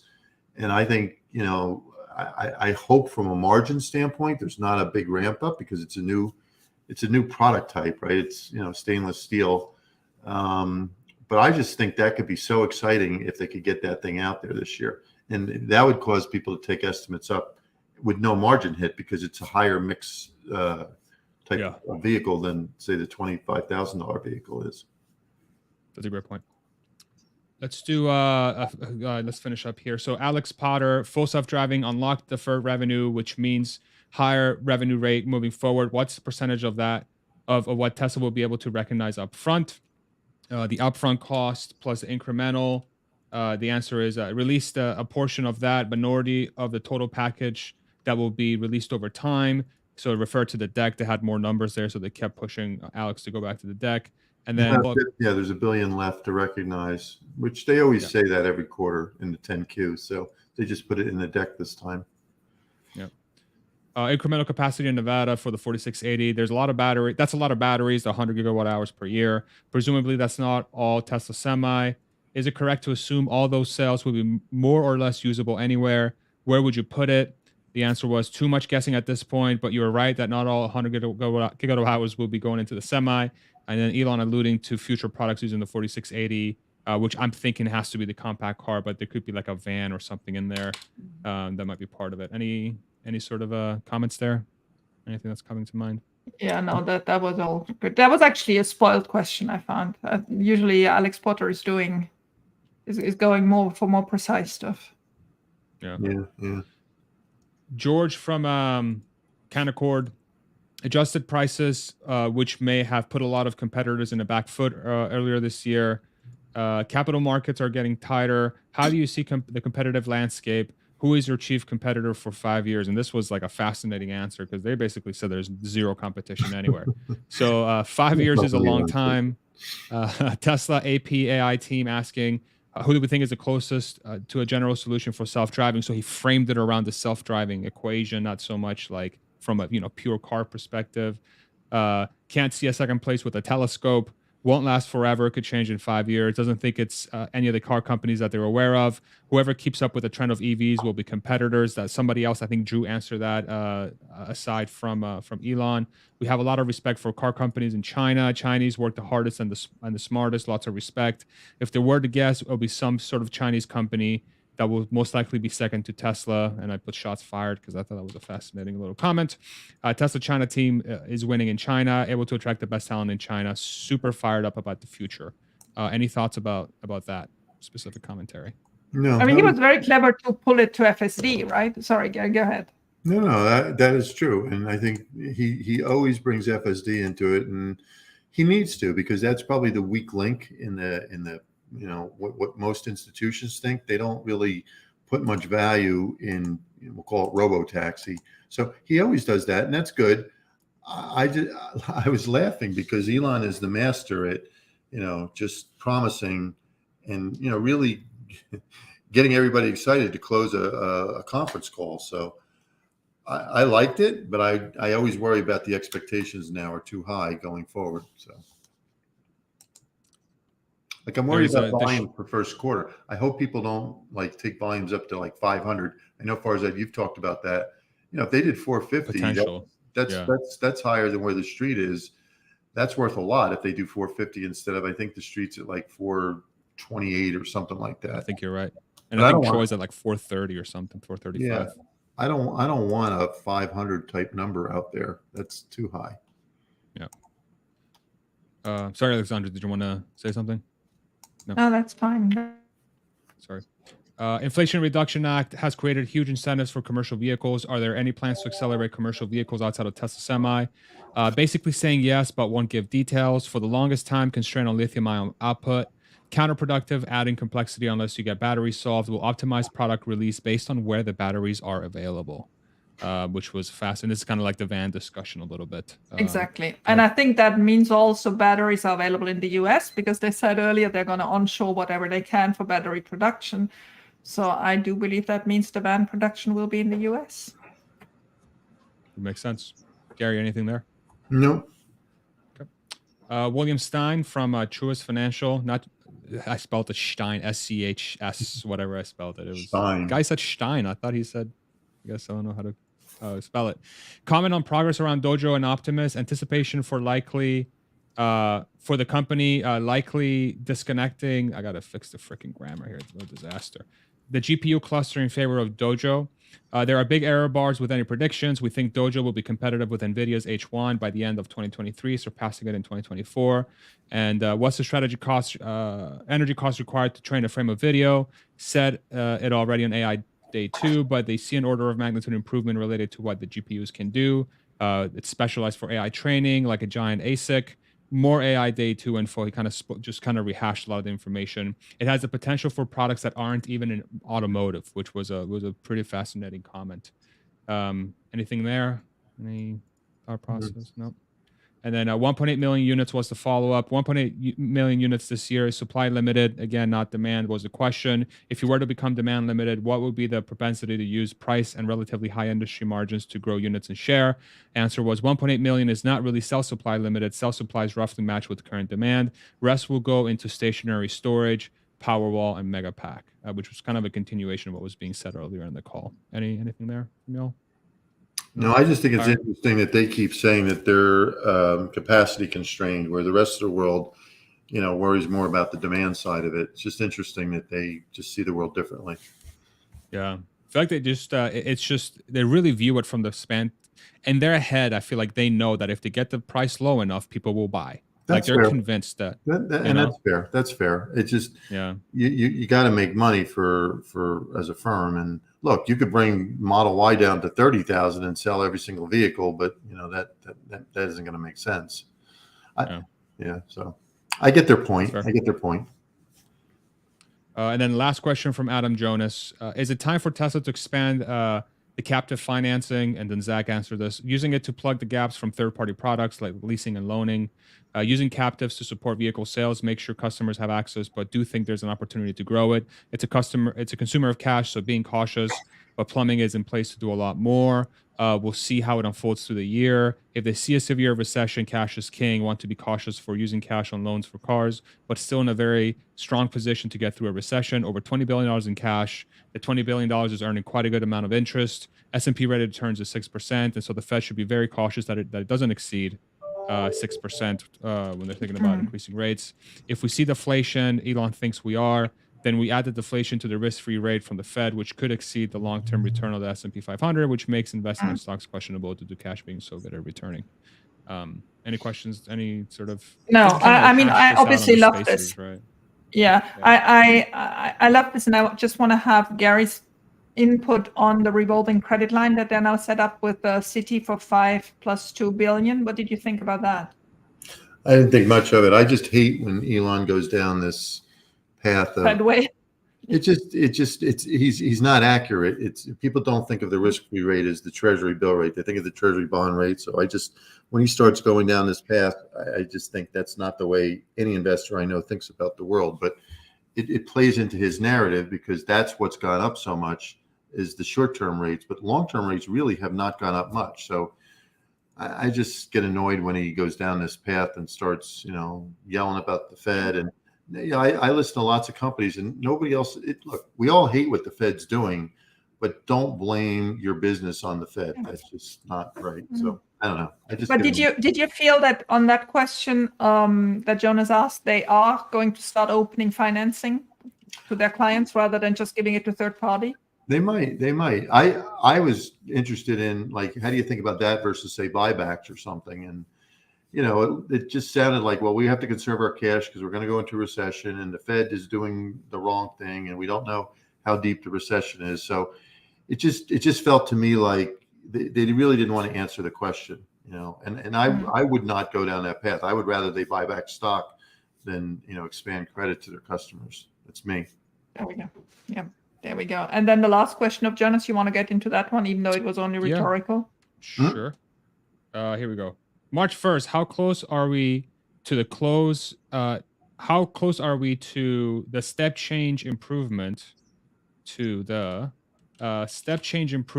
where Tesla can sell an EV under $30,000 and they can sell it at a profit? I don't want to steal the thunder. And Elon said, if I were you, I'd be asking the same question.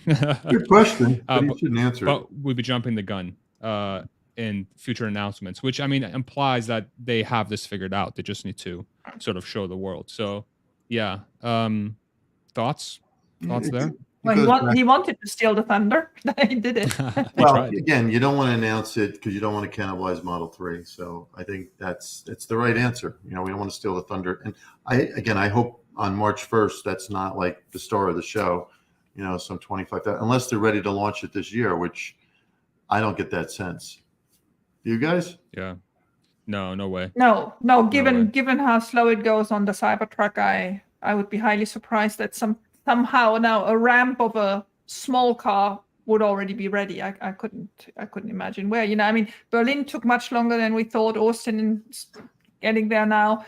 I don't see a production line, but I do believe that they are going to announce multiple other gigafactories in the next couple of months, and maybe even one beginning of March. Yeah, that would be great. Yeah. What do you guys think happens tomorrow if people on the street? So street estimates keep coming down.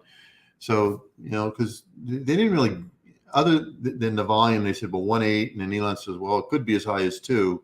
They didn't really encourage that people should take their volume numbers up, but they did, to me, make it sound like, you know, they're going to stay with this lower price strategy. They're not going to aggressively raise price. I mean, he did talk about how they raised Model Y by $500. So I guess the question is, if the street takes their numbers down tomorrow again, do you think the stock can still go up? Because I think that could happen. Because it's so low. I think there was so much, you know, negative news in the stock. This is probably for most people a reassuring call. I mean, you listen to it with a more negative lens than I do, but I think most people were actually, oh, it's not that bad. And the one thing people will retain is every day they can produce 5,000 cars, yet there are 10,000 people ordering a car, right? And if you just think of that, I mean, we don't know how long that's going to last, but for the immediate future, that's probably much better than most people anticipated.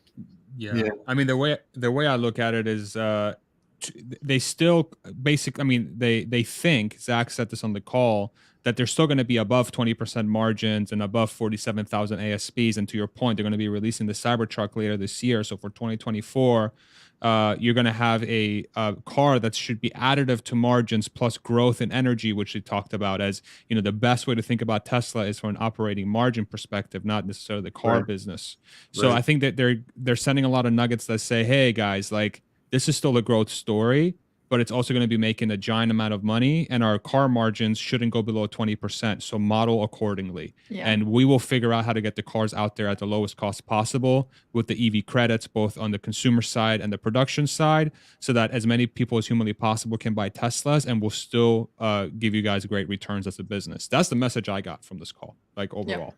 And so if that causes the stock price to go up, great. Yeah, that's good enough. You know, but I think within the context of the rest of the auto business, it's like insane. I mean, that's kind of where my head is. I was like, there's no other automaker in the world that's going to be able to say this. The messaging is going to be very different. Yeah, no, that's true. That's true. So, okay, well, we'll see tomorrow.